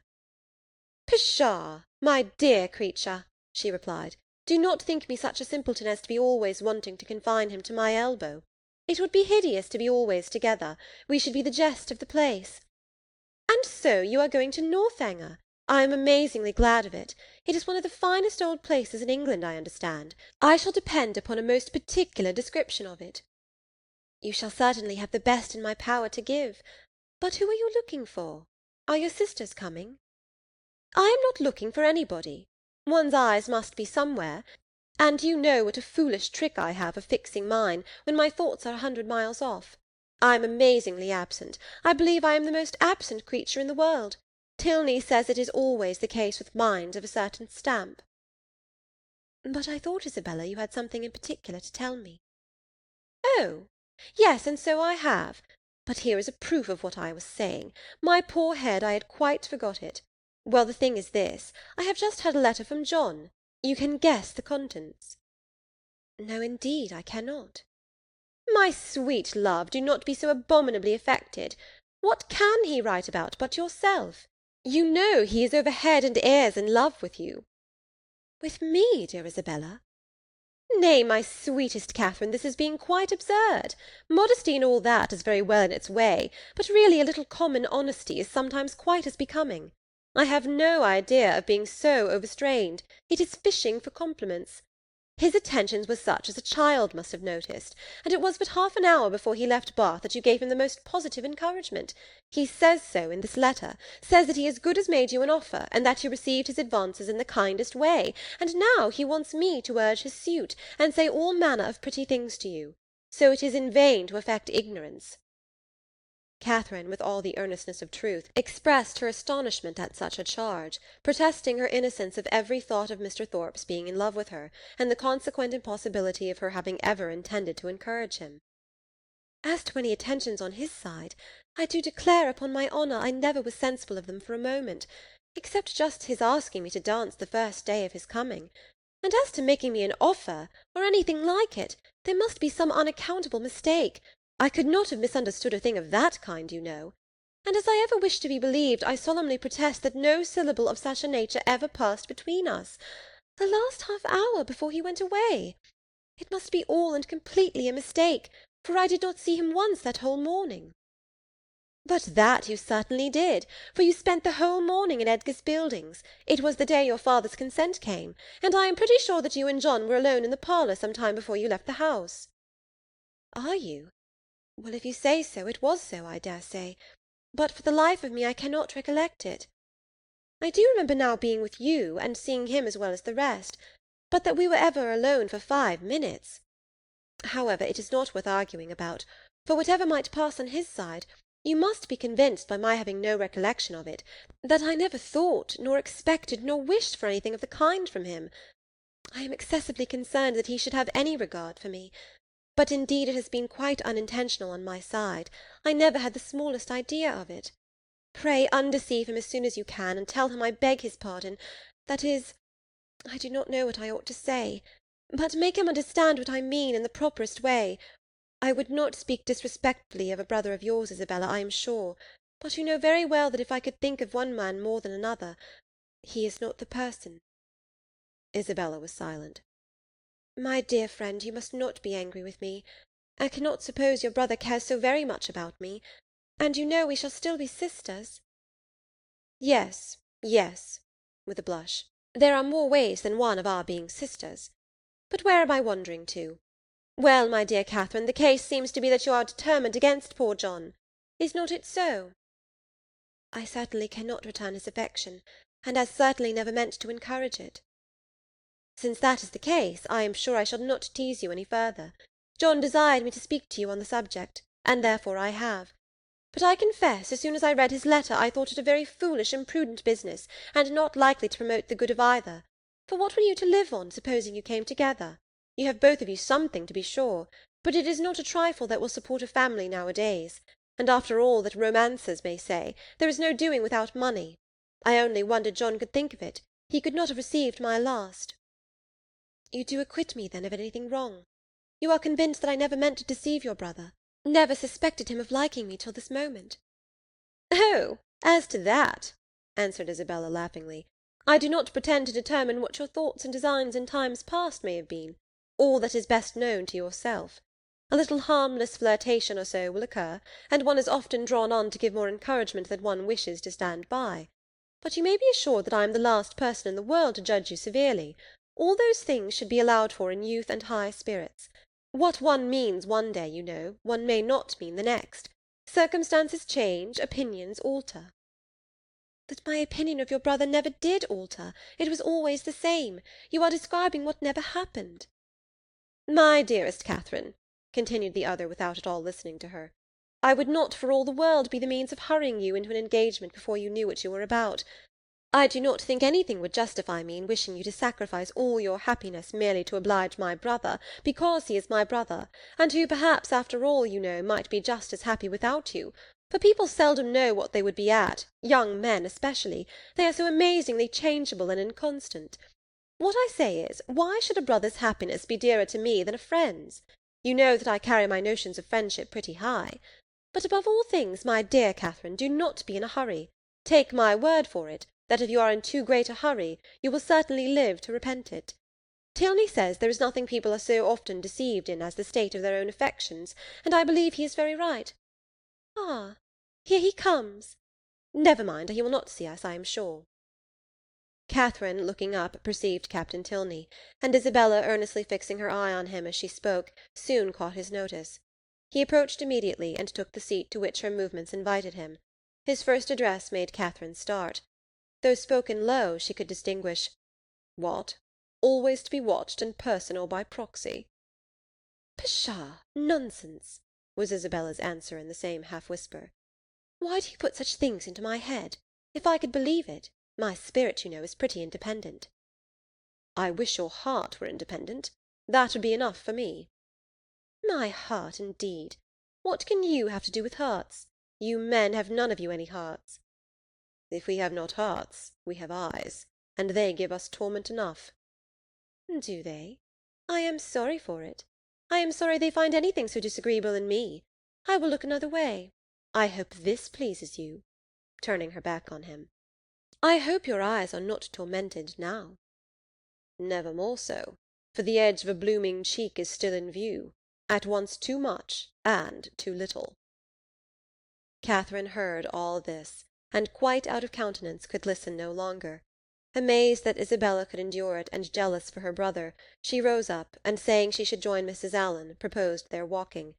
But for this Isabella showed no inclination. She was so amazingly tired, and it was so odious to parade about the pump-room, and if she moved from her seat she should miss her sisters. She was expecting her sisters at every moment, so that her dearest Catherine must excuse her, and must sit quietly down again. But Catherine could be stubborn too, and Mrs. Allen just then coming up to propose their returning home, she joined her and walked out of the pump-room, leaving Isabella still sitting with Captain Tilney. With much uneasiness did she thus leave them. It seemed to her that Captain Tilney was falling in love with Isabella, and Isabella unconsciously encouraging him.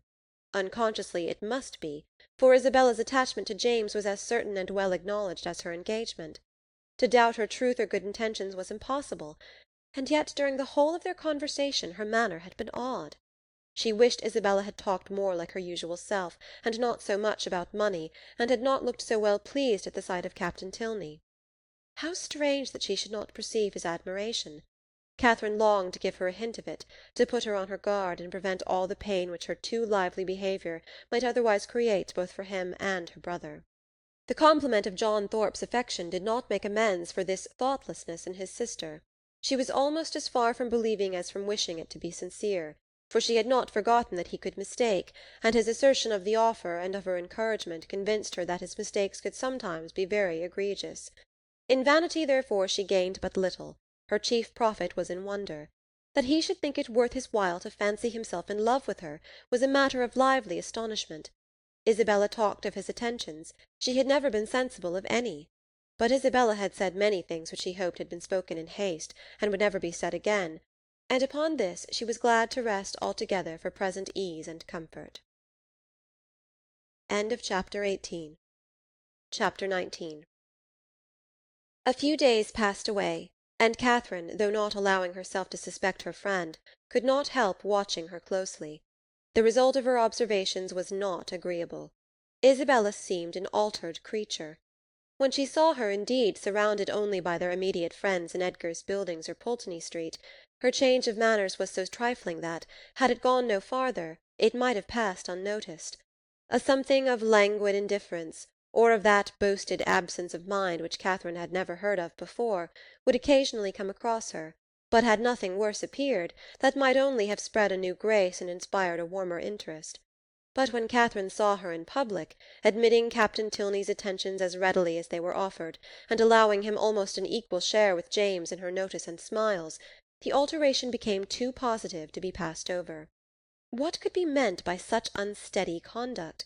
What her friend could be at, was beyond her comprehension. Isabella could not be aware of the pain she was inflicting, but it was a degree of wilful thoughtlessness which Catherine could not but resent. James was the sufferer. She saw him grave and uneasy. However careless of his present comfort the woman might be who had given him her heart, to her it was always an object. For poor Captain Tilney, too, she was greatly concerned. Though his looks did not please her, his name was a passport to her good-will, and she thought with sincere compassion of his approaching disappointment, for in spite of what she had believed herself to overhear in the pump-room, his behaviour was so incompatible with the knowledge of Isabella's engagement that she could not, upon reflection, imagine him aware of it. He might be jealous of her brother as a rival, but if more had seemed implied, the fault must have been in her misapprehension. She wished by a gentle remonstrance to remind Isabella of her situation, and make her aware of this double unkindness, but for remonstrance, either opportunity or comprehension was always against her.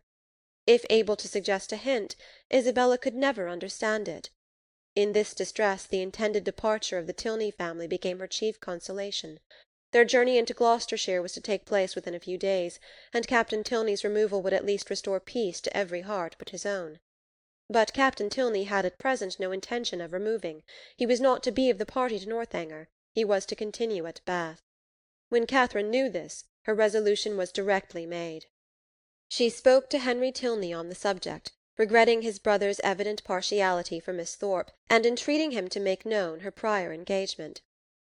"My brother does know it," was Henry's answer. "Does he? Then why does he stay here?" He made no reply, and was beginning to talk of something else, but she eagerly continued. "Why do you not persuade him to go away? The longer he stays, the worse it will be for him at last. Pray advise him, for his own sake, and for everybody's sake, to leave Bath directly. Absence will in time make him comfortable again, but he can have no hope here. and it is only staying to be miserable." Henry smiled and said, "I am sure my brother would not wish to do that." "Then you will persuade him to go away?" "Persuasion is not at command. But pardon me, if I cannot even endeavour to persuade him. I have myself told him that Miss Thorpe is engaged. He knows what he is about, and must be his own master." "No, he does not know what he is about," cried Catherine. "He does not know the pain he is giving my brother. Not that James has ever told me so, but I am sure he is very uncomfortable."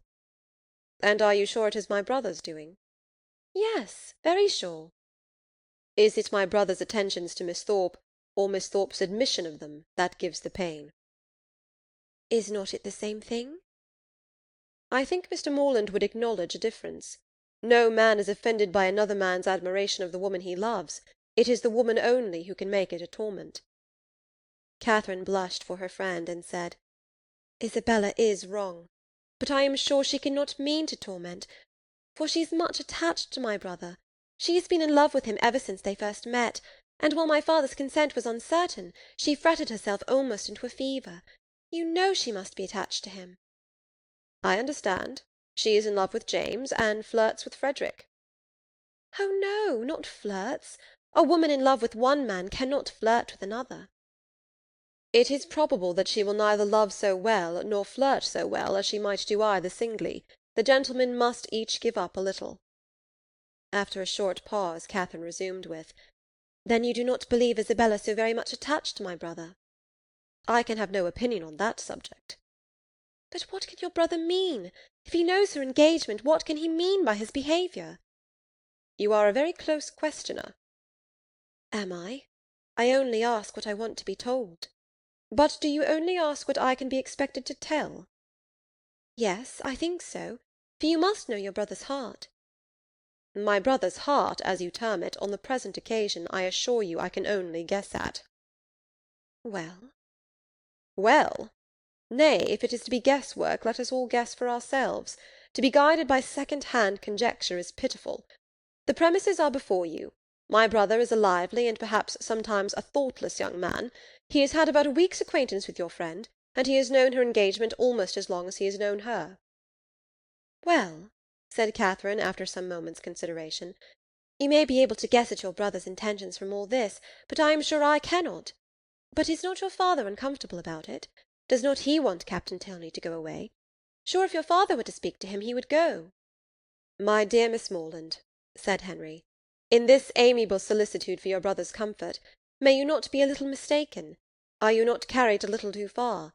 Would he thank you, either on his own account or Miss Thorpe's, for supposing that her affection, or at least her good behaviour, is only to be secured by her seeing nothing of Captain Tilney?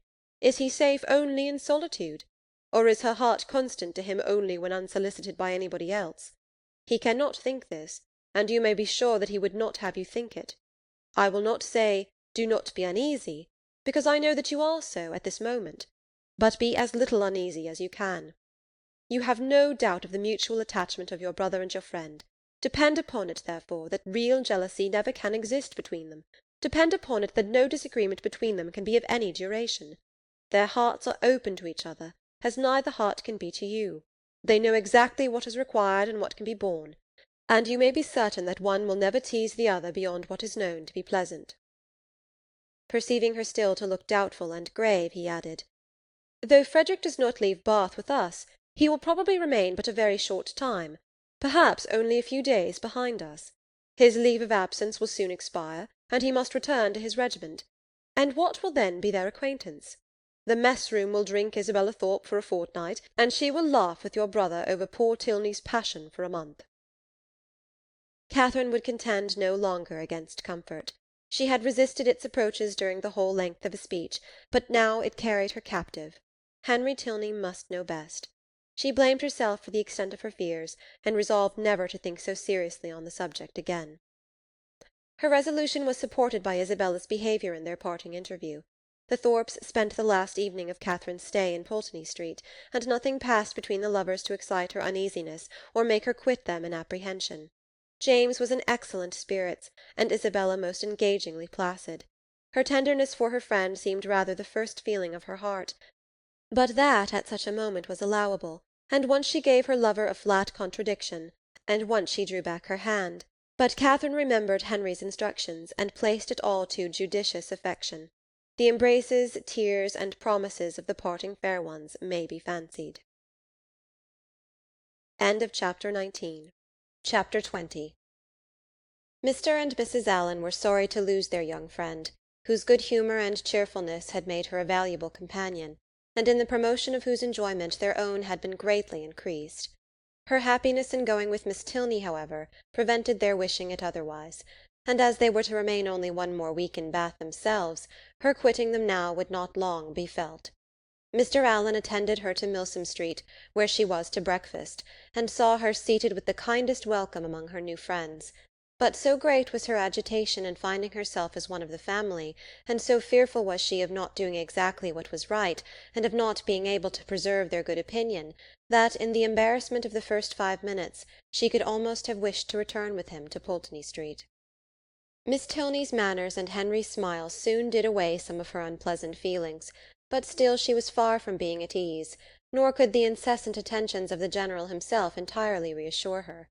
Nay, perverse as it seemed, she doubted whether she might not have felt less had she been less attended to.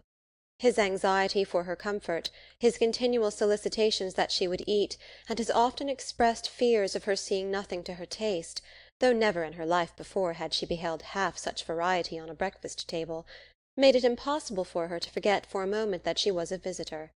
She felt utterly unworthy of such respect, and knew not how to reply to it. Her tranquillity was not improved by the General's impatience for the appearance of his eldest son, nor by the displeasure he expressed at his laziness when Captain Tilney at last came down. She was quite pained by the severity of his father's reproof, which seemed disproportionate to the offence, and much was her concern increased when she found herself the principal cause of the lecture, and that his tardiness was chiefly resented from being disrespectful to her. This was placing her in a very uncomfortable situation, and she felt great compassion for Captain Tilney, without being able to hope for his goodwill. He listened to his father in silence, and attempted not any defence, which confirmed her in fearing that the inquietude of his mind, on Isabella's account, might, by keeping him long sleepless, have been the real cause of his rising late. It was the first time of her being decidedly in his company, and she had hoped to be now able to form her opinion of him, but she had scarcely heard his voice while his father remained in the room, and even afterwards, so much were his spirits affected, she could distinguish nothing but these words in a whisper to Eleanor: "How glad I shall be when you are all off." The bustle of going was not pleasant. The clock struck 10 while the trunks were carrying down, and the General had fixed to be out of Milsom Street by that hour. His greatcoat, instead of being brought for him to put on directly, was spread out in the curricle in which he was to accompany his son. The middle seat of the chaise was not drawn out, though there were 3 people to go in it, and his daughter's maid had so crowded it with parcels that Miss Morland would not have room to sit, and so much was he influenced by this apprehension when he handed her in, that she had some difficulty in saving her own new writing-desk from being thrown out into the street. At last, however, the door was closed upon the 3 females, and they set off at the sober pace in which the handsome, highly fed 4 horses of a gentleman usually perform a journey of 30 miles, such was the distance of Northanger from Bath, to be now divided into 2 equal stages. Catherine's spirits revived as they drove from the door, for with Miss Tilney she felt no restraint, and with the interest of a road entirely new to her, of an abbey before and a curricle behind, she caught the last view of Bath without any regret, and met with every milestone before she expected it. The tediousness of a 2 hours' wait at Petit France, in which there was nothing to be done but to eat without being hungry, and loiter about without anything to see, next followed, and her admiration of the style in which they travelled, of the fashionable chaise and four, postilions handsomely liveried, rising so regularly in their stirrups, and numerous outriders properly mounted, sunk a little under this consequent inconvenience. Had their party been perfectly agreeable, the delay would have been nothing, but General Tilney, though so charming a man, seemed always a check upon his children's spirits, and scarcely anything was said but by himself, the observation of which, with his discontent at whatever the inn afforded, and his angry impatience at the waiters, made Catherine grow every moment more in awe of him, and appeared to lengthen the 2 hours into 4.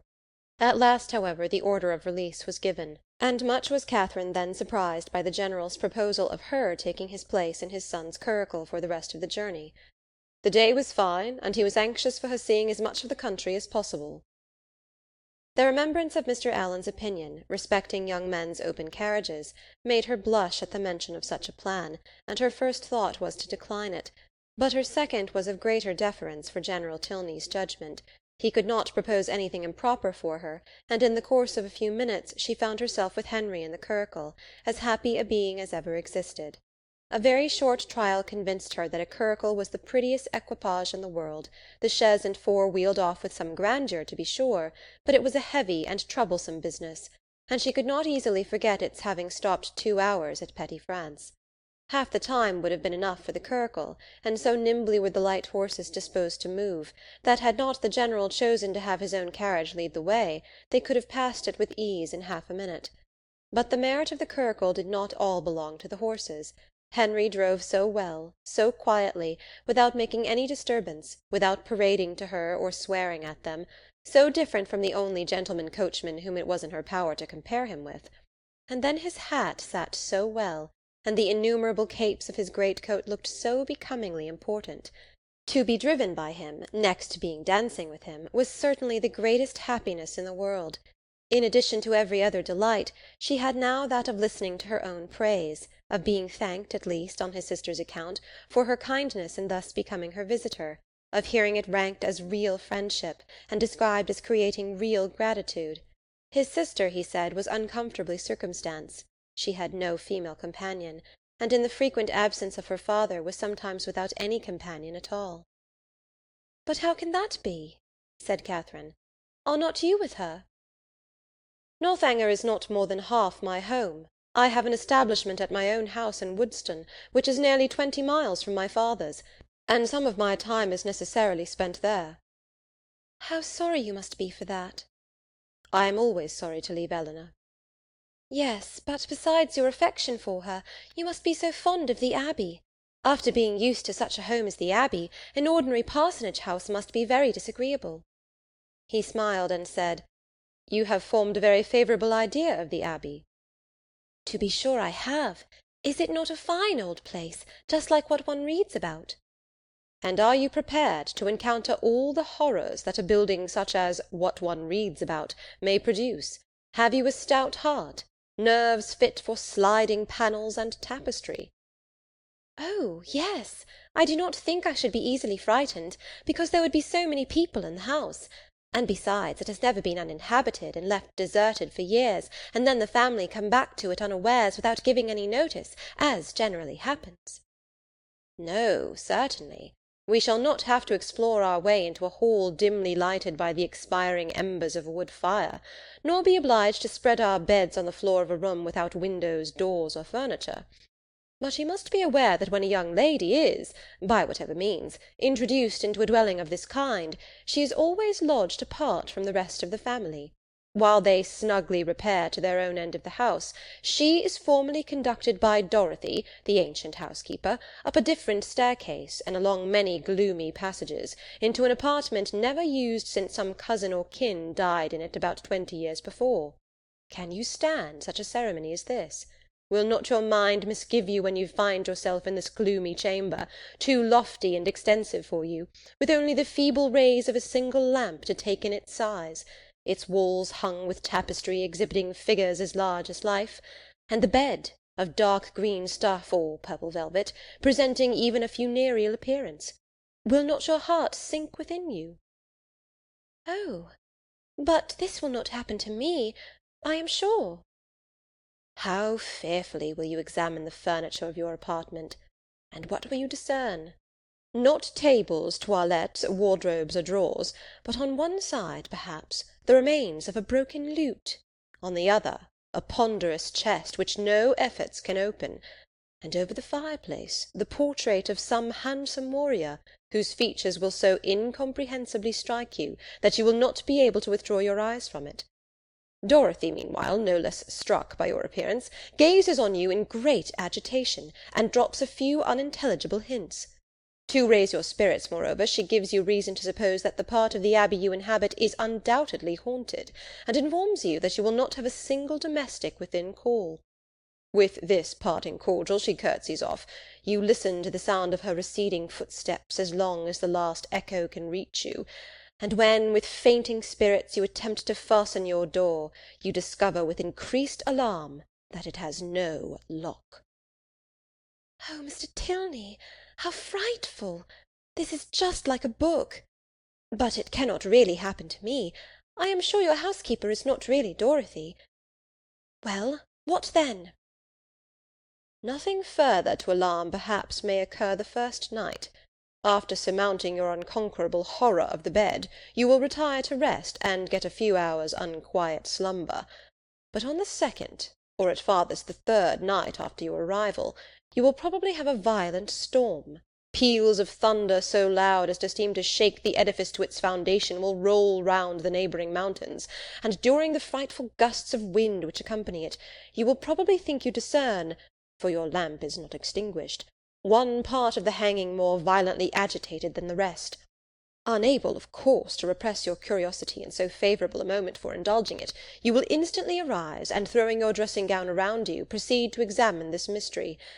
After a very short search, you will discover a division in the tapestry so artfully constructed as to defy the minutest inspection, and on opening it, a door will immediately appear, which door, being only secured by massy bars and a padlock, you will, after a few efforts, succeed in opening, and with your lamp in your hand you will pass through it into a small vaulted room. No, indeed, I should be too much frightened to do any such thing. What? Not when Dorothy has given you to understand that there is a secret subterraneous communication between your apartment and the chapel of St. Anthony, scarcely 2 miles off? Could you shrink from so simple an adventure? No, no, you will proceed into this small vaulted room, and through this into several others, without perceiving anything very remarkable in either. In one, perhaps, there may be a dagger, in another a few drops of blood, and in a third the remains of some instrument of torture. But there being nothing in all this out of the common way, and your lamp being nearly exhausted, you will return towards your own apartment. In repassing through the small vaulted room, however, your eyes will be attracted towards a large old-fashioned cabinet of ebony and gold, which, though narrowly examining the furniture before, you had passed unnoticed. Impelled by an irresistible presentiment, you will eagerly advance to it, unlock its folding doors, and search into every drawer, but for some time without discovering anything of importance, perhaps nothing but a considerable hoard of diamonds. At last, however, by touching a secret spring, an inner compartment will open, a roll of paper appears, you seize it, it contains many sheets of manuscript.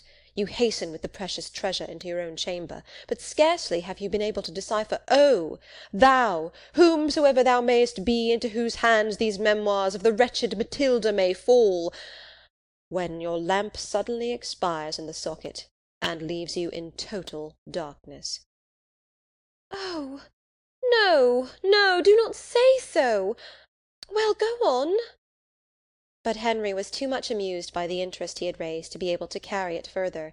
He could no longer command solemnity either of subject or voice, and was obliged to entreat her to use her own fancy in the perusal of Matilda's woes.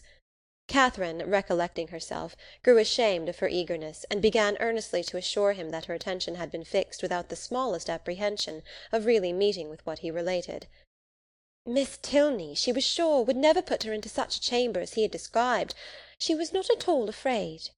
As they drew near the end of their journey, her impatience for a sight of the Abbey, for some time suspended by his conversation on subjects very different, returned in full force, and every bend in the road was expected with solemn awe to afford a glimpse of its massy walls of grey stone, rising amidst a grove of ancient oaks, with the last beams of the sun playing in beautiful splendour on its high Gothic windows. But so low did the building stand that she found herself passing through the great gates of the lodge into the very grounds of Northanger, without having discerned even an antique chimney. She knew not that she had any right to be surprised, but there was a something in this mode of approach which she certainly had not expected. To pass between lodges of a modern appearance, to find herself with such ease in the very precincts of the Abbey, and driven so rapidly along a smooth, level road of fine gravel, without obstacle, alarm, or solemnity of any kind, struck her as odd and inconsistent. She was not long at leisure, however, for such considerations. A sudden scud of rain, driving full in her face, made it impossible for her to observe anything further, and fixed all her thoughts on the welfare of her new straw bonnet, and she was actually under the Abbey walls, was springing with Henry's assistance from the carriage, and was beneath the shelter of the old porch, and had even passed on to the hall, where her friend and the General were waiting to welcome her, without feeling one awful foreboding of future misery to herself, or one moment's suspicion of any past scenes of horror being acted within the solemn edifice.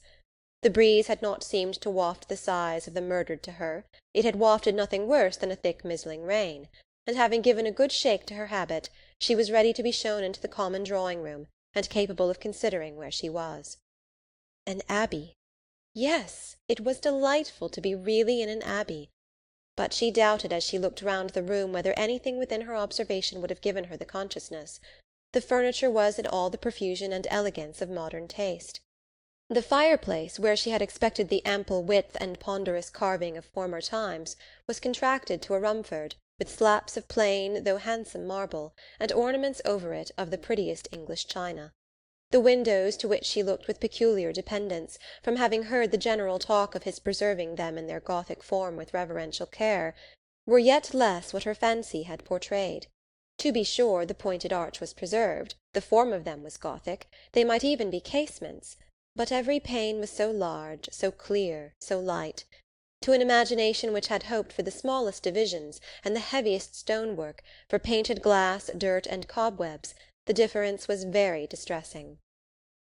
The General, perceiving how her eye was employed, began to talk of the smallness of the room and simplicity of the furniture, where everything being for daily use pretended only to comfort, etc., flattering himself, however, that there were some apartments in the Abbey not unworth her notice, and was proceeding to mention the costly gilding of one in particular, when, taking out his watch, he stopped short to pronounce with surprise, within 20 minutes of 5.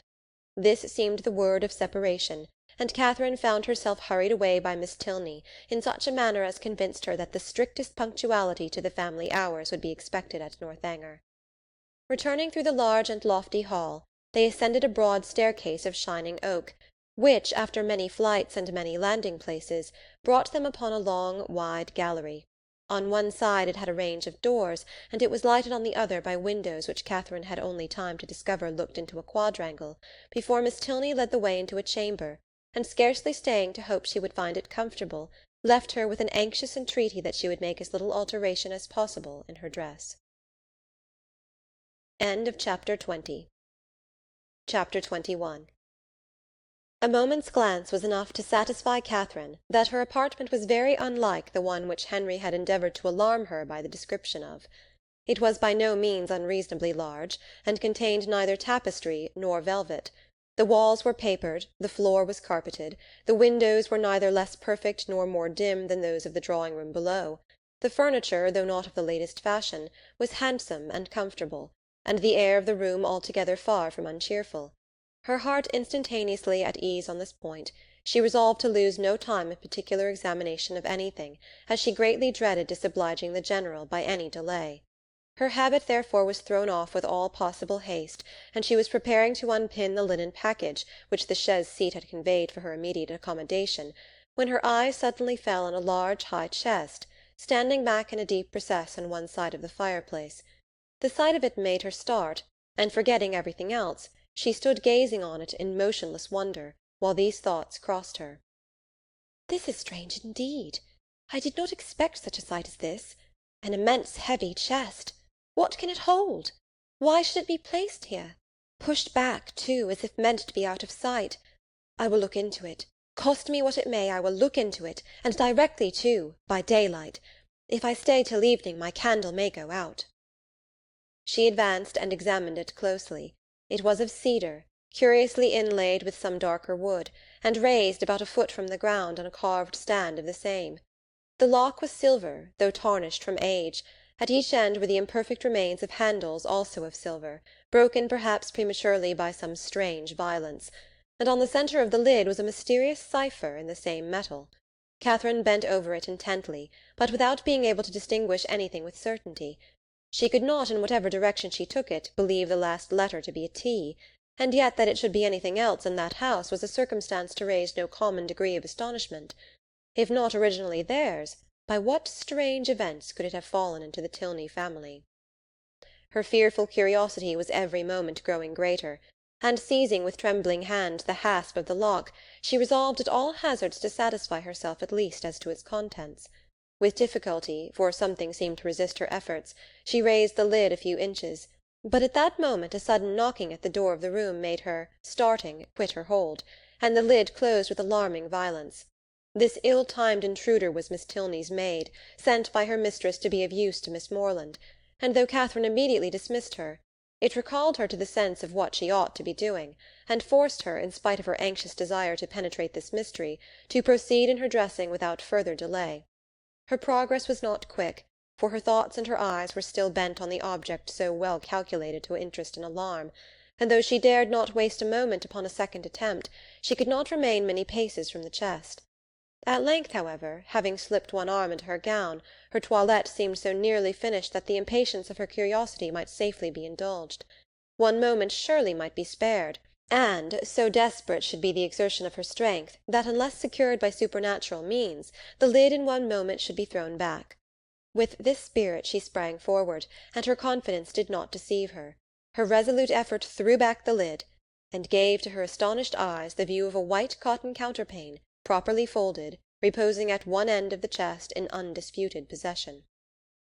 She was gazing on it with the first blush of surprise, when Miss Tilney, anxious for her friend's being ready, entered the room, and to the rising shame of having harboured for some minutes an absurd expectation, was then added the shame of being caught in so idle a search. "That is a curious old chest, is it not?" said Miss Tilney, as Catherine hastily closed it and turned away to the glass. "It is impossible to say how many generations it has been here. How it came to be first put in this room I know not, but I have not had it moved, because I thought it might sometimes be of use in holding hats and bonnets. The worst of it is that its weight makes it difficult to open. In that corner, however, it is at least out of the way." Catherine had no leisure for speech, being at once blushing, tying her gown, and forming wise resolutions with the most violent dispatch.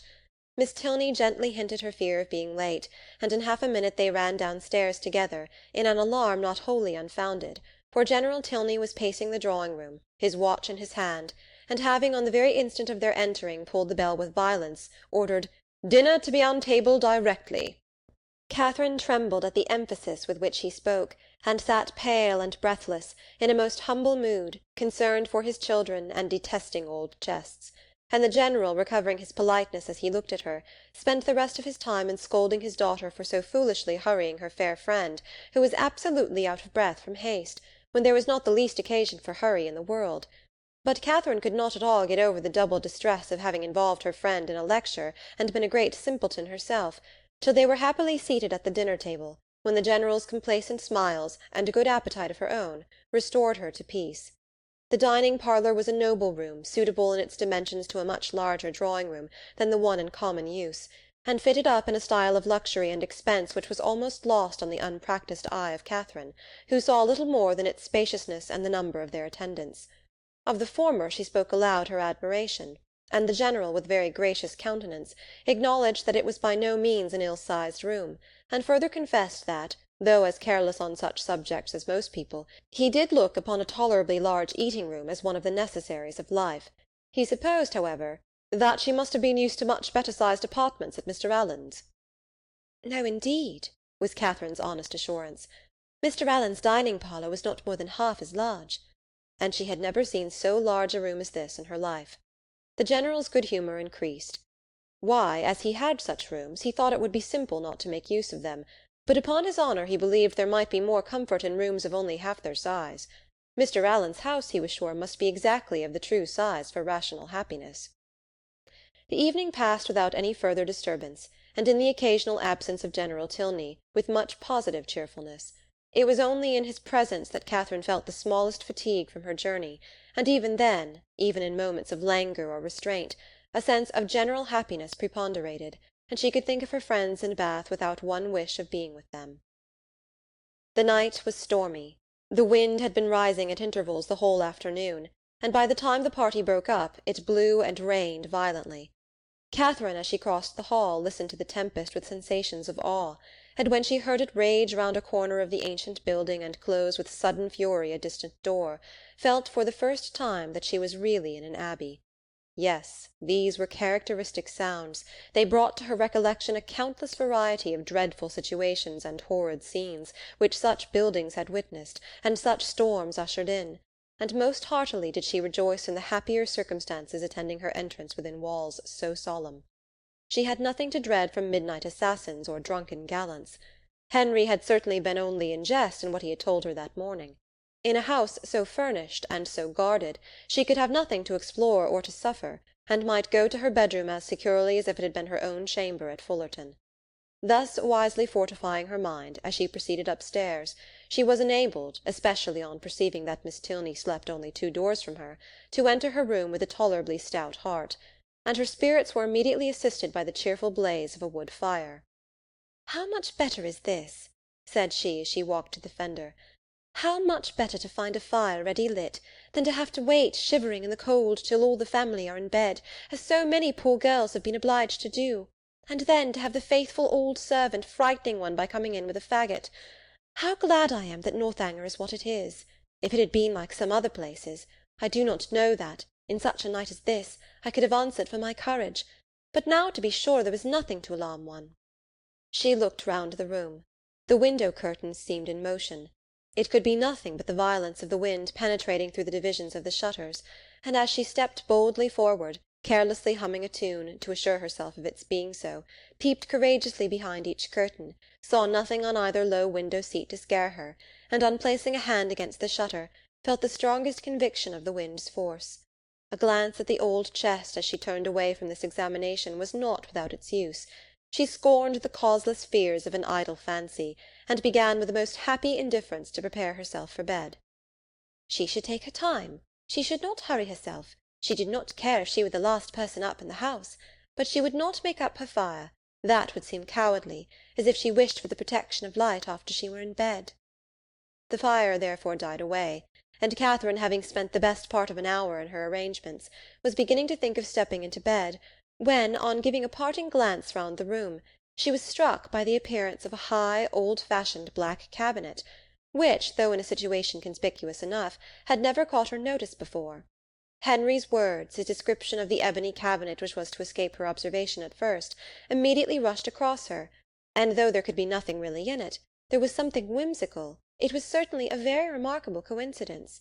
She took her candle and looked closely at the cabinet. It was not absolutely ebony and gold, but it was Japan, black and yellow Japan of the handsomest kind, and as she held her candle, the yellow had very much the effect of gold. The key was in the door, and she had a strange fancy to look into it, not, however, with the smallest expectation of finding anything, but it was so very odd after what Henry had said. In short, she could not sleep till she had examined it. So, placing the candle with great caution on a chair, she seized the key with a very tremulous hand and tried to turn it, but it resisted her utmost strength. Alarmed, but not discouraged, she tried it another way. A bolt flew, and she believed herself successful, but how strangely mysterious! The door was still immovable. She paused a moment in breathless wonder. The wind roared down the chimney, the rain beat in torrents against the windows, and everything seemed to speak the awfulness of her situation. To retire to bed, however, unsatisfied on such a point, would be in vain, since sleep must be impossible with the consciousness of a cabinet so mysteriously closed in her immediate vicinity. Again, therefore, she applied herself to the key, and after moving it in every possible way for some instants, with the determined celerity of hope's last effort, the door suddenly yielded to her hand. Her heart leaped with exultation at such a victory, and having thrown open each folding door, the second being secured only by bolts of less wonderful construction than the lock, though in that her eye could not discern anything unusual, a double range of small drawers appeared in view, with some larger drawers above and below them, and in the centre a small door, closed also with a lock and key, secured in all probability a cavity of importance. Catherine's heart beat quick, but her courage did not fail her. With a cheek flushed by hope and an eye straining with curiosity, her fingers grasped the handle of a drawer and drew it forth. It was entirely empty. With less alarm and greater eagerness she seized a second, a third, a fourth. Each was equally empty. Not one was left unsearched, and in not one was anything found. Well read in the art of concealing a treasure, the possibility of false linings to the drawers did not escape her, and she felt round each with anxious acuteness. In vain. The place in the middle alone remained now unexplored, and though she had never from the first had the smallest idea of finding anything in any part of the cabinet, and was not in the least disappointed at her ill success thus far, it would be foolish not to examine it thoroughly while she was about it. It was some time, however, before she could unfasten the door, the same difficulty occurring in the management of this inner lock as of the outer. But at length it did open, and not vain, as hitherto, was her search. Her quick eyes directly fell on a roll of paper pushed back into the further part of the cavity, apparently for concealment, and her feelings at that moment were indescribable. Her heart fluttered, her knees trembled, and her cheeks grew pale. She seized with an unsteady hand the precious manuscript, for half a glance sufficed to ascertain written characters, and while she acknowledged with awful sensations this striking exemplification of what Henry had foretold, resolved instantly to peruse every line before she attempted to rest. The dimness of the light her candle emitted made her turn to it with alarm, but there was no danger of its sudden extinction. It had yet some hours to burn, and that she might not have any greater difficulty in distinguishing the writing than what its ancient date might occasion, she hastily snuffed it. Alas! It was snuffed and extinguished in one. A lamp could not have expired with more awful effect. Catherine, for a few moments, was motionless with horror. It was done completely. Not a remnant of light in the wick could give hope to the rekindling breath. Darkness impenetrable and immovable filled the room. A violent gust of wind, rising with sudden fury, added fresh horror to the moment. Catherine trembled from head to foot. In the pause which succeeded, a sound like receding footsteps and the closing of a distant door struck on her affrighted ear. Human nature could support no more. A cold sweat stood on her forehead, the manuscript fell from her hand, and groping her way to the bed she jumped hastily in, and sought some suspension of agony by creeping far underneath the clothes. To close her eyes and sleep that night she felt must be entirely out of the question. With a curiosity so justly awakened, and feelings in every way so agitated, repose must be absolutely impossible. The storm, too, abroad, so dreadful! She had not been used to feel alarm from wind, but now every blast seemed fraught with awful intelligence. The manuscript, so wonderfully found, so wonderfully accomplishing the morning's prediction, how was it to be accounted for? What could it contain? To whom could it relate? By what means could it have been so long concealed? And how singularly strange that it should fall to her lot to discover it! Till she had made herself mistress of its contents, however, she could have neither repose nor comfort, and with the sun's first rays she was determined to peruse it. But many were the tedious hours which must yet intervene. She shuddered, tossed about in her bed, and envied every quiet sleeper. The storm still raged, and various were the noises, more terrific even than the wind, which struck at intervals on her startled ear. The very curtains of her bed seemed at one moment in motion, and at another the lock of her door was agitated, as if by the attempt of somebody to enter.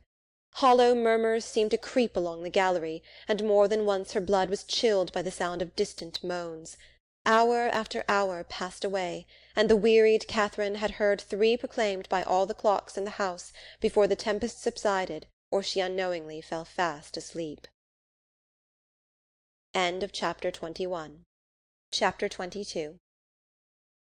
The housemaid's folding back her window-shutters at 8 o'clock the next day was the sound which first roused Catherine, and she opened her eyes, wondering that they could ever have been closed, on objects of cheerfulness. Her fire was already burning, and a bright morning had succeeded the tempest of the night. Instantaneously, with the consciousness of existence, returned her recollection of the manuscript, and springing from the bed in the very moment of the maid's going away, she eagerly collected every scattered sheet which had burst from the roll on its falling to the ground, and flew back to enjoy the luxury of their perusal on her pillow. She now plainly saw that she must not expect a manuscript of equal length with the generality of what she had shuddered over in books, for the roll, seeming to consist entirely of small disjointed sheets, was altogether but of trifling size, and much less than she had supposed it to be at first. Her greedy eye glanced rapidly over a page. She started at its import. Could it be possible, or did not her senses play her false? An inventory of linen, in coarse and modern characters, seemed all that was before her. If the evidence of sight might be trusted, she held a washing-bill in her hand. She seized another sheet, and saw the same articles with little variation. A third, a fourth, and fifth presented nothing new. Shirts, stockings, cravats, and waistcoats faced her in each. Two others, penned by the same hand, marked an expenditure scarcely more interesting, in letters, hair-powder, shoestring, and breeches-ball; and the larger sheet which had enclosed the rest seemed by its first cramped line to poultice chestnut mare, a farrier's bill.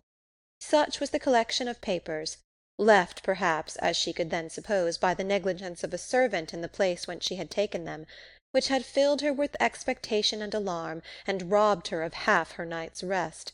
She felt humbled to the dust. Could not the adventure of the chest have taught her wisdom? A corner of it, catching her eye as she lay, seemed to rise up in judgment against her. Nothing could now be clearer than the absurdity of her recent fancies. To suppose that a manuscript of many generations back could have remained undiscovered in a room such as that, so modern, so habitable; or that she should be the first to possess the skill of unlocking a cabinet, the key of which was open to all. How could she have so imposed on herself? Heaven forbid that Henry Tilney should ever know her folly. And it was in a great measure his own doing, for had not the cabinet appeared so exactly to agree with his description of her adventures, she should never have felt the smallest curiosity about it. This was the only comfort that occurred.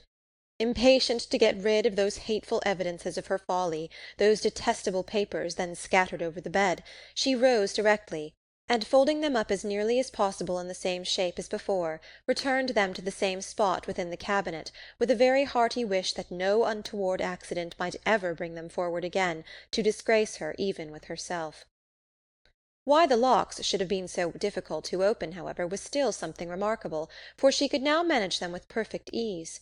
In this there was surely something mysterious, and she indulged in the flattering suggestion for half a minute, till the possibility of the door's having been at first unlocked, and of being herself its fastener, darted into her head, and cost her another blush. She got away as soon as she could from a room in which her conduct produced such unpleasant reflections, and found her way with all speed to the breakfast-parlour, as it had been pointed out to her by Miss Tilney the evening before. Henry was alone in it, and his immediate hope of her having been undisturbed by the tempest, with an arch reference to the character of the building they inhabited, was rather distressing. For the world would she not have her weakness suspected, and yet, unequal to an absolute falsehood, was constrained to acknowledge that the wind had kept her awake a little. "But we have had a charming morning after it," she added, desiring to get rid of the subject, "and storms and sleeplessness are nothing when they are over. What beautiful hyacinths! I have just learnt to love a hyacinth." "And how might you learn? By accident or argument?" "Your sister taught me. I cannot tell how. Mrs. Allen used to take pains, year after year, to make me like them, but I never could, till I saw them the other day in Milsom Street. I am naturally indifferent about flowers." "But now you love a hyacinth. So much the better. You have gained a new source of enjoyment, and it is well to have as many holds upon happiness as possible. Besides, a taste for flowers is always desirable in your sex, as a means of getting you out of doors, and tempting you to more frequent exercise than you would otherwise take. And though the love of a hyacinth may be rather domestic, who can tell, the sentiment once raised, but you may in time come to love a rose?" "But I do not want any such pursuit to get me out of doors. The pleasure of walking and breathing fresh air is enough for me, and in fine weather I am out more than half my time. Mamma says I am never within." "At any rate, however, I am pleased that you have learnt to love a hyacinth. The mere habit of learning to love is the thing, and a teachableness of disposition in a young lady is a great blessing. Has my sister a pleasant mode of instruction?" Catherine was saved the embarrassment of attempting an answer by the entrance of the General, whose smiling compliments announced a happy state of mind, but whose gentle hint of sympathetic early rising did not advance her composure. The elegance of the breakfast set forced itself on Catherine's notice when they were seated at table, and lucidly it had been the General's choice. He was enchanted by her approbation of his taste, confessed it to be neat and simple, thought it right to encourage the manufacture of his country, and for his part, to his uncritical palate, the tea was as well flavoured from the clay of Staffordshire as from that of Dresden or Salve. But this was quite an old set, purchased 2 years ago. The manufacture was much improved since that time. He had seen some beautiful specimens when last in town, and had he not been perfectly without vanity of that kind, might have been tempted to order a new set. He trusted, however, that an opportunity might ere long occur of selecting one, though not for himself. Catherine was probably the only one of the party who did not understand him. Shortly after breakfast Henry left them for Woodston, where business required and would keep him 2 or 3 days. They all attended in the hall to see him mount his horse, and immediately on re-entering the breakfast-room, Catherine walked to a window in the hope of catching another glimpse of his figure. "This is a somewhat heavy call upon your brother's fortitude," observed the General to Eleanor. "Woodston will make but a sombre appearance to-day." "Is it a pretty place?" asked Catherine. "What say you, Eleanor? Speak your opinion, for ladies can best tell the taste of ladies in regard to places as well as men. I think it would be acknowledged by the most impartial eye to have many recommendations. The house stands among fine meadows facing the south-east, with an excellent kitchen garden in the same aspect, the walls surrounding which I built and stocked myself about 10 years ago, for the benefit of my son. It is a family living, Miss Morland, and the property in the place being chiefly my own, you may believe I take care that it shall not be a bad one. Did Henry's income depend solely on this living, he would not be ill provided for. Perhaps it may seem odd that, with only 2 younger children, I should think any profession necessary for him, and certainly there are moments when we could all wish him disengaged from every tie of business. But though I may not exactly make converts of you young ladies, I am sure your father, Miss Morland, would agree with me in thinking it expedient to give every young man some employment. The money is nothing, it is not an object, but employment is the thing. Even Frederick, my eldest son, you see, who will perhaps inherit as considerable a landed property as any private man in the county, has his profession." The imposing effect of this last argument was equal to his wishes. The silence of the lady proved it to be unanswerable. Something had been said the evening before of her being shown over the house, and he now offered himself as her conductor, and though Catherine had hoped to explore it accompanied only by his daughter, it was a proposal of too much happiness in itself, under any circumstances, not to be gladly accepted, for she had been already 18 hours in the Abbey, and had seen only a few of its rooms. The netting-box, just leisurely drawn forth, was closed with joyful haste, and she was ready to attend him in a moment. And when they had gone over the house, he promised himself moreover the pleasure of accompanying her into the shrubberies and garden. She curtsied her acquiescence. But perhaps it might be more agreeable to her to make those her first object. The weather was at present favourable, and at this time of year the uncertainty was very great of its continuing so. Which would she prefer? He was equally at her service. Which did his daughter think would most accord with her fair friend's wishes? But he thought he could discern. Yes, he certainly read in Miss Morland's eyes a judicious desire of making use of the present smiling weather. But when did she judge amiss? The Abbey would be always safe and dry. He yielded implicitly, and would fetch his hat and attend them in a moment. He left the room, and Catherine, with a disappointed, anxious face, began to speak of her unwillingness that he should be taking them out of doors against his own inclination, under a mistaken idea of pleasing her. But she was stopped by Miss Tilney's saying, with a little confusion, "I believe it will be wisest to take the morning while it is so fine, and do not be uneasy on my father's account. He always walks out at this time of day."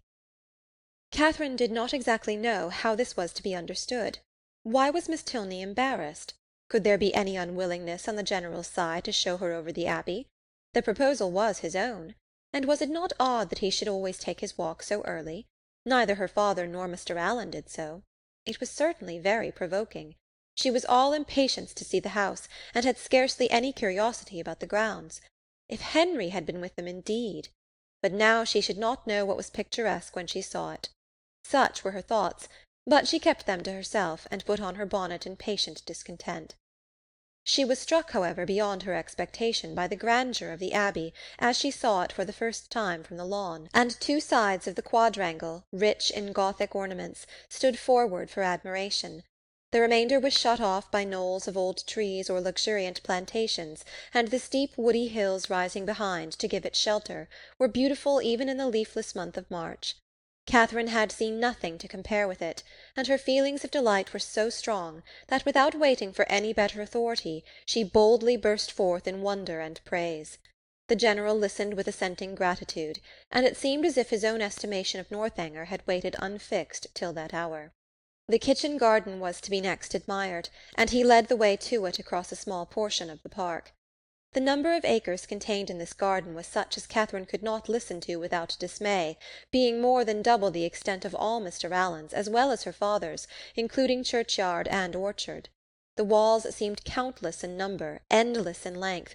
A village of hothouses seemed to arise among them, and a whole parish to be at work within the enclosure. The General was flattered by her looks of surprise, which told him almost as plainly, as soon as he forced her to tell him in words, that she had never seen any gardens at all equal to them before, and he then modestly owned that, without any ambition of that sort himself, without any solicitude about it, he did believe them to be unrivalled in the kingdom. If he had a hobby-horse, it was that.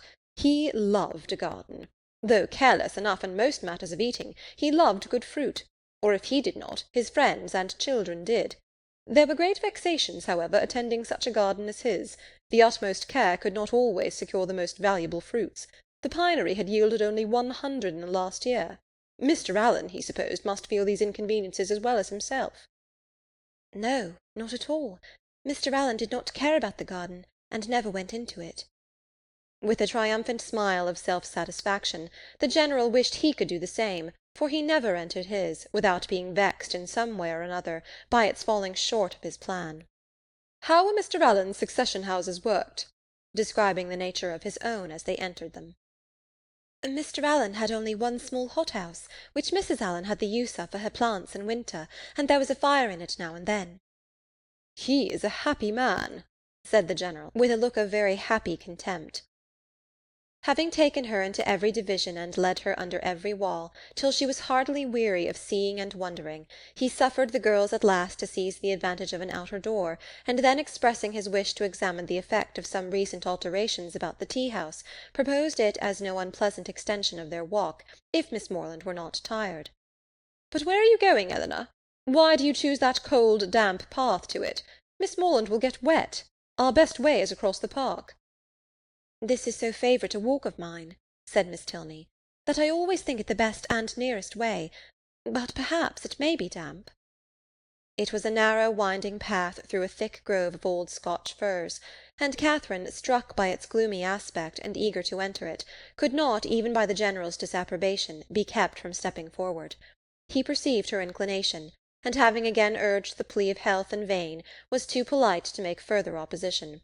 He excused himself, however, from attending them. The rays of the sun were not too cheerful for him, and he would meet them by another course. He turned away, and Catherine was shocked to find how much her spirits were relieved by the separation. The shock, however, being less real than the relief, offered it no injury, and she began to talk with easy gaiety of the delightful melancholy which such a grove inspired. "I am particularly fond of this spot," said her companion with a sigh. "It was my mother's favourite walk." Catherine had never heard Mrs. Tilney mentioned in the family before, and the interest excited by this tender remembrance showed itself directly in her altered countenance, and in the attentive pause with which she waited for something more. "I used to walk here so often with her," added Eleanor, "though I never loved it then as I have loved it since. At that time, indeed, I used to wonder at her choice. But her memory endears it now." "And ought it not," reflected Catherine, "to endear it to her husband? Yet the General would not enter it." Miss Tilney continuing silent, she ventured to say, "Her death must have been a great affliction." "A great and increasing one," replied the other in a low voice. "I was only 13 when it happened, and though I felt my loss perhaps as strongly as one so young could feel it, I could not, then know what a loss it was."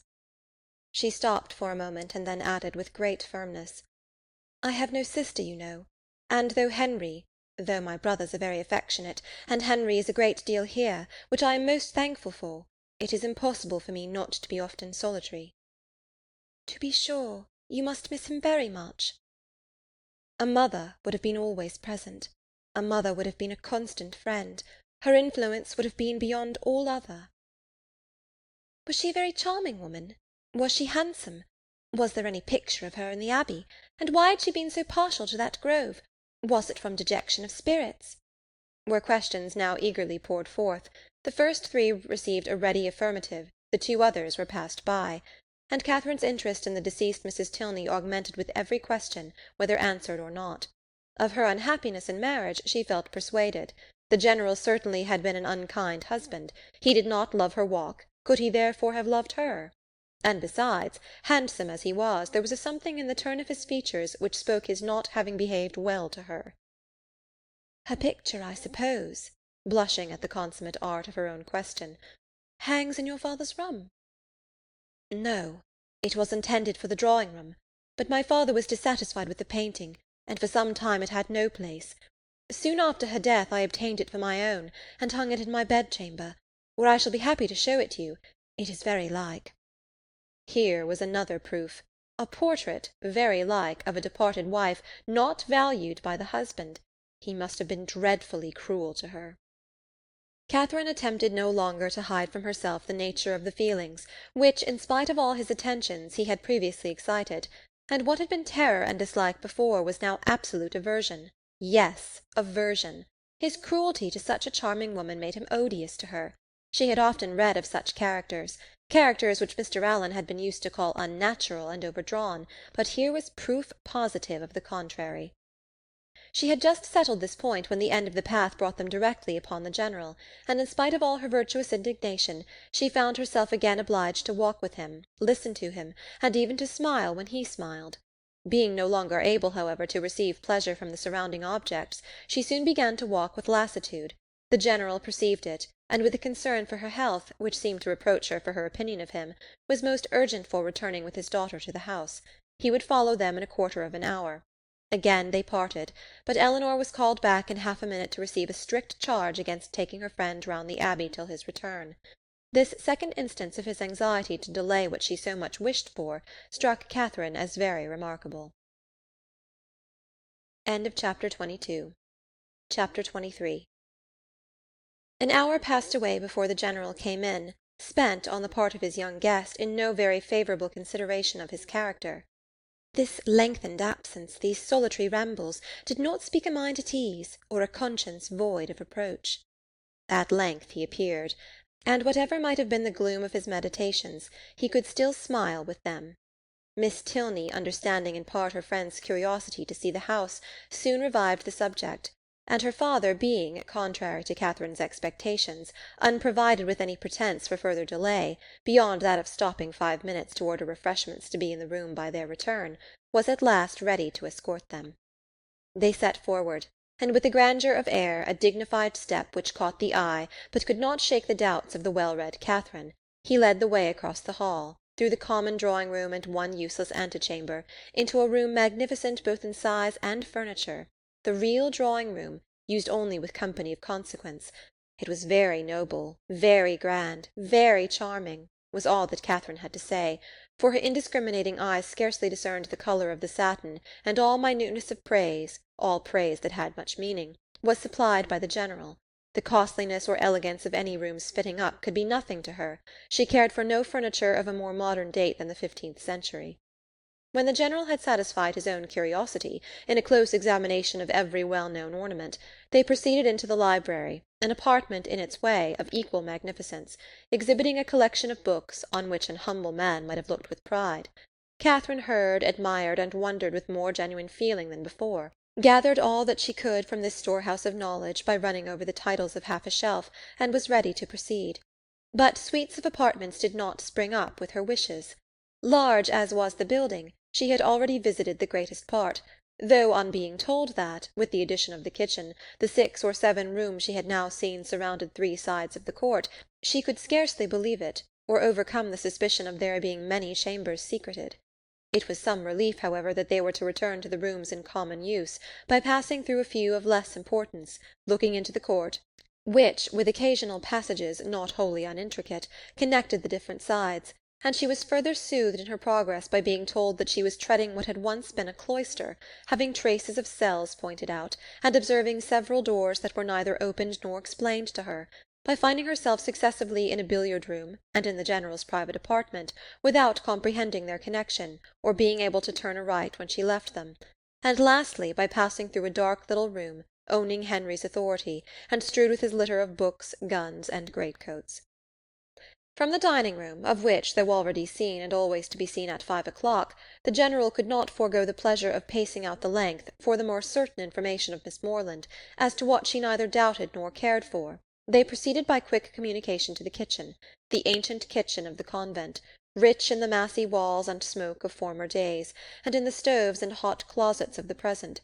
The General's improving hand had not loitered here. Every modern invention to facilitate the labour of the cooks had been adopted within this, their spacious theatre, and when the genius of others had failed, his own had often produced the perfection wanted. His endowments of this spot alone might at any time have placed him high among the benefactors of the convent. With the walls of the kitchen ended all the antiquity of the Abbey, the fourth side of the quadrangle having, on account of its decaying state, been removed by the General's father, and the present erected in its place. All that was venerable ceased here. The new building was not only new, but declared itself to be so, intended only for offices, and enclosed behind stable-yards. No uniformity of architecture had been thought necessary. Catherine could have raved at the hand which had swept away what must have been beyond the value of all the rest, for the purposes of mere domestic economy, and would willingly have been spared the mortification of a walk through scenes so fallen, had the General allowed it. But if he had a vanity, it was in the arrangement of his offices, and as he was convinced that, to a mind like Miss Morland's, a view of the accommodations and comforts by which the labours of her inferiors were softened must always be gratifying, he should make no apology for leading her on. They took a slight survey of all, and Catherine was impressed, beyond her expectation, by their multiplicity and their convenience. The purposes for which a few shapeless pantries and a comfortless scullery were deemed sufficient at Fullerton were here carried on in appropriate divisions, commodious and roomy. The number of servants continually appearing did not strike her less than the number of their offices. Wherever they went, some patent girl stopped to curtsy, or some footman in dishabille sneaked off. Yet this was an abbey. How inexpressibly different in these domestic arrangements from such as she had read about, from abbeys and castles, in which, though certainly larger than Northanger, all the dirty work of the house was to be done by 2 pair of female hands at the utmost. How they could get through it all had often amazed Mrs. Allen, and when Catherine saw what was necessary here, she began to be amazed herself. They returned to the hall, that the chief staircase might be ascended, and the beauty of its wood and ornaments of rich carving might be pointed out. Having gained the top, they turned in an opposite direction from the gallery in which her room lay, and shortly entered one on the same plan, but superior in length and breadth. She was here shown successively into 3 large bedchambers, with their dressing-rooms, most completely and handsomely fitted up.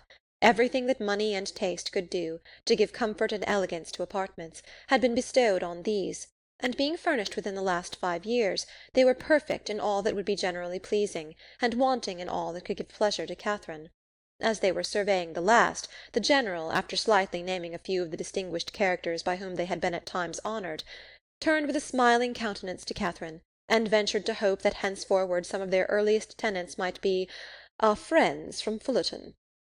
She felt the unexpected compliment, and deeply regretted the impossibility of thinking well of a man so kindly disposed towards herself, and so full of civility to all her family.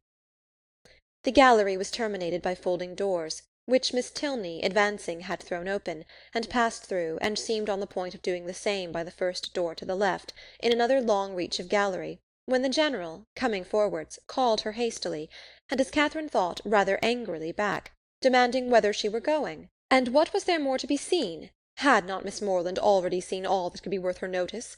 And did she not suppose her friend might be glad of some refreshment after so much exercise?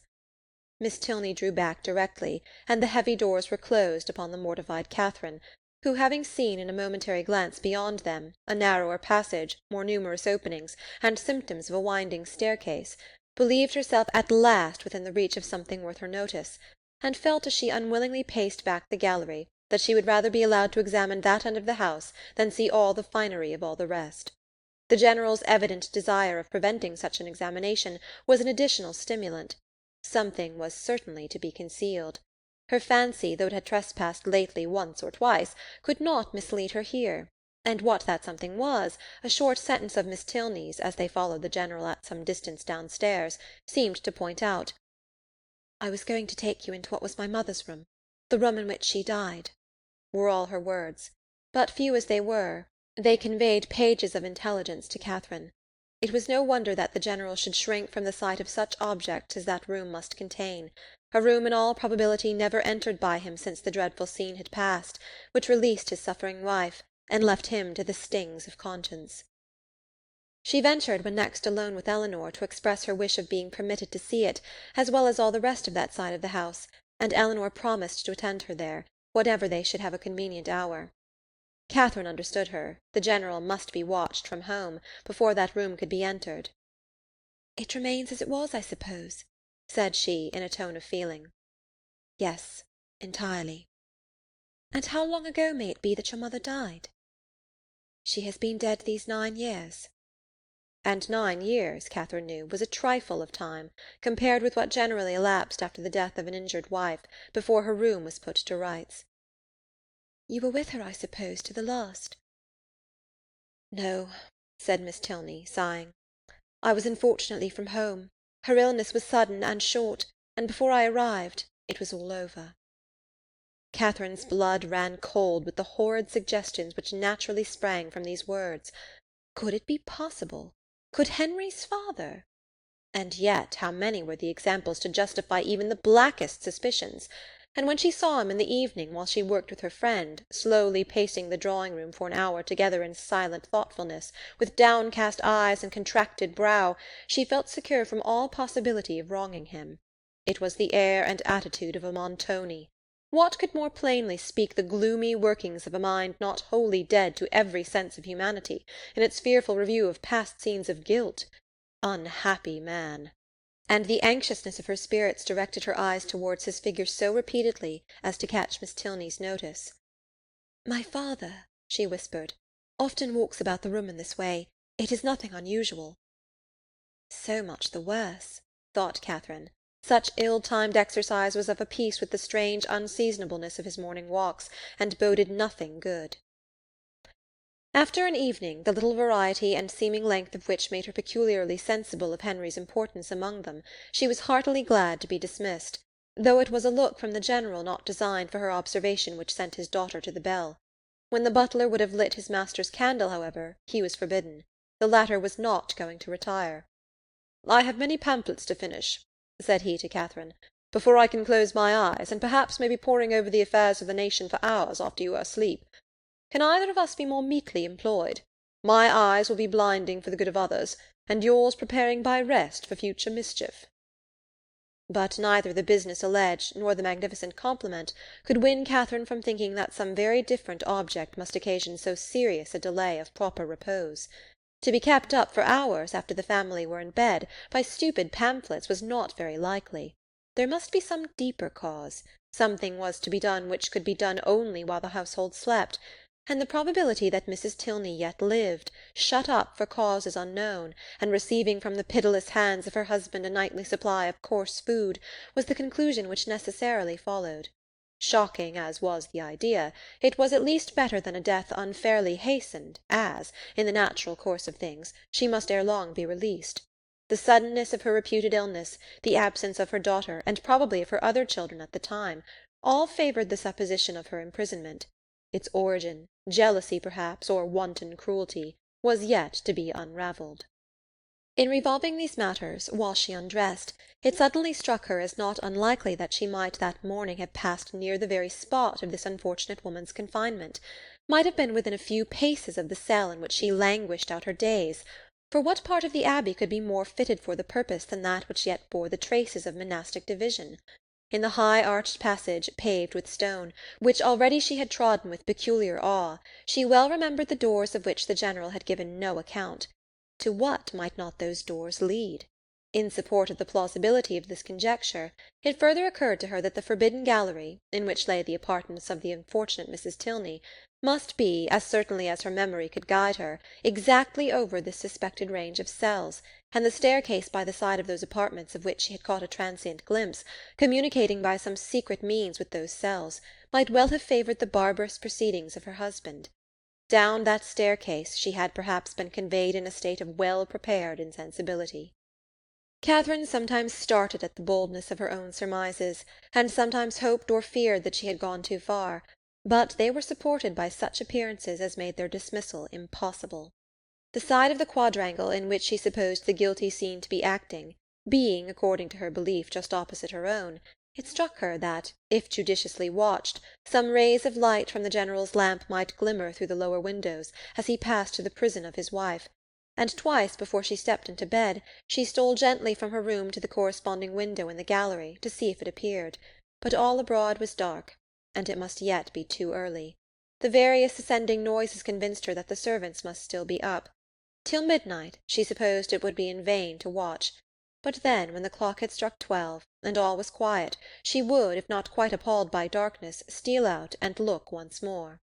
The clock struck 12, and Catherine had been half an hour asleep. Chapter 24. The next day afforded no opportunity for the proposed examination of the mysterious apartments. It was Sunday, and the whole time between morning and afternoon service was required by the General in exercise abroad, or eating cold meat at home. And great as was Catherine's curiosity, her courage was not equal to a wish of exploring them after dinner, either by the fading light of the sky between 6 and 7 o'clock, or by the yet more partial though stronger illumination of a treacherous lamp. The day was unmarked, therefore, by anything to interest her imagination, beyond the sight of a very elegant monument to the memory of Mrs. Tilney, which immediately fronted the family pew. By that her eye was instantly caught and long retained, and the perusal of the highly strained epitaph, in which every virtue was ascribed to her by the inconsolable husband, who must have been in some way or other her destroyer, affected her even to tears. That the General, having erected such a monument, should be able to face it, was not perhaps very strange, and yet that he could sit so boldly collected within its view, maintain so elevated an air, look so fearlessly around, nay, that he should even enter the church, seemed wonderful to Catherine. Not, however, that many instances of beings equally hardened in guilt might not be produced. She could remember dozens who had persevered in every possible vice, going on from crime to crime, murdering whomsoever they chose, without any feeling of humanity or remorse, till a violent death or a religious retirement closed their black career. The erection of the monument itself could not in the smallest degree affect her doubts of Mrs. Tilney's actual decease. Were she even to descend into the family vault where her ashes were supposed to slumber, were she to behold the coffin in which they were said to be enclosed, what could it avail in such a case? Catherine had read too much not to be perfectly aware of the ease with which a waxen figure might be introduced, and a supposititious funeral carried on. The succeeding morning promised something better. The General's early walk, ill-timed as it was in every other view, was favourable here, and when she knew him to be out of the house, she directly proposed to Miss Tilney the accomplishment of her promise. Eleanor was ready to oblige her, and Catherine, reminding her as they went of another promise, their first visit in consequence was to the portrait in her bedchamber. It represented a very lovely woman, with a mild and pensive countenance, justifying so far the expectations of its new observer, but they were not in every respect answered, for Catherine had depended upon meeting with features, hair, complexion, that should be the very counterpart, the very image, if not of Henry's, of Eleanor's, the only portraits of which she had been in the habit of thinking, bearing always an equal resemblance of mother and child. A face once taken was taken for generations. But here she was obliged to look and consider and study for a likeness. She contemplated it, however, in despite of this drawback, with much emotion, and, but for a yet stronger interest, would have left it unwillingly. Her agitation as they entered the great gallery was too much for any endeavour at discourse. She could only look at her companion. Eleanor's countenance was dejected, yet sedate, and its composure spoke her inured to all the gloomy objects to which they were advancing. Again she passed through the folding doors, again her hand was upon the important lock, and Catherine, hardly able to breathe, was turning to close the former with fearful caution, when the figure, the dreaded figure of the General himself at the further end of the gallery, stood before her. The name of Eleanor, at the same moment, in his loudest tone, resounded through the building, giving to his daughter the first intimation of his presence, and to Catherine terror upon terror. An attempt at concealment had been her first instinctive movement on perceiving him, yet she could scarcely hope to have escaped his eye, and when her friend, who, with an apologizing look darted hastily by her, had joined and disappeared with him, she ran for safety to her own room, and locking herself in, believed that she should never have courage to go down again. She remained there at least an hour, in the greatest agitation, deeply commiserating the state of her poor friend, and expecting a summons herself from the angry General to attend him in his own apartment. No summons, however, arrived, and at last, on seeing a carriage drive up to the Abbey, she was emboldened to descend and meet him under the protection of visitors. The breakfast-room was gay with company, and she was named to them by the General as the friend of his daughter, in a complimentary style, which so well concealed his resentful ire as to make her feel secure at least of life for the present. And Eleanor, with a command of countenance which did honour to her concern for his character, taking an early occasion of saying to her, "My father only wanted me to answer a note," she began to hope that she had either been unseen by the General, or that, from some consideration of policy, she should be allowed to suppose herself so. Upon this trust she dared still to remain in his presence, after the company left them, and nothing occurred to disturb it. In the course of this morning's reflections she came to a resolution of making her next attempt on the forbidden door alone. It would be much better in every respect that Eleanor should know nothing of the matter. To involve her in the danger of a second detection, to court her into an apartment which must wring her heart, could not be the office of a friend. The General's utmost anger could not be to herself what it might be to a daughter, and besides she thought the examination itself would be more satisfactory if made without any companion. It would be impossible to explain to Eleanor the suspicions, from which the other had, in all likelihood, been hitherto happily exempt, nor could she therefore in her presence search for those proofs of the General's cruelty, which, however they might yet have escaped discovery, she felt confident of somewhere drawing forth, in the shape of some fragmented journal, continued to the last gasp. Of the way to the apartment she was now perfectly mistress, and as she wished to get it over before Henry's return, who was expected on the morrow, there was no time to be lost. The day was bright, her courage high. At 4 o'clock the sun was now 2 hours above the horizon, and it would be only her retiring to dress half an hour earlier than usual.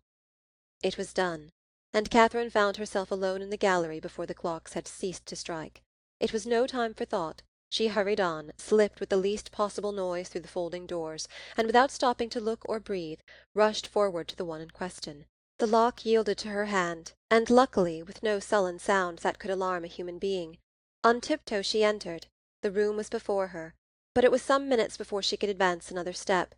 She beheld what fixed her to the spot and agitated every feature.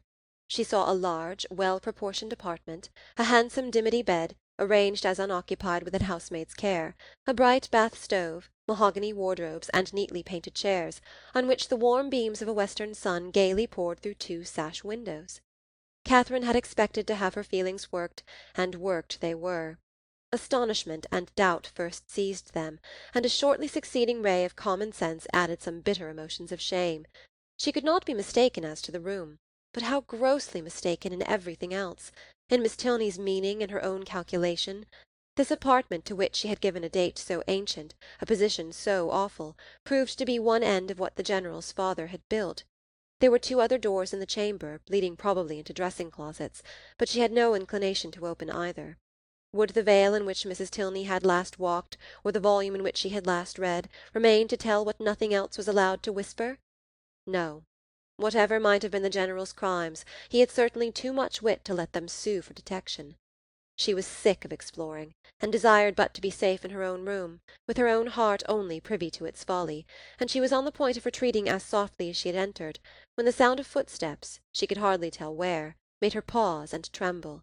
To be found there, even by a servant, would be unpleasant, but by the General, and he seemed always at hand when least wanted, much worse. She listened. The sound had ceased, and resolving not to lose a moment, she passed through and closed the door. At that instant a door underneath was hastily opened. Some one seemed with swift steps to ascend the stairs, by the head of which she had yet to pass before she could gain the gallery. She had no power to move. With a feeling of terror not very definable, she fixed her eyes on the staircase, and in a few moments it gave Henry to her view. "Mr. Tilney!" she exclaimed in a voice of more than common astonishment. He looked astonished too. "Good God!" she continued, not attending to his address. "How came you here? How came you up that staircase?" "How came I up that staircase?" he replied, greatly surprised. "Because it is my nearest way from the stable-yard to my own chamber. And why should I not come up it?" Catherine recollected herself, blushed deeply, and could say no more. He seemed to be looking in her countenance for that explanation which her lips did not afford. She moved on towards the gallery. "And may I not in my turn," said he, as he pushed back the folding doors, "ask how you came here? This passage is at least as extraordinary a road from the breakfast-parlour to your own apartment as that staircase can be from the stables to mine." "I have been," said Catherine, looking down, "to see your mother's room." "My mother's room? Is there anything extraordinary to be seen there?" "No, nothing at all. I thought you did not mean to come back till to-morrow." "I did not expect to be able to return sooner when I went away, but 3 hours ago I had the pleasure of finding nothing to detain me. You look pale. I am afraid I alarmed you by running so fast up those stairs. Perhaps you did not know. You were not aware of their leading from the offices in common use." "No, I was not. You have had a very fine day for your ride." "Very. And does Eleanor leave you to find your way into all the rooms in the house by yourself?" "Oh, no. She showed me over the greatest part on Saturday, and we were coming here to these rooms, but only," dropping her voice, "your father was with us." "And that prevented you?" said Henry, earnestly regarding her. "Have you looked into all the rooms in that passage?" "No, I only wanted to see. Is not it very late? I must go and dress." "It is only 4:15, showing his watch, and you are not now in Bath. No theatre, no rooms to prepare for. Half an hour at Northanger must be enough." She could not contradict it, and therefore suffered herself to be detained, though her dread of further questions made her, for the first time in their acquaintance, wish to leave him. They walked slowly up the gallery. "Have you had any letter from Bath since I saw you?" "No, and I am very much surprised. Isabella promised so faithfully to write directly." "Promised so faithfully? A faithful promise? That puzzles me. I have heard of a faithful performance, but a faithful promise, the fidelity of promising. It is a power little worth knowing, however, since it can deceive and pain you. My mother's room is very commodious, is it not? Large and cheerful-looking, and the dressing-closet so well disposed. It always strikes me as the most comfortable apartment in the house, and I rather wonder that Eleanor should not take it for her own. She sent you to look at it, I suppose?" "No." "It has been your own doing entirely?" Catherine said nothing. After a short silence, during which he closely observed her, he added, "As there is nothing in the room in itself to raise curiosity, this must have proceeded from a sentiment of respect for my mother's character, as described by Eleanor, which does honour to her memory. The world, I believe, never saw a better woman. But it is not often that virtue can boast an interest such as this. The domestic, unpretending merits of a person never known do not often create that kind of fervent, venerating tenderness which would prompt a visit like yours. Eleanor, I suppose, has talked of her a great deal?" "Yes, a great deal. That is, no, not much. But what she did say was very interesting. Her dying so suddenly." Slowly and with hesitation it was spoken. "And you, none of you being at home, and your father, I thought, perhaps had not been very fond of her." "And from these circumstances," he replied, his quick eye fixed on hers, "you infer perhaps the probability of some negligence, some—" involuntarily she shook her head, "or it may be, of something still less pardonable." She raised her eyes towards him more fully than she had ever done before. "My mother's illness," he continued, "the seizure which ended in her death, was sudden. The malady itself, one from which she had often suffered, a bilious fever, its cause therefore constitutional. On the 3rd day, in short, as soon as she could be prevailed upon, a physician attended her, a very respectable man, and one in whom she had always placed great confidence. Upon his opinion of her danger, 2 others were called in the next day, and remained in almost constant attendance for 24 hours. On the 5th day she died. During the progress of her disorder, Frederick and I—we were both at home—saw her repeatedly, and from our own observation can bear witness to her having received every possible attention which could spring from the affection of those about her, or which her situation in life could command. Poor Eleanor was absent, and at such a distance as to return only to see her mother in her coffin." "But your father," said Catherine, "was he afflicted?" "For a time, greatly so. You have erred in supposing him not attached to her. He loved her, I am persuaded, as well as it was possible for him to. We have not all, you know, the same tenderness of disposition, and I will not pretend to say that while she lived she might not often have had much to bear, but though his temper injured her, his judgment never did. His value of her was sincere, and if not permanently, he was truly afflicted by her death. "I am very glad of it," said Catherine. "It would have been very shocking." "If I understand you rightly, you had formed a surmise of such horror as I have hardly words to. Dear Miss Morland, consider the dreadful nature of the suspicions you have entertained. What have you been judging from? Remember the country and the age in which we live. Remember that we are English, that we are Christians. Consult your own understanding, your own sense of the probable, your own observation of what is passing around you. Does our education prepare us for such atrocities? Do our laws connive at them? Could they be perpetrated without being known in a country like this, where social and literary intercourse is on such a footing, where every man is surrounded by a neighbourhood of voluntary spies, and where roads and newspapers lay everything open? Dearest Miss Morland, what ideas have you been admitting?" They had reached the end of the gallery, and with tears of shame she ran off to her own room. Chapter 24. Chapter 25. The visions of romance were over. Catherine was completely awakened.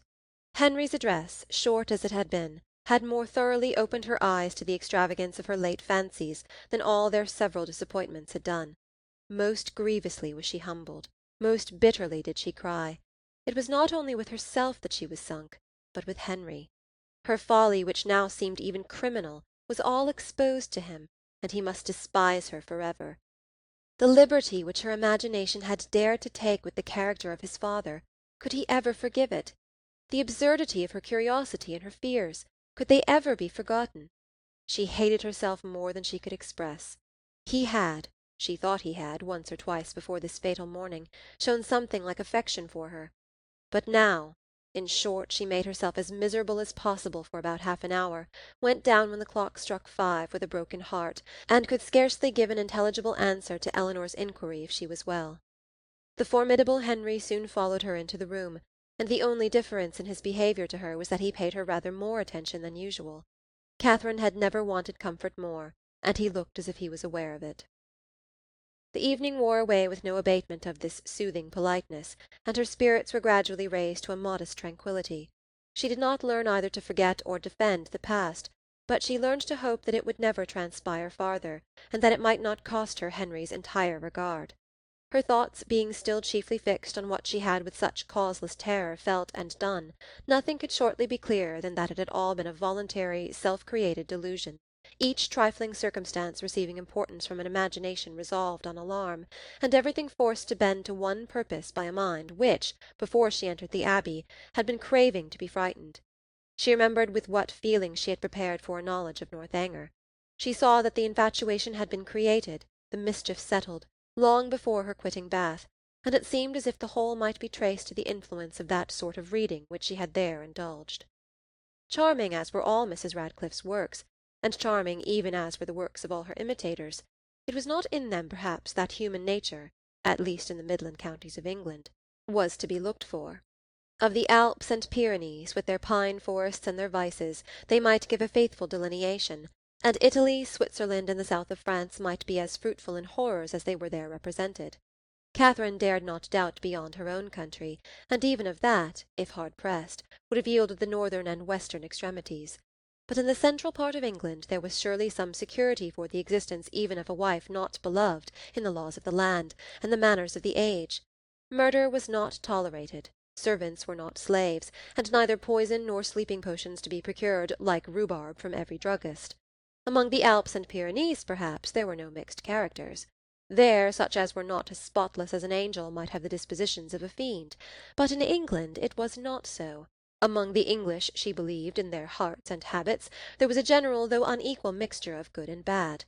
Upon this conviction she would not be surprised if even in Henry and Eleanor Tilney some slight imperfection might hereafter appear, and upon this conviction she need not fear to acknowledge some actual specks in the character of their father, who, though cleared from the grossly injurious suspicions which she must ever blush to have entertained, she did believe, upon serious consideration, to be not perfectly amiable. Her mind made up on these several points, and her resolution formed, of always judging and acting in future with the greatest good sense, she had nothing to do but to forgive herself and be happier than ever, and the lenient hand of time did much for her by insensible gradations in the course of another day.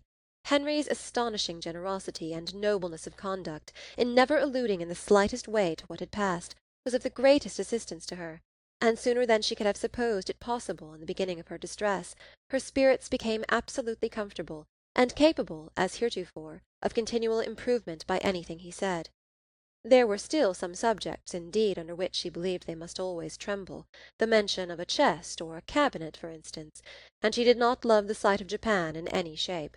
But even she could allow that an occasional memento of past folly, however painful, might not be without use. The anxieties of common life began soon to succeed to the alarms of romance. Her desire of hearing from Isabella grew every day greater. She was quite impatient to know how the Bath world went on, and how the rooms were attended, and especially was she anxious to be assured of Isabella's having matched some fine netting cotton on which she had left her intent, and of her continuing on the best terms with James. Her only dependence for information of any kind was on Isabella. James had protested against writing to her till his return to Oxford, and Mrs. Allen had given her no hopes of a letter till she had got back to Fullerton. But Isabella had promised and promised again, and when she promised a thing she was so scrupulous in performing it. This made it so particularly strange. For 9 successive mornings Catherine wondered over the repetition of a disappointment, which each morning became more severe. But on the 10th, when she entered the breakfast-room, her first object was a letter, held out by Henry's willing hand. She thanked him as heartily as if he had written it himself. "'Tis only from James, however," as she looked at the direction. She opened it. It was from Oxford, and to this purpose. "Dear Catherine, though God knows with little inclination for writing, I think it my duty to tell you that everything is at an end between Miss Thorpe and me. I left her and Bath yesterday, never to see either again. I shall not enter into particulars, they would only pain you more. You will soon hear enough from another quarter to know where lies the blame, and I hope will acquit your brother of everything but the folly of too easily thinking his affection returned. Thank God, I am undeceived in time, but it is a heavy blow. After my father's consent had been so kindly given. But no more of this. She has made me miserable for ever. Let me soon hear from you, dear Catherine. You are my only friend. Your love I do build upon. I wish your visit at Northanger may be over before Captain Tilney makes his engagement known, or you will be uncomfortably circumstanced. Poor Thorpe is in town. I dread the sight of him. His honest heart would feel so much. I have written to him and my father. Her duplicity hurts me more than all. Till the very last, if I reasoned with her, she declared herself as much attached to me as ever, and laughed at my fears. I am ashamed to think how long I bore with it. But if ever man had reason to believe himself loved, I was that man.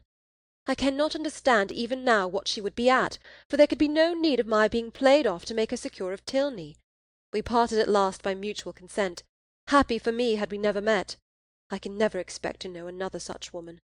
Dearest Catherine, beware how you give your heart. Believe me, etc."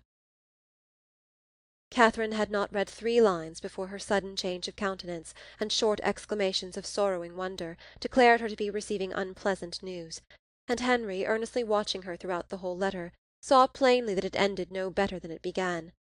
He was prevented, however, from even looking his surprise by his father's entrance. They went to breakfast directly, but Catherine could hardly eat anything. Tears filled her eyes and even ran down her cheeks as she sat. The letter was one moment in her hand, then in her lap, and then in her pocket, and she looked as if she knew not what she did. The General, between his cocoa and his newspaper, had luckily no leisure for noticing her, but to the other 2 her distress was equally visible. As soon as she dared leave the table she hurried away to her own room, but the housemaids were busy in it, and she was obliged to come down again. She turned into the drawing-room for privacy, but Henry and Eleanor had likewise retreated thither, and were at that moment deep in consultation about her. She drew back, trying to beg their pardon, but was with gentle violence forced to return, and the others withdrew, after Eleanor had affectionately expressed a wish of being of use or comfort to her. After half an hour's free indulgence of grief and reflection, Catherine felt equal to encountering her friends, but whether she should make her distress known to them was another consideration. Perhaps, if particularly questioned, she might just give an idea, just distantly hint at it, but not more. To expose a friend, such a friend as Isabella had been to her, and then their own brother so closely concerned in it. She believed she must waive the subject altogether. Henry and Eleanor were by themselves in the breakfast-room, and each as she entered it looked at her anxiously. Catherine took her place at the table, and after a short silence Eleanor said, "No bad news from Fullerton, I hope? Mr. and Mrs. Morland, your brothers and sisters, I hope they are none of them ill?" "No, I thank you," sighing as she spoke. "They are all very well. My letter was from my brother at Oxford." Nothing further was said for a few minutes, and then, speaking through her tears, she added, "I do not think I shall ever wish for a letter again." "I am sorry," said Henry, closing the book he had just opened. "If I had suspected the letter of containing anything unwelcome, I should have given it with very different feelings." "It contained something worse than anybody could suppose. Poor James is so unhappy. You will soon know why." "To have so kind-hearted, so affectionate a sister," replied Henry warmly, "must be a comfort to him under any distress." "I have one favour to beg," said Catherine shortly afterwards in an agitated manner, "that, if your brother should be coming here, you will give me notice of it, that I may go away." "Our brother? Frederick?" "Yes. I am sure I should be very sorry to leave you so soon, but something has happened that would make it very dreadful for me to be in the same house with Captain Tilney." Eleanor's work was suspended while she gazed with increasing astonishment, but Henry began to suspect the truth, and something, in which Miss Thorpe's name was included, passed his lips. "How quick you are!" cried Catherine. "You have guessed it, I declare. And yet, when we talked about it in Bath, you little thought of its ending so. Isabella! No wonder now I have not heard from her. Isabella has deserted my brother and is to marry yours. Could you have believed there had been such inconstancy and fickleness, and everything that is bad in the world?"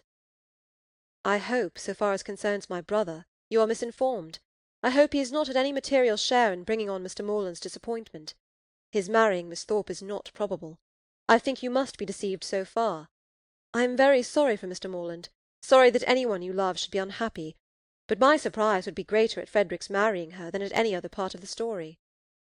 "It is very true, however. You shall read James's letter yourself. Stay, there is one part," recollecting with a blush the last line. "Will you take the trouble of reading to us the passages which concern my brother?" "No, read it yourself," cried Catherine, whose second thoughts were clearer. "I do not know what I was thinking of," blushing again that she had blushed before. "James only means to give me good advice." He gladly received the letter, and having read it through with close attention, returned it, saying, "Well, if it is to be so, I can only say that I am sorry for it. Frederick will not be the first man who has chosen a wife with less sense than his family expected. I do not envy his situation, either as a lover or a son." Miss Tilney, at Catherine's invitation, now read the letter likewise, and having expressed also her concern and surprise, began to inquire into Miss Thorpe's connections and fortune. "Her mother is a very good sort of woman," was Catherine's answer. "What was her father?" "A lawyer, I believe. They live at Putney." "Are they a wealthy family?" "No, not very. I do not believe Isabella has any fortune at all, but that will not signify in your family. Your father is so very liberal. He told me the other day that he only valued money as it allowed him to promote the happiness of his children." The brother and sister looked at each other. "But," said Eleanor, after a short pause, "would it be to promote his happiness to enable him to marry such a girl?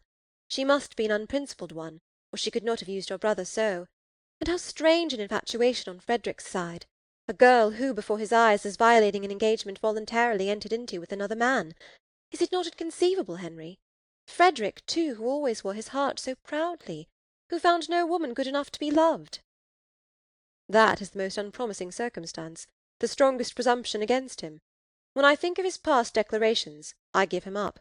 Moreover, I have too good an opinion of Miss Thorpe's prudence to suppose that she would part with one gentleman before the other was secured. It is all over with Frederick indeed. He is a deceased man, defunct in understanding. Prepare for your sister-in-law, Eleanor, and such a sister-in-law as you must delight in.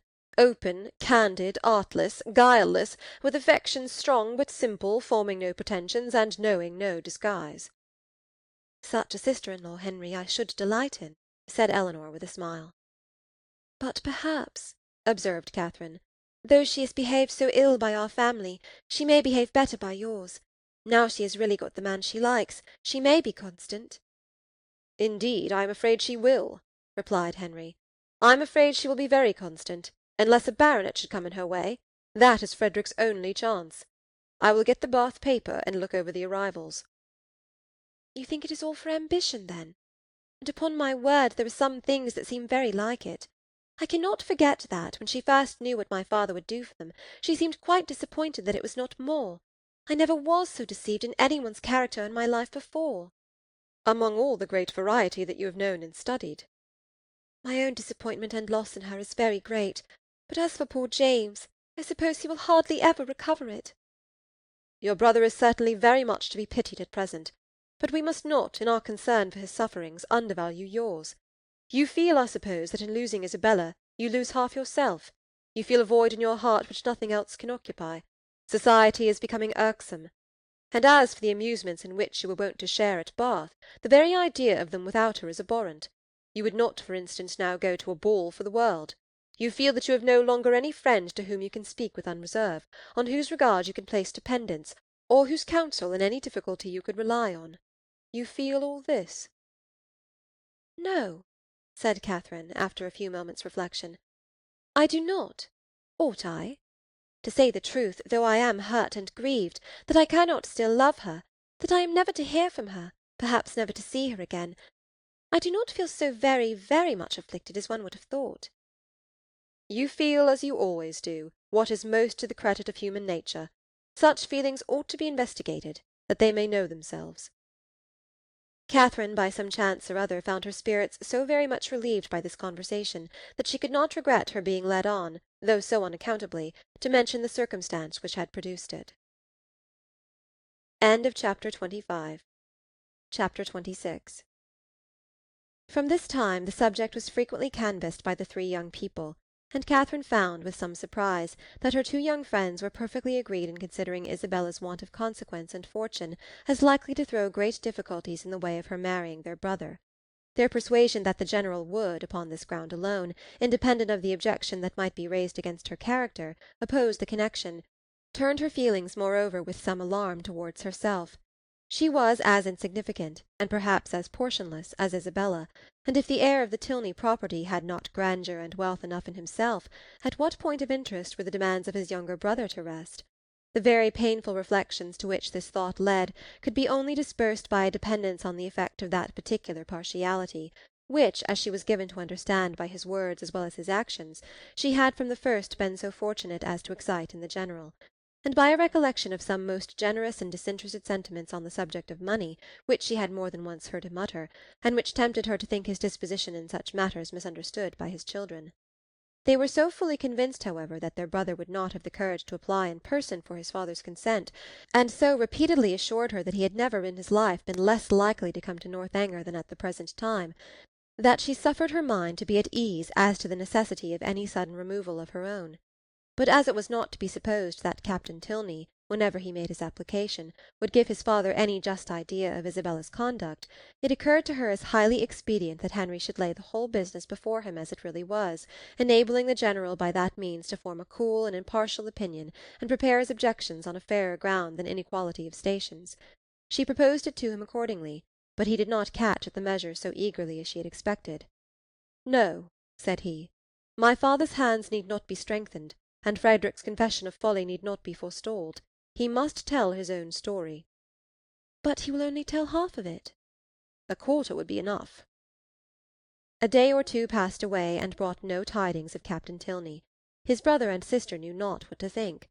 Sometimes it appeared to them as if his silence would be the natural result of the suspected engagement, and at others that it was wholly incompatible with it.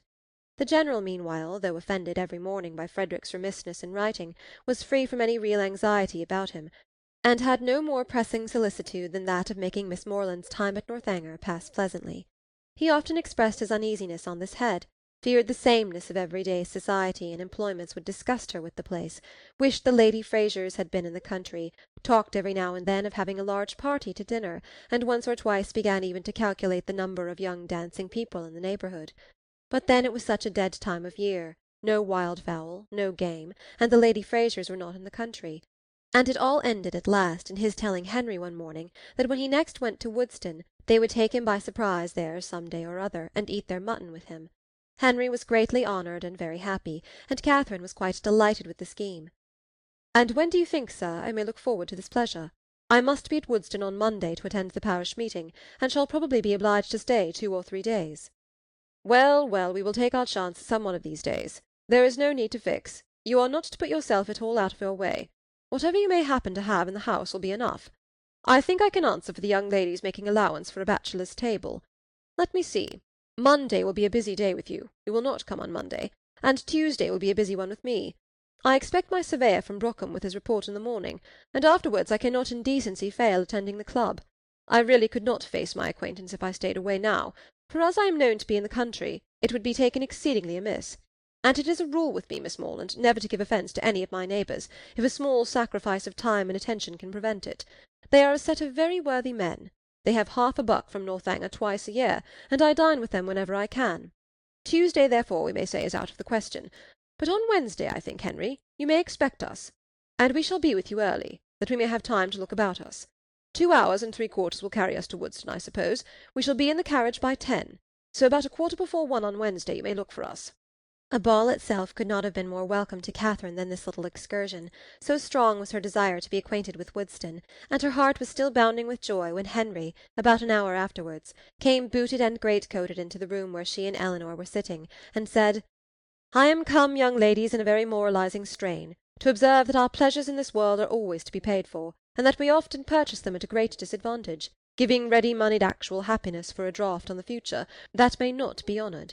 Witness myself at the present hour. Because I am to hope for the satisfaction of seeing you at Woodston on Wednesday, which bad weather or 20 other causes may prevent, I must go away directly, 2 days before I intended it." "Go away?" said Catherine with a very long face. "And why?" "Why? How can you ask the question? Because no time is to be lost in frightening my old housekeeper out of her wits, because I must go and prepare a dinner for you, to be sure." "Oh, not seriously?" "Ay, and sadly too, for I'd much rather stay." "But how can you think of such a thing, after what the General said, when he so particularly desired you not to give yourself any trouble, because anything would do?" Henry only smiled. "I am sure it is quite unnecessary upon your sister's account and mine. You must know it to be so, and the General made such a point of your providing nothing extraordinary. Besides, if he had not said half so much as he did, he has always such an excellent dinner at home, that sitting down to a middling one for 1 day could not signify." "I wish I could reason like you, for his sake and my own. Good-bye. As to-morrow is Sunday, Eleanor, I shall not return." He went, and it being at any time a much simpler operation to Catherine to doubt her own judgment than Henry's, she was very soon obliged to give him credit for being right, however disagreeable to her his going. But the inexplicability of the General's conduct dwelt much on her thoughts. That he was very particular in his eating, she had, by her own unassisted observation, already discovered. But why he should say one thing so positively and mean another all the while was most unaccountable. How were people at that rate to be understood? Who but Henry could have been aware of what his father was at? From Saturday to Wednesday, however, they were now to be without Henry. This was the sad finale of every reflection, and Captain Tilney's letter would certainly come in his absence, and Wednesday she was very sure would be wet. The past, present, and future were all equally in gloom. Her brother so unhappy, and her loss in Isabella so great, and Eleanor's spirits always affected by Henry's absence. What was there to interest or amuse her? She was tired of the woods and the shrubberies, always so smooth and so dry, and the Abbey in itself was no more to her now than any other house. The painful remembrance of the folly it had helped to nourish and perfect was the only emotion which could spring from a consideration of the building. What a revolution in her ideas! She who had so longed to be in an abbey. Now there was nothing so charming to her imagination as the unpretending comfort of a well-connected parsonage, something like Fullerton, but better. Fullerton had its faults, but Woodston probably had none. If Wednesday should ever come! It did come, and exactly when it might be reasonably looked for. It came, it was fine, and Catherine trod on air. By 10 o'clock the chaise and four conveyed the two from the Abbey, and after an agreeable drive of almost 20 miles, they entered Woodston, a large and populous village, in a situation not unpleasant. Catherine was ashamed to say how pretty she thought it, as the General seemed to think an apology necessary for the flatness of the country and the size of the village, but in her heart she preferred it to any place she had ever been at, and looked with great admiration at every neat house above the rank of a cottage, and at all the little chandlers' shops which they passed.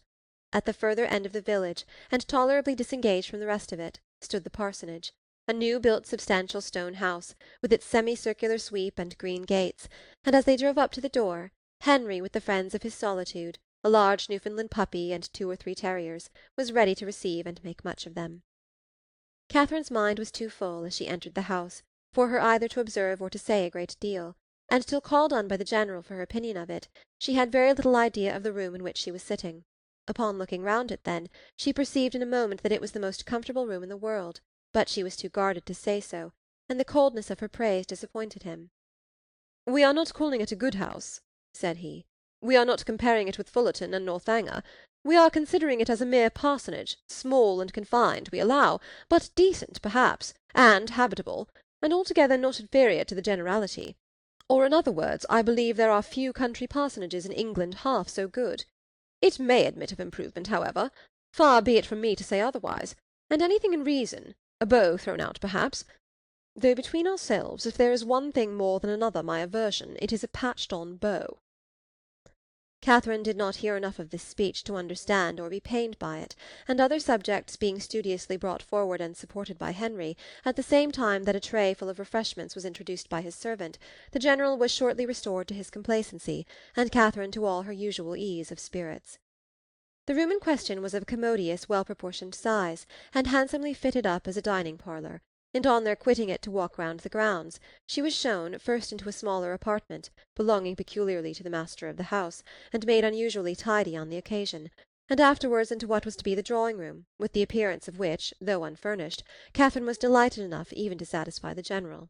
It was a prettily shaped room, the windows reaching to the ground and the view from them pleasant, though only over green meadows, and she expressed her admiration at the moment with all the honest simplicity with which she felt it. "Oh, why do not you fit up this room, Mr. Tilney? What a pity not to have it fitted up! It is the prettiest room that ever I saw. It is the prettiest room in the world." "I trust," said the General, with a most satisfied smile, "that it will be very speedily furnished. It waits only for a lady's taste." "Well, if it was my house, I should never sit anywhere else. Oh, what a sweet little cottage there is among the trees! Apple trees, too. It is the prettiest cottage." "You like it? You approve it as an object. It is enough. Henry, remember that Robinson has spoken to you about it. The cottage remains." Such a compliment recalled all Catherine's consciousness, and silenced her directly, and though pointedly applied to by the General for her choice of the prevailing colour of the paper and hangings, nothing like an opinion on the subject could be drawn from her. The influence of fresh objects and fresh air, however, was of great use in dissipating these embarrassing associations, and having reached the ornamental part of the premises, consisting of a walk round 2 sides of a meadow, on which Henry's genius had begun to act about half a year ago, she was sufficiently recovered to think it prettier than any pleasure-ground she had ever been in before, though there was not a shrub in it higher than the green bench in the corner.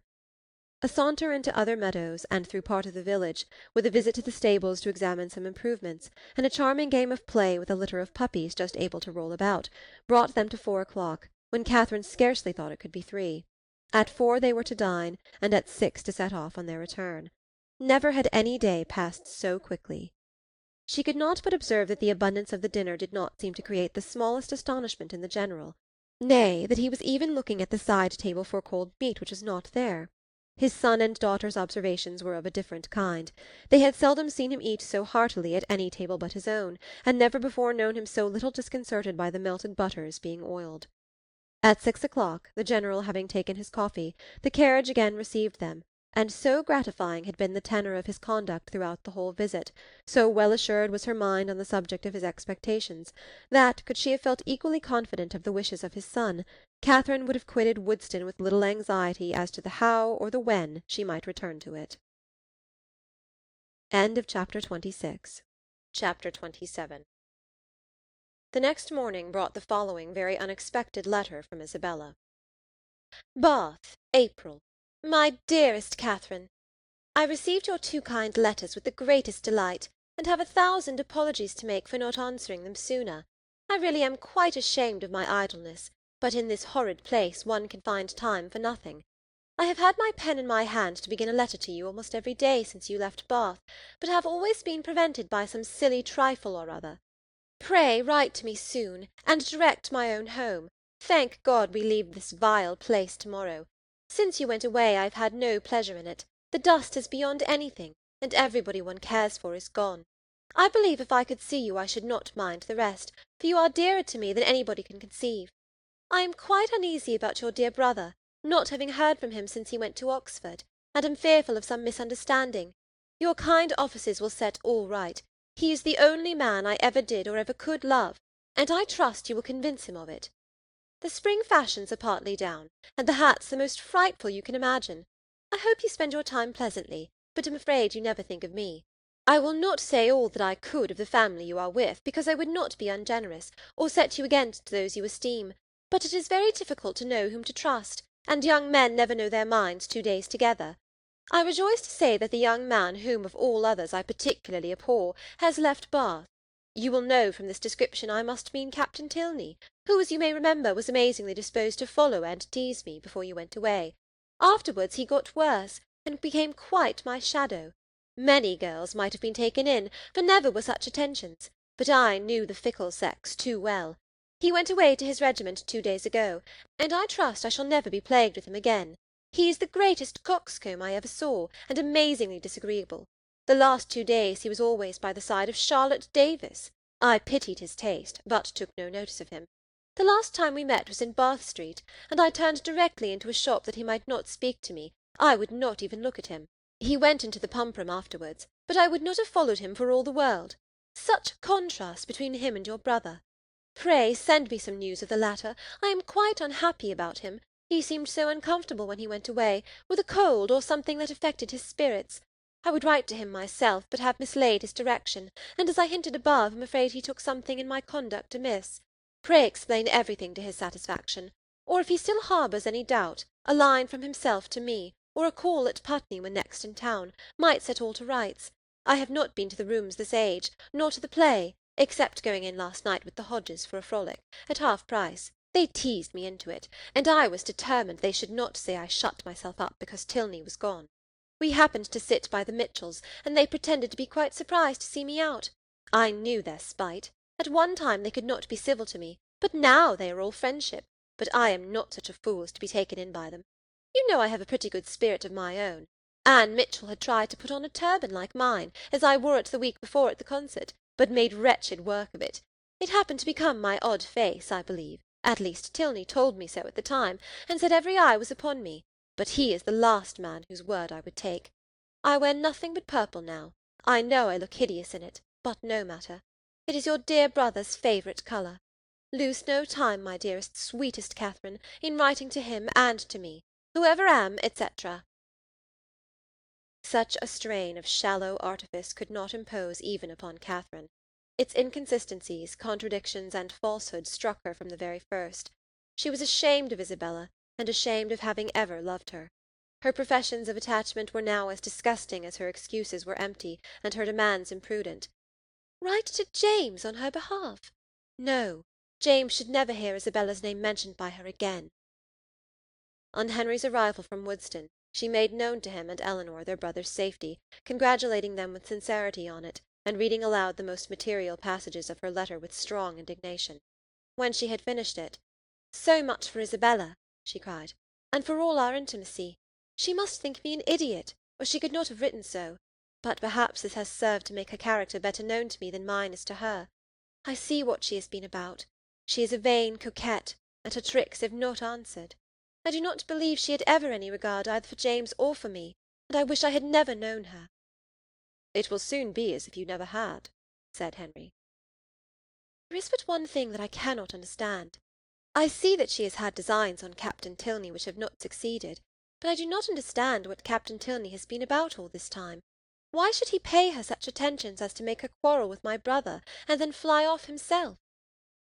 "I have very little to say for Frederick's motives, such as I believe them to have been. He has his vanities as well as Miss Thorpe, and the chief difference is, that, having a stronger head, they have not yet injured himself. If the effect of his behaviour does not justify him with you, we had better not seek after the cause." "Then you do not suppose he ever really cared about her?"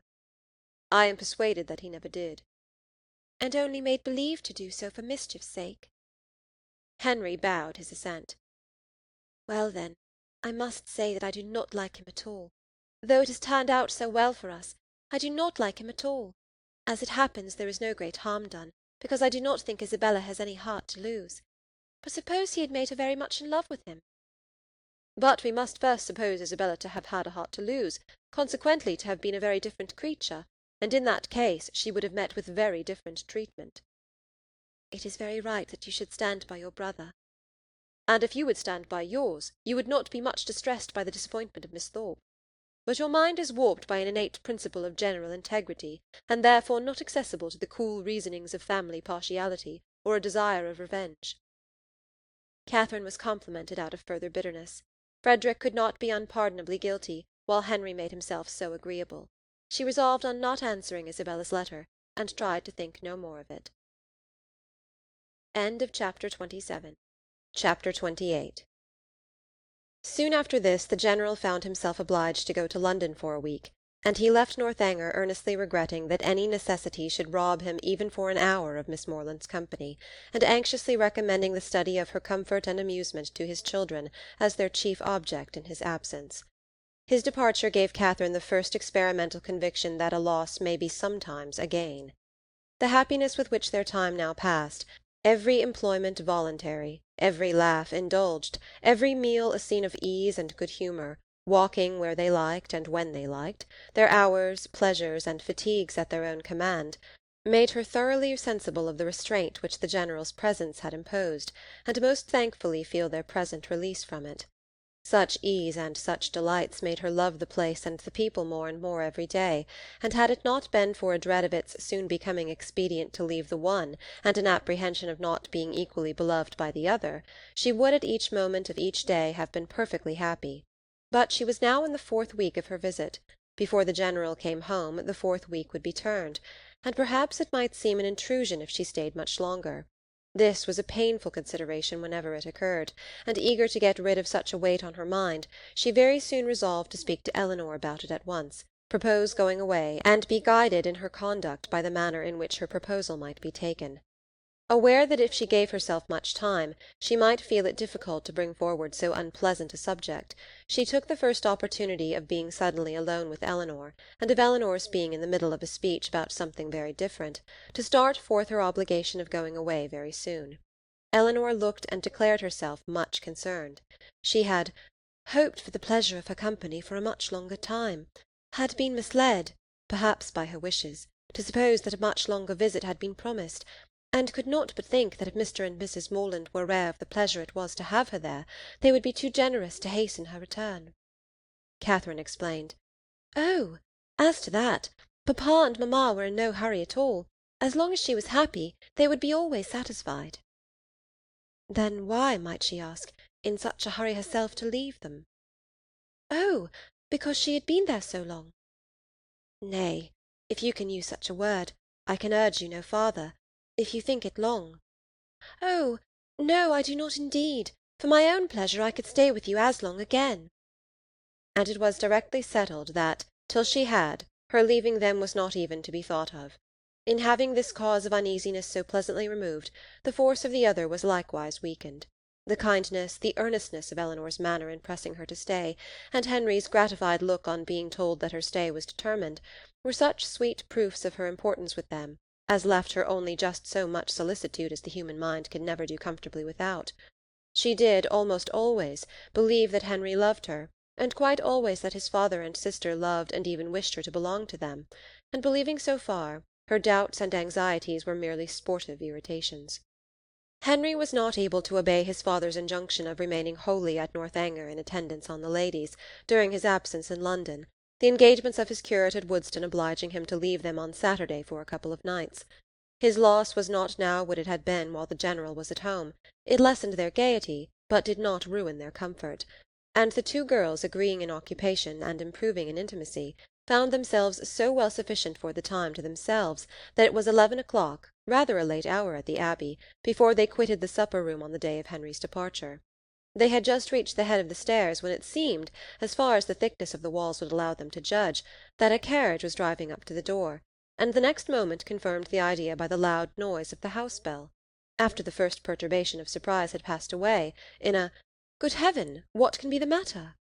It was quickly decided by Eleanor to be her eldest brother, whose arrival was often as sudden, if not quite so unseasonable, and accordingly she hurried down to welcome him.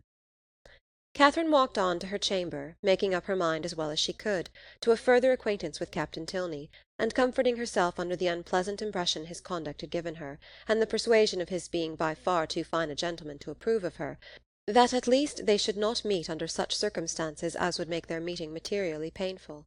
She trusted he would never speak of Miss Thorpe, and indeed, as he must by this time be ashamed of the part he had acted, there could be no danger of it, and as long as all mention of Bath scenes were avoided, she thought she could behave to him very civilly. In such considerations time passed away, and it was certainly in his favour that Eleanor should be so glad to see him, and have so much to say, for half an hour was almost gone since his arrival, and Eleanor did not come up. At that moment Catherine thought she heard her step in the gallery, and listened for its continuance, but all was silent. Scarcely, however, had she convicted her fancy of error, when the noise of something moving close to her door made her start. It seemed as if someone was touching the very doorway, and in another moment a slight motion of the lock proved that some hand must be on it. She trembled a little at the idea of anyone's approaching so cautiously, but resolving not to be again overcome by trivial appearances of alarm, or misled by a raised imagination, she stepped quietly forward, and opened the door. Eleanor, and only Eleanor, stood there. Catherine's spirits, however, were tranquillized but for the instant, for Eleanor's cheeks were pale, and her manner greatly agitated. Though evidently intending to come in, it seemed an effort to enter the room, and a still greater to speak when there. Catherine, supposing some uneasiness on Captain Tilney's account, could only express her concern by silent attention, obliged her to be seated, rubbed her temples with lavender water, and hung over her with affectionate solicitude. "My dear Catherine, you must not indeed," were Eleanor's first connected words. "I am quite well. This kindness distracts me. I cannot bear it. I come to you on such an errand." "Errand? To me?" "How shall I tell you? Oh, how shall I tell you?" A new idea now darted into Catherine's mind, and turning as pale as her friend, she exclaimed, "'Tis a messenger from Woodston." "You are mistaken indeed," returned Eleanor, looking at her most compassionately. "It is no one from Woodston.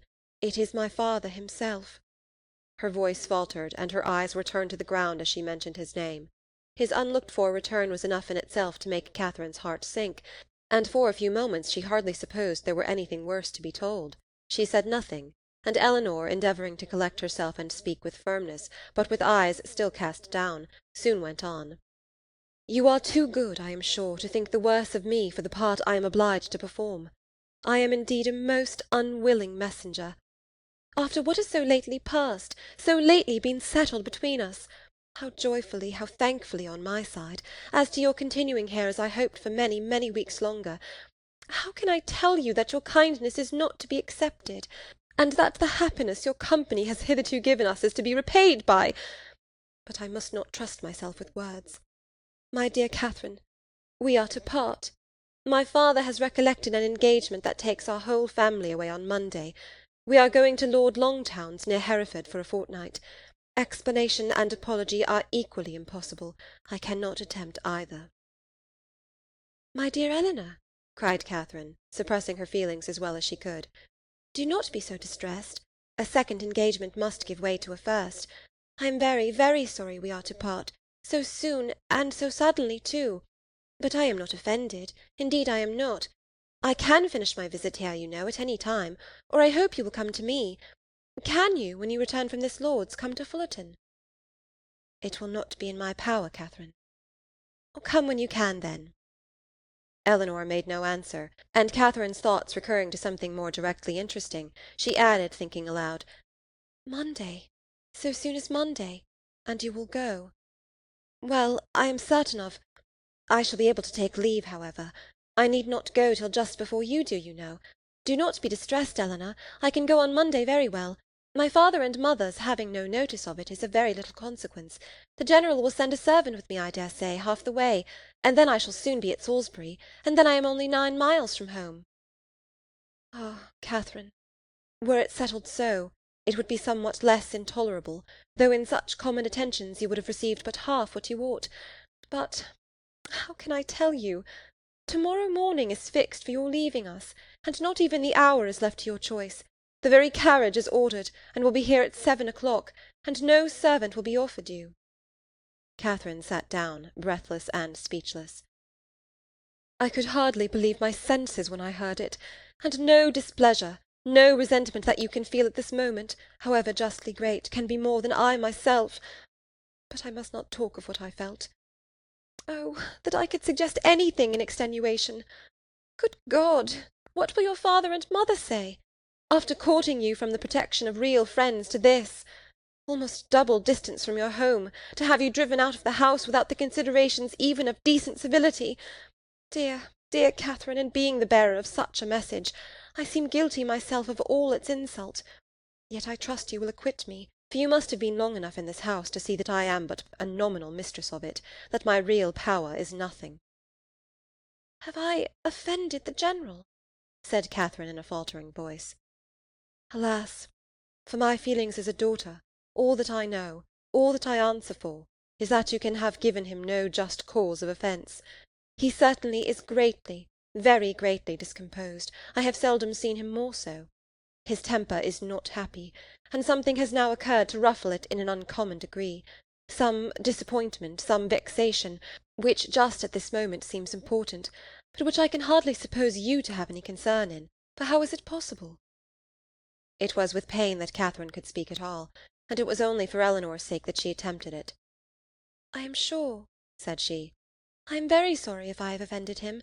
It was the last thing I would willingly have done. But do not be unhappy, Eleanor. An engagement, you know, must be kept. I am only sorry it was not recollected sooner, that I might have written home. But it is of very little consequence.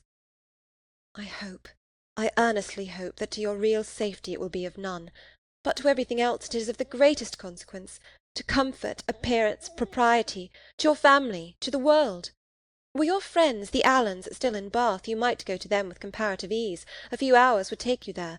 But a journey of 70 miles, to be taken post by you, at your age, alone, unattended! Oh, the journey is nothing. Do not think about that. And if we are to part, a few hours sooner or later, you know, makes no difference. I can be ready by 7. Let me be called in time. Eleanor saw that she wished to be alone, and believing it better for each that they should avoid any further conversation, now left her with, "I shall see you in the morning." Catherine's swelling heart needed relief. In Eleanor's presence friendship and pride had equally restrained her tears, but no sooner was she gone than they burst forth in torrents. Turn from the house, and in such a way! Without any reason that could justify, any apology that could atone for the abruptness, the rudeness, nay, the insolence of it. Henry at a distance, not able even to bid him farewell.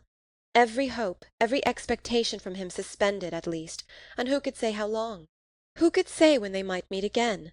And all this by such a man as General Tilney, so polite, so well-bred, and heretofore so particularly fond of her. It was as incomprehensible as it was mortifying and grievous. From what it could arise, and where it would end, were considerations of equal perplexity and alarm. The manner in which it was done, so grossly uncivil, hurrying her away without any reference to her own convenience, or allowing her even the appearance of choice as to the time or mode of her travelling, of 2 days, the earliest fixed on, and of that almost the earliest hour, as if resolved to have her gone before he was stirring in the morning, that he might not be obliged even to see her. What could all this mean but an intentional affront? By some means or other she must have had the misfortune to offend him. Eleanor had wished to spare her from so painful a notion, but Catherine could not believe it possible that any injury or any misfortune could provoke such ill will against a person not connected, or at least not supposed to be connected with it. Heavily passed the night. Sleep, or repose that deserved the name of sleep, was out of the question. That room, in which her disturbed imagination had tormented her on her first arrival, was again the scene of agitated spirits and unquiet slumbers. Yet how different now the source of her inquietude from what it had been then, how mournfully superior in reality and substance! Her anxiety had foundation in fact, her fears in probability, and with a mind so occupied in the contemplation of actual and natural evil, the solitude of her situation, the darkness of her chamber, the antiquity of the building, were felt and considered without the smallest emotion, and though the wind was high, and often produced strange and sudden noises throughout the house, she heard it all as she lay awake, hour after hour, without curiosity or terror. Soon after 6 Eleanor entered her room, eager to show attention or give assistance where it was possible, but very little remained to be done. Catherine had not loitered, she was almost dressed, and her packing almost finished. The possibility of some conciliatory message from the General occurred to her as his daughter appeared. What so natural as that anger should pass away and repentance succeed it? And she only wanted to know how far, after what had passed, an apology might properly be received by her. But the knowledge would have been useless here. It was not called for. Neither clemency nor dignity was put to the trial. Eleanor brought no message. Very little passed between them on meeting. Each found her greatest safety in silence, and few and trivial were the sentences exchanged while they remained upstairs, Catherine in busy agitation completing her dress, and Eleanor with more goodwill than experience intent upon filling the trunk. When everything was done they left the room, Catherine lingering only half a minute behind her friend to throw a parting glance on every well-known, cherished object, and went down to the breakfast-parlour, where breakfast was prepared. She tried to eat, as well to save herself from the pain of being urged as to make her friend comfortable, but she had no appetite, and could not swallow many mouthfuls. The contrast between this and her last breakfast in that room gave her fresh misery, and strengthened her distaste for everything before her. It was not 24 hours ago since they had met there to the same repast, but in circumstances how different! With what cheerful ease, what happy, though false, security, had she then looked around her, enjoying everything present, and fearing little in future, beyond Henry's going to Woodston for a day. Happy, happy breakfast! For Henry had been there. Henry had sat by her and helped her. These reflections were long indulged undisturbed by any address from her companion, who sat as deep in thought as herself, and the appearance of the carriage was the first thing to startle and recall them to the present moment. Catherine's colour rose at the sight of it, and the indignity with which she was treated, striking at that instant on her mind with peculiar force, made her for a short time sensible only of resentment. Eleanor seemed now impelled into resolution and speech. "You must write to me, Catherine," she cried. "You must let me hear from you as soon as possible. Till I know you to be safe at home I shall not have an hour's comfort. For one letter, at all risks, at all hazards, I must entreat. Let me have the satisfaction of knowing that you are safe at Fullerton, and have found your family well, and then, till I can ask for your correspondence as I ought to do, I will not expect more. Direct to me at Lord Longtown's, and I must ask it, under cover, to Alice." "No, Eleanor, if you are not allowed to receive a letter from me, I am sure I had better not write. There can be no doubt of my getting home safe." Eleanor only replied, "I cannot wonder at your feelings. I will not importune you. I will trust to your own kindness of heart when I am at a distance from you." But this, with the look of sorrow accompanying it, was enough to melt Catherine's pride in a moment, and she instantly said, "Oh, Eleanor, I will write to you indeed." There was yet another point which Miss Tilney was anxious to settle, though somewhat embarrassed in speaking of. It had occurred to her that after so long an absence from home, Catherine might not be provided with money enough for the expenses of her journey, and upon suggesting it to her with most affectionate offers of accommodation, it proved to be exactly the case. Catherine had never thought on the subject till that moment, but upon examining her purse was convinced that but for this kindness of her friend she might have been turned from the house without even the means of getting home. And the distress in which she must have been thereby involved filling the minds of both, scarcely another word was said by either during the time of their remaining together. Short, however, was that time. The carriage was soon announced to be ready, and Catherine, instantly rising, a long and affectionate embrace supplied the place of language in bidding each other adieu. And as they entered the hall, unable to leave the house without some mention of one whose name had not yet been spoken by either, she paused a moment, and with quivering lips just made it intelligible that she left her kind remembrance for her absent friend. But with this approach to his name ended all possibility of restraining her feelings, and hiding her face as well as she could with her handkerchief, she darted across the hall, jumped into the chaise, and in a moment was driven from the door. Chapter 28. Chapter 29. Catherine was too wretched to be fearful. The journey in itself had no terrors for her, and she began it without either dreading its length or feeling its solitariness. Leaning back in one corner of the carriage, in a violent burst of tears, she was conveyed some miles beyond the walls of the Abbey before she raised her head, and the highest point of ground within the park was almost closed from her view before she was capable of turning her eyes towards it. Unfortunately, the road she now travelled was the same which only 10 days ago she had so happily passed along in going to and from Woodston, and for 14 miles every bitter feeling was rendered more severe by the review of objects on which she had first looked under impressions so different. Every mile, as it brought her nearer Woodston, added to her sufferings, and when within the distance of 5 she passed the turning which led to it, and thought of Henry, so near, yet so unconscious, her grief and agitation were excessive. The day which she had spent at that place had been one of the happiest of her life. It was on that day, that the General had made use of such expressions with regard to Henry and herself, had so spoken and so looked as to give her the most positive conviction of his actually wishing their marriage. Yes, only 10 days ago had he elated her by his pointed regard, had he even confused her by his too significant reference. And now, what had she done, or what had she omitted to do, to merit such a change? The only offence against him of which she could accuse herself had been such as was scarcely possible to reach his knowledge. Henry and her own heart only were privy to the shocking suspicions which she had so idly entertained, and equally safe did she believe her secret with each. Designedly, at least, Henry could not have betrayed her. If, indeed, by any strange mischance his father should have gained intelligence of what she had dared to think and look for, of her causeless fancies and injurious examinations, she could not wonder at any degree of his indignation. If aware of her having viewed him as a murderer, she could not wonder at his even turning her from his house. But a justification so full of torture to herself, she trusted, would not be in his power. Anxious as were all her conjectures on this point, it was not, however, the one on which she dwelt most.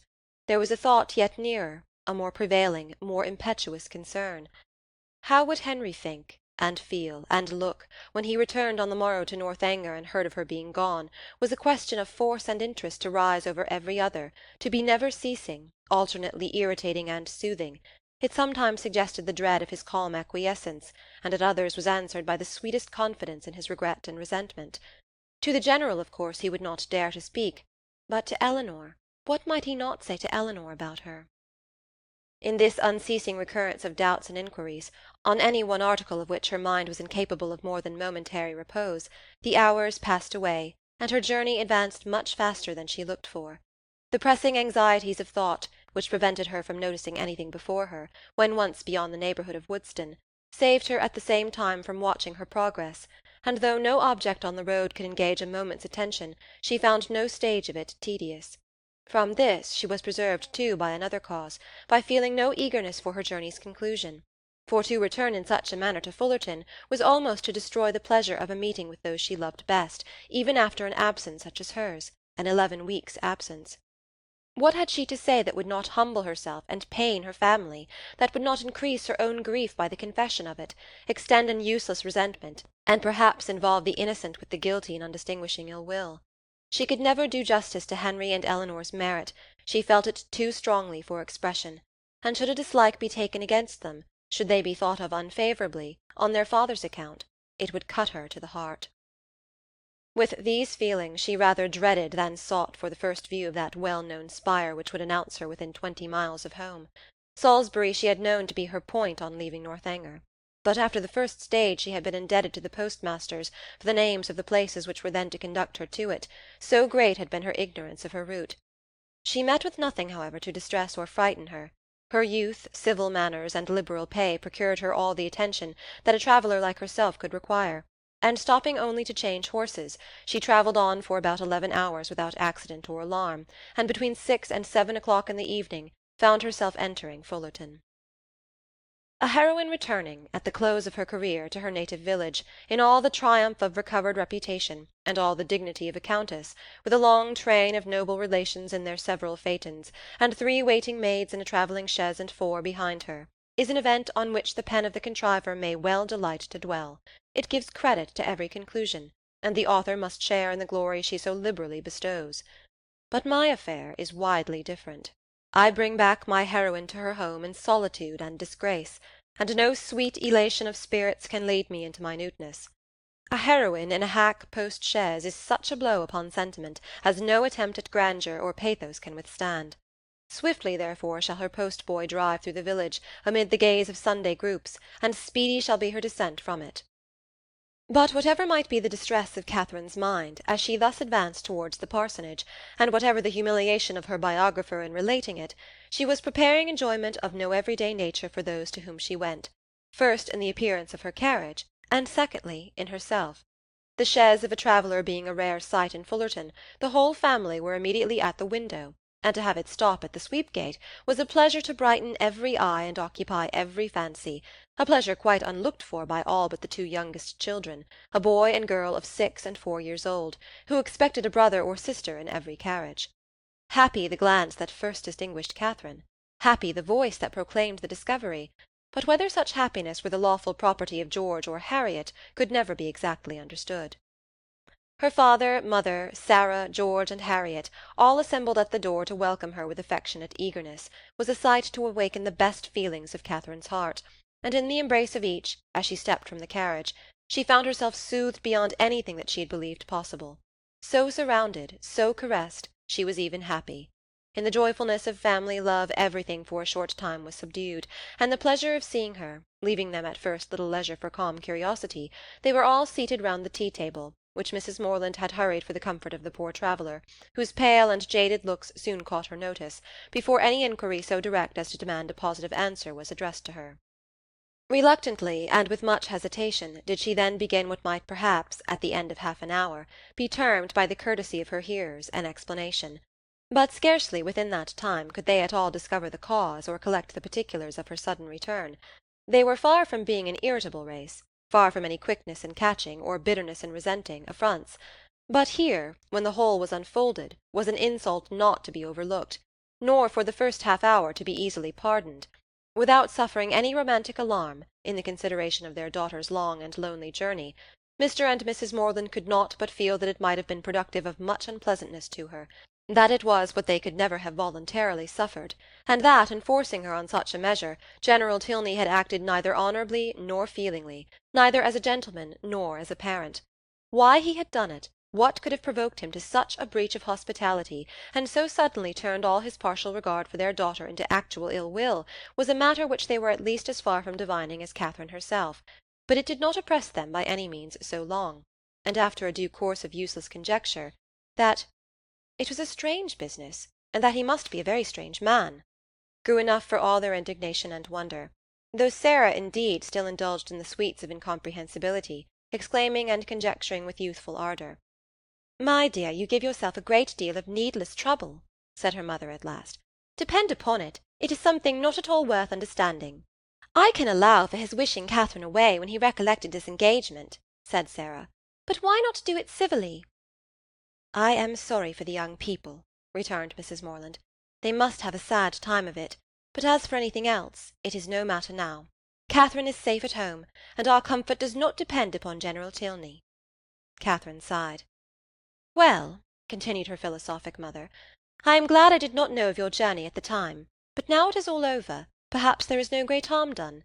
It is always good for young people to be put upon exerting themselves, and you know, my dear Catherine, you always were a sad little scatterbrained creature, but now you must have been forced to have your wits about you, with so much changing of chaises and so forth, and I hope it will appear that you have not left anything behind you in any of the pockets."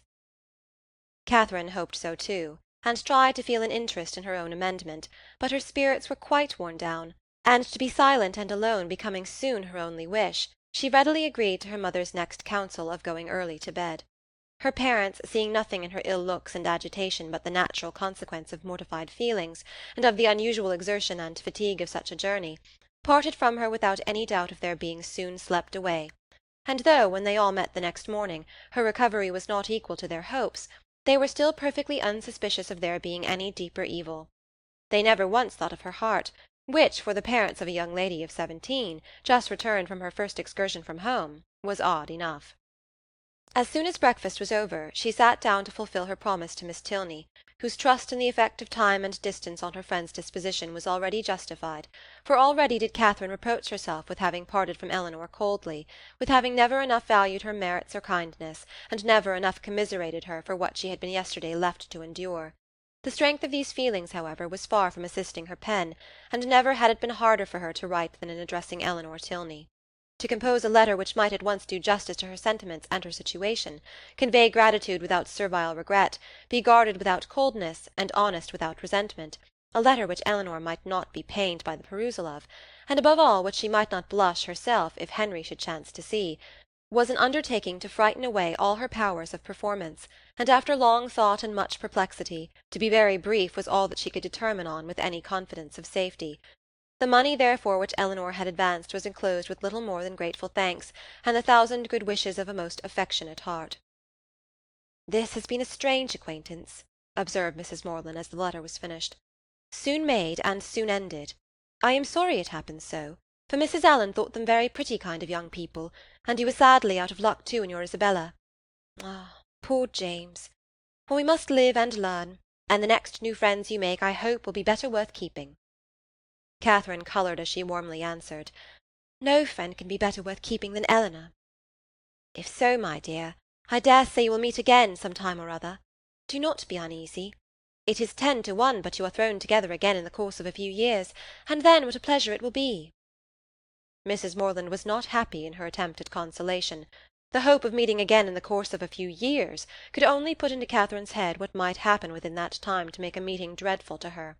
She could never forget Henry Tilney, or think of him with less tenderness than she did at that moment, but he might forget her, and in that case to meet. Her eyes filled with tears as she pictured her acquaintance so renewed, and her mother, perceiving her comfortable suggestions to have had no good effect, proposed, as another expedient for restoring her spirits, that they should call on Mrs. Allen.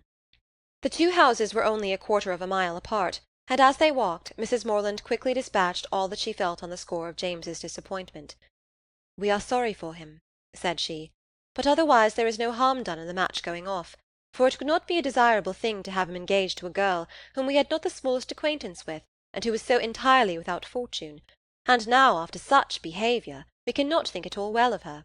Just at present it comes hard to poor James, but that will not last for ever, and I dare say he will be a discreeter man all his life, for the foolishness of his first choice." This was just such a summary view of the affair as Catherine could listen to. Another sentence might have endangered her complacence, and made her reply less rational. For soon were all her thinking powers swallowed up in the reflection of her own change of feelings and spirits since last she had trodden that well-known road. It was not 3 months ago since, wild with joyful expectation, she had there run backwards and forwards some 10 times a day, with a heart light, gay, and independent, looking forward to pleasures untasted and unalloyed, and free from the apprehension of evil as from the knowledge of it. 3 months ago had seen her all this, and now how altered a being did she return! She was received by the Allens with all the kindness which her unlooked-for appearance, acting on a steady affection, would naturally call forth, and great was their surprise, and warm their displeasure, on hearing how she had been treated, though Mrs. Morland's account of it was no inflated representation, no studied appeal to their passions. "Catherine took us quite by surprise yesterday evening," said she. "She travelled all the way post by herself, and knew nothing of coming till Saturday night, for General Tilney, from some odd fancy or other, all of a sudden grew tired of having her there, and almost turned her out of the house. Very unfriendly, certainly, and he must be a very odd man, but we are so glad to have her amongst us again, and it is a great comfort to find that she is not a poor helpless creature, but can shift very well for herself." Mr. Allen expressed himself on the occasion with the reasonable resentment of a sensible friend, and Mrs. Allen thought his expressions quite good enough to be immediately made use of again by herself. His wonder, his conjectures, and his explanations became in succession hers, with the addition of this single remark, "I really have not patience with the General," to fill up every accidental pause, and "I really have not patience with the General," was uttered twice after Mr. Allen left the room, without any relaxation of anger, or any material digression of thought. A more considerable degree of wandering attended the third repetition, and after completing the fourth, she immediately added, "Only think, my dear, of my having got that frightful great rent in my best Mechlin so charmingly mended, before I left Bath, that one can hardly see where it was. I must show it to you some day or other. Bath is a nice place, Catherine, after all. I assure you I did not above half like coming away. Mrs. Thorpe's being there was such a comfort to us, was not it? You know, you and I were quite forlorn at first." "Yes, but that did not last long," said Catherine, her eyes brightening at the recollection of what had first given spirit to her existence there. "Very true. We soon met with Mrs. Thorpe, and then we wanted for nothing. My dear, do not you think these silk gloves wear very well? I put them on new the first time of our going to the lower rooms, you know, and I have worn them a great deal since. Do you remember that evening?" "Do I? Oh, perfectly." "It was very agreeable, was it not? Mr. Tilney drank tea with us, and I always thought him a great addition, he is so very agreeable. I have a notion you danced with him, but am not quite sure. I remember I had my favourite gown on." Catherine could not answer, and after a short trial of other subjects, Mrs. Allen again returned to, "I really have not patience with the General. Such an agreeable worthy man as he seemed to be. I do not suppose, Mrs. Morland, you ever saw a better-bred man in your life. His lodgings were taken the very day after he left them, Catherine. But no wonder. Milsom Street, you know." As they walked home again, Mrs. Morland endeavoured to impress on her daughter's mind the happiness of having such steady well-wishers as Mr. and Mrs. Allen, and the very little consideration which the neglect or unkindness of slight acquaintances like the Tilneys ought to have with her, while she could preserve the good opinion and affection of her earliest friends. There was a great deal of good sense in all this, but there are some situations of the human mind in which good sense has very little power, and Catherine's feelings contradicted almost every position her mother advanced. It was upon the behaviour of these very slight acquaintances that all her present happiness depended, and while Mrs. Morland was successfully confirming her own opinions by the justness of her own representations, Catherine was silently reflecting that now Henry must have arrived at Northanger, now he must have heard of her departure, and now, perhaps, they were all setting off for Hereford. Chapter 30.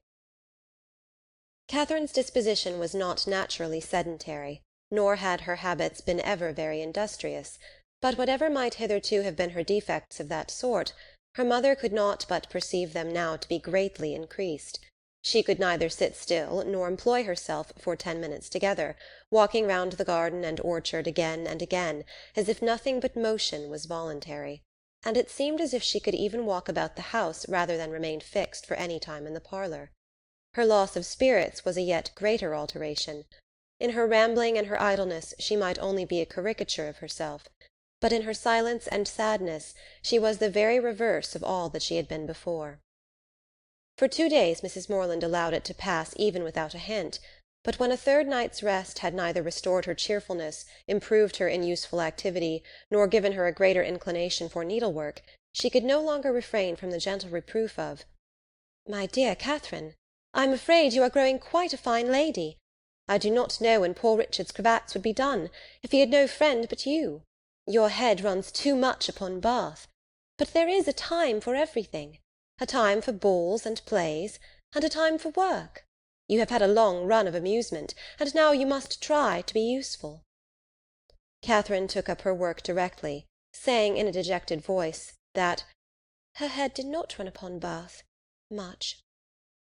"Then you are fretting about General Tilney, and that is very simple of you, for 10 to 1 whether you ever see him again. You should never fret about trifles." After a short silence, "I hope, my Catherine, you are not getting out of humour with home because it is not so grand as Northanger. That would be turning your visit into an evil indeed. Wherever you are you should always be contented, but especially at home, because there you must spend the most of your time. I did not quite like at breakfast to hear you talk so much about the French bread at Northanger." "I am sure I do not care about the bread. It is all the same to me what I eat." "There is a very clever essay in one of the books upstairs upon much such a subject, about young girls that have been spoilt for home by great acquaintance. The Mirror, I think. I will look it out for you some day or other, because I am sure it will do you good." Catherine said no more, and with an endeavour to do right, applied to her work, but after a few minutes sunk again, without knowing it herself, into languor and listlessness, moving herself in her chair from the irritation of weariness much oftener than she moved her needle.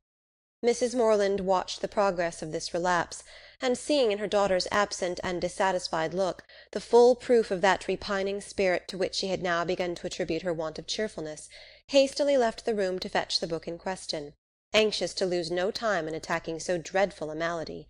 It was some time before she could find what she looked for, and other family matters occurring to detain her, a quarter of an hour had elapsed ere she returned downstairs with the volume from which so much was hoped. Her avocations above having shut out all noise but what she created herself, she knew not that a visitor had arrived within the last few minutes, till, on entering the room, the first object she beheld was a young man whom she had never seen before. With a look of much respect, he immediately rose, and being introduced to her by her conscious daughter as "Mr. Henry Tilney," with the embarrassment of real sensibility, began to apologize for his appearance there, acknowledging that after what had passed he had little right to expect a welcome at Fullerton, and stating his impatience to be assured of Miss Morland's having reached her home in safety as the cause of his intrusion. He did not address himself to an uncandid judge or a resentful heart. Far from comprehending him or his sister in their father's misconduct, Mrs. Morland had been always kindly disposed towards each, and instantly, pleased by his appearance, received him with the simple professions of unaffected benevolence, thanking him for such an attention to her daughter, assuring him that the friends of her children were always welcome there, and entreating him to say not another word of the past. He was not ill-inclined to obey this request, for though his heart was greatly relieved by such unlooked-for mildness, it was not just at that moment in his power to say anything to the purpose. Returning in silence to his seat, therefore, he remained for some minutes most civilly answering all Mrs. Morland's common remarks about the weather and roads. Catherine, meanwhile, the anxious, agitated, happy, feverish Catherine, said not a word, but her glowing cheek and brightened eye made her mother trust that this good-natured visit would at least set her heart at ease for a time, and gladly therefore did she lay aside the first volume of the Mirror for a future hour. Desirous of Mr. Morland's assistance, as well in giving encouragement as in finding conversation for her guest, whose embarrassment on his father's account she earnestly pitied, Mrs. Morland had very early dispatched one of the children to summon him, but Mr. Morland was from home, and being thus without any support, at the end of a quarter of an hour she had nothing to say. After a couple of minutes' unbroken silence, Henry, turning to Catherine for the first time since her mother's entrance, asked her, with sudden alacrity, if Mr. and Mrs. Allen were now at Fullerton. And on developing, from amidst all her perplexity of words in reply, the meaning, which one short syllable would have given, immediately expressed his intention of paying his respects to them, and with a rising colour, asked her if she would have the goodness to show him the way. "You may see the house from this window, sir," was information on Sarah's side, which produced only a bow of acknowledgment from the gentleman, and a silencing nod from her mother. For Mrs. Morland, thinking it probable, as a secondary consideration in his wish of waiting on their worthy neighbours, that he might have some explanation to give of his father's behaviour, which it must be more pleasant for him to communicate only to Catherine, would not on any account prevent her accompanying him. They began their walk, and Mrs. Morland was not entirely mistaken in his object in wishing it. Some explanation on his father's account he had to give, but his first purpose was to explain himself, and before they reached Mr. Allen's grounds he had done it so well that Catherine did not think it could ever be repeated too often. She was assured of his affection, and that heart in return was solicited, which perhaps they pretty equally knew was already entirely his own, for though Henry was now sincerely attached to her, though he felt and delighted in all the excellencies of her character, and truly loved her society, I must confess that his affection originated in nothing better than gratitude, or, in other words, that a persuasion of her partiality for him had been the only cause of giving her a serious thought. It is a new circumstance in romance, I acknowledge, and dreadfully derogatory of an heroine's dignity, but if it be as new in common life, the credit of a wild imagination will at least be all my own. A very short visit to Mrs. Allen, in which Henry talked at random, without sense or connection, and Catherine, wrapped in the contemplation of her own unutterable happiness, scarcely opened her lips, dismissed them to the ecstasies of another tête-à-tête, and before it was suffered to close she was enabled to judge how far he was sanctioned by a parental authority in his present application. On his return from Woodston, 2 days before, he had been met near the Abbey by his impatient father, hastily informed in angry terms of Miss Morland's departure, and ordered to think of her no more. Such was the permission upon which he had now offered her his hand. The affrighted Catherine, amidst all the terrors of expectation, as she listened to his account, could not but rejoice in the kind caution with which Henry had saved her from the necessity of a conscientious rejection, by engaging her faith before he mentioned the subject, and as he proceeded to give the particulars, and explain the motives of his father's conduct, her feelings soon hardened into even a triumphant delight, The General had had nothing to accuse her of, nothing to lay to her charge, but her being the involuntary, unconscious object of a deception which his pride could not pardon, and which a better pride would have been ashamed to own. She was guilty only of being less rich than he had supposed her to be. Under a mistaken persuasion of her possessions and claims, he had courted her acquaintance in Bath, solicited her company at Northanger, and designed her for his future daughter-in-law. On discovering his error, to turn her from the house seemed the best, though to his feelings an inadequate proof of his resentment towards herself and his contempt of her family. John Thorpe had first misled him. The General, perceiving his son one night at the theatre to be paying considerable attention to Miss Morland, had accidentally inquired of Thorpe if he knew more of her than her name.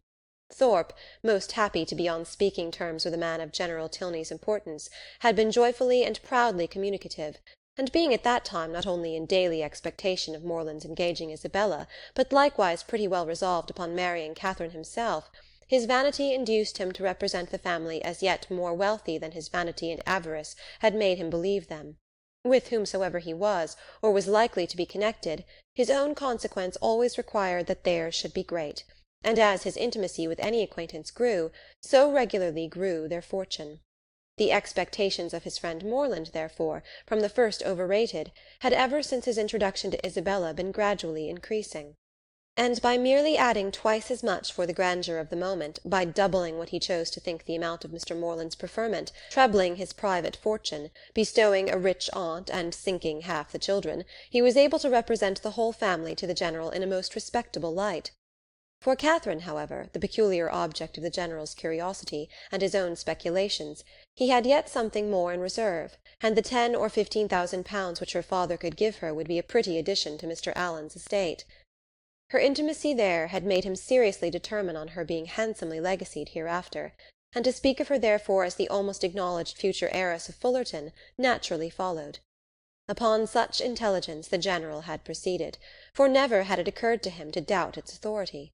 Thorpe's interest in the family, by his sister's approaching connection with one of its members, and his own views on another, circumstances of which he boasted with almost equal openness, seemed sufficient vouchers for his truth, and to these were added the absolute facts of the Allens being wealthy and childless, of Miss Morland's being under their care, and, as soon as his acquaintance allowed him to judge, of their treating her with parental kindness. His resolution was soon formed. Already had he discerned a liking towards Miss Morland in the countenance of his son, and, thankful for Mr. Thorpe's communication, he almost instantly determined to spare no pains in weakening his boasted interest and ruining his dearest hopes. Catherine herself could not be more ignorant at the time of all this than his own children. Henry and Eleanor, perceiving nothing in her situation likely to engage their father's particular respect, had seen with astonishment the suddenness, continuance, and extent of his attention, and though latterly, from some hints which had accompanied an almost positive command to his son of doing everything in his power to attach her, Henry was convinced of his father's believing it to be an advantageous connection, it was not till the late explanation at Northanger that they had the smallest idea of the false calculations which had hurried him on. That they were false, the General had learnt from the very person who had suggested them, from Thorpe himself, whom he had chanced to meet again in town, and who, under the influence of exactly opposite feelings, irritated by Catherine's refusal, and yet more by the failure of a very recent endeavour to accomplish a reconciliation between Morland and Isabella, convinced that they were separated for ever, and spurning a friendship which could be no longer serviceable, hastened to contradict all that he had said before to the advantage of the Morlands, confessed himself to have been totally mistaken in his opinion of their circumstances and character, misled by the rhodomontade of his friend to believe his father a man of substance and credit, whereas the transactions of the 2 or 3 last weeks proved him to be neither, for after coming eagerly forward on the first overture of a marriage between the families with the most liberal proposals, he had, on being brought to the point by the shrewdness of the relator, been constrained to acknowledge himself incapable of giving the young people even a decent support. They were, in fact, a necessitous family, numerous too, almost beyond example, by no means respected in their own neighbourhood, as he had lately had particular opportunities of discovering, aiming at a style of life which their fortune could not warrant, seeking to better themselves by wealthy connections, a forward, bragging, scheming race. The terrified General pronounced the name of Allen with an inquiring look, and here, too, Thorpe had learnt his error. The Allens, he believed, had lived near them too long, and he knew the young man on whom the Fullerton estate must devolve. The General needed no more. Enraged with almost everybody in the world but himself, he set out the next day for the Abbey, where his performances have been seen.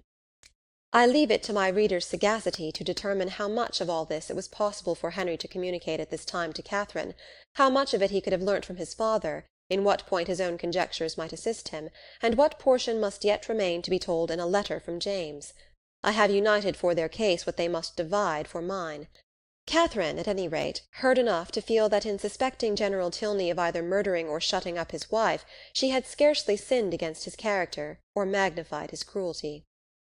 Henry, in having such things to relate of his father, was almost as pitiable as in their first avowal to himself. He blushed for the narrow-minded counsel which he was obliged to expose. The conversation between them at Northanger had been of the most unfriendly kind. Henry's indignation on hearing how Catherine had been treated, on comprehending his father's views, and being ordered to acquiesce in them, had been open and bold. The General, accustomed on every ordinary occasion to give the law in his family, prepared for no reluctance but of feeling, no opposing desire that should dare to clothe itself in words, could ill brook the opposition of his son, steady as the sanction of reason and the dictate of conscience could make it. But in such a cause, his anger, though it must shock, could not intimidate Henry, who was sustained in his purpose by a conviction of its justice. He felt himself bound as much in honour as in affection to Miss Morland, and believing that heart to be his own which he had been directed to gain, no unworthy retraction of a tacit consent, no reversing decree of an unjustifiable anger, could shake his fidelity, or influence the resolutions it prompted. He steadily refused to accompany his father into Herefordshire, an engagement formed almost at the moment to promote the dismissal of Catherine, and as steadily declared his intention of offering her his hand. The General was furious in his anger, and they parted in dreadful disagreement. Henry, in an agitation of mind which many solitary hours were required to compose, had returned almost instantly to Woodston, and on the afternoon of the following day had begun his journey to Fullerton. Chapter 31. Mr. and Mrs. Morland's surprise on being applied to by Mr. Tilney for their consent to his marrying their daughter was, for a few minutes, considerable, it having never entered their heads to suspect an attachment on either side.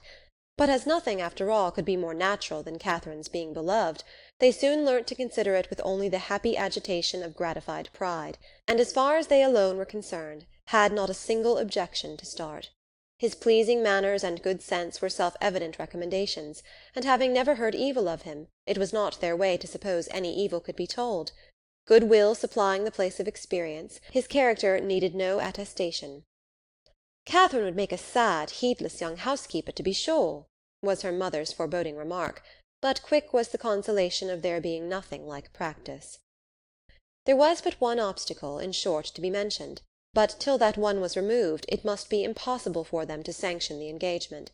Their tempers were mild, but their principles were steady, and while his parent so expressly forbade the connection, they could not allow themselves to encourage it. That the General should come forward to solicit the alliance, or that he should even very heartily approve it, they were not refined enough to make any parading stipulation, but the decent appearance of consent must be yielded, and that once obtained, and their own hearts made them trust that it could not be very long denied, their willing approbation was instantly to follow. His consent was all that they wished for. They were no more inclined than entitled to demand his money. Of a very considerable fortune his son was, by marriage settlements, eventually secure. His present income was an income of independence and comfort, and under every pecuniary view it was a match beyond the claims of their daughter. The young people could not be surprised at a decision like this.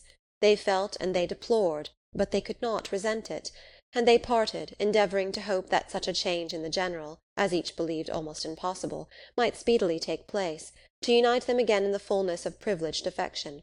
Henry returned to what was now his only home, to watch over his young plantations, and extend his improvements for her sake, to whose share in them he looked anxiously forward, and Catherine remained at Fullerton to cry.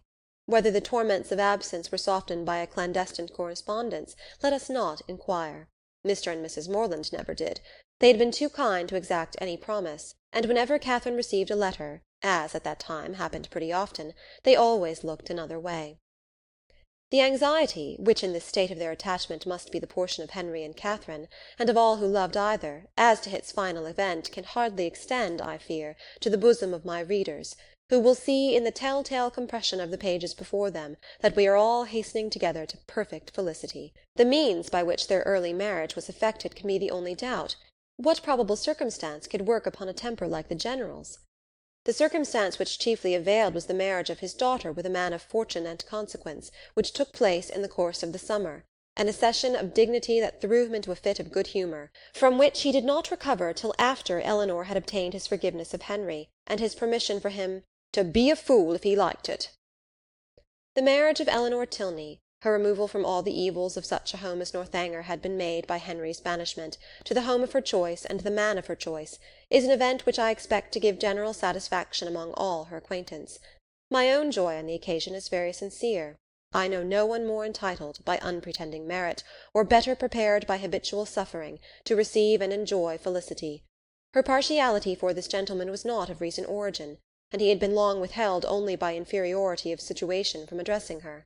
His unexpected accession to title and fortune had removed all his difficulties, and never had the General loved his daughter so well, in all her hours of companionship, utility, and patient endurance, as when he first hailed her, "Your ladyship." Her husband was really deserving of her, independent of his peerage, his wealth, and his attachment, being to a precision the most charming young man in the world. Any further definition of his merits must be unnecessary. The most charming young man in the world is instantly before the imagination of us all. Concerning the one in question, therefore, I have only to add, aware that the rules of composition forbid the introduction of a character not connected with my fable, that this was the very gentleman whose negligent servant left behind him that collection of washing bills, resulting from a long visit at Northanger, by which my heroine was involved in one of her most alarming adventures. The influence of the Viscount and Viscountess in their brother's behalf was assisted by that right understanding of Mr. Morland's circumstances, which, as soon as the General would allow himself to be informed, they were qualified to give. It taught him that he had been scarcely more misled by Thorpe's first boast of the family wealth than by his subsequent malicious overthrow of it, that in no sense of the word were they necessitous or poor, and that Catherine would have £3,000. This was so material an amendment of his late expectations that it greatly contributed to smooth the descent of his bride, and by no means without its effect was the private intelligence, which he was at some pains to procure, that the Fullerton estate, being entirely at the disposal of its present proprietor, was consequently open to every greedy speculation. On the strength of this, the General, soon after Eleanor's marriage, permitted his son to return to Northanger, and thence made him the bearer of his consent, very courteously worded in a page full of empty professions to Mr. Morland.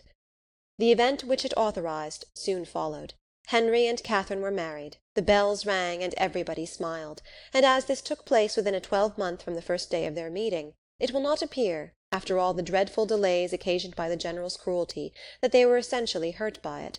To begin perfect happiness at the respective ages of 26 and 18 is to do pretty well, and professing myself moreover convinced that the General's unjust interference, so far from being really injurious to their felicity, was perhaps rather conducive to it by improving their knowledge of each other and adding strength to their attachment, I leave it to be settled, by whomsoever it may concern, whether the tendency of this work be altogether to recommend parental tyranny or reward filial disobedience.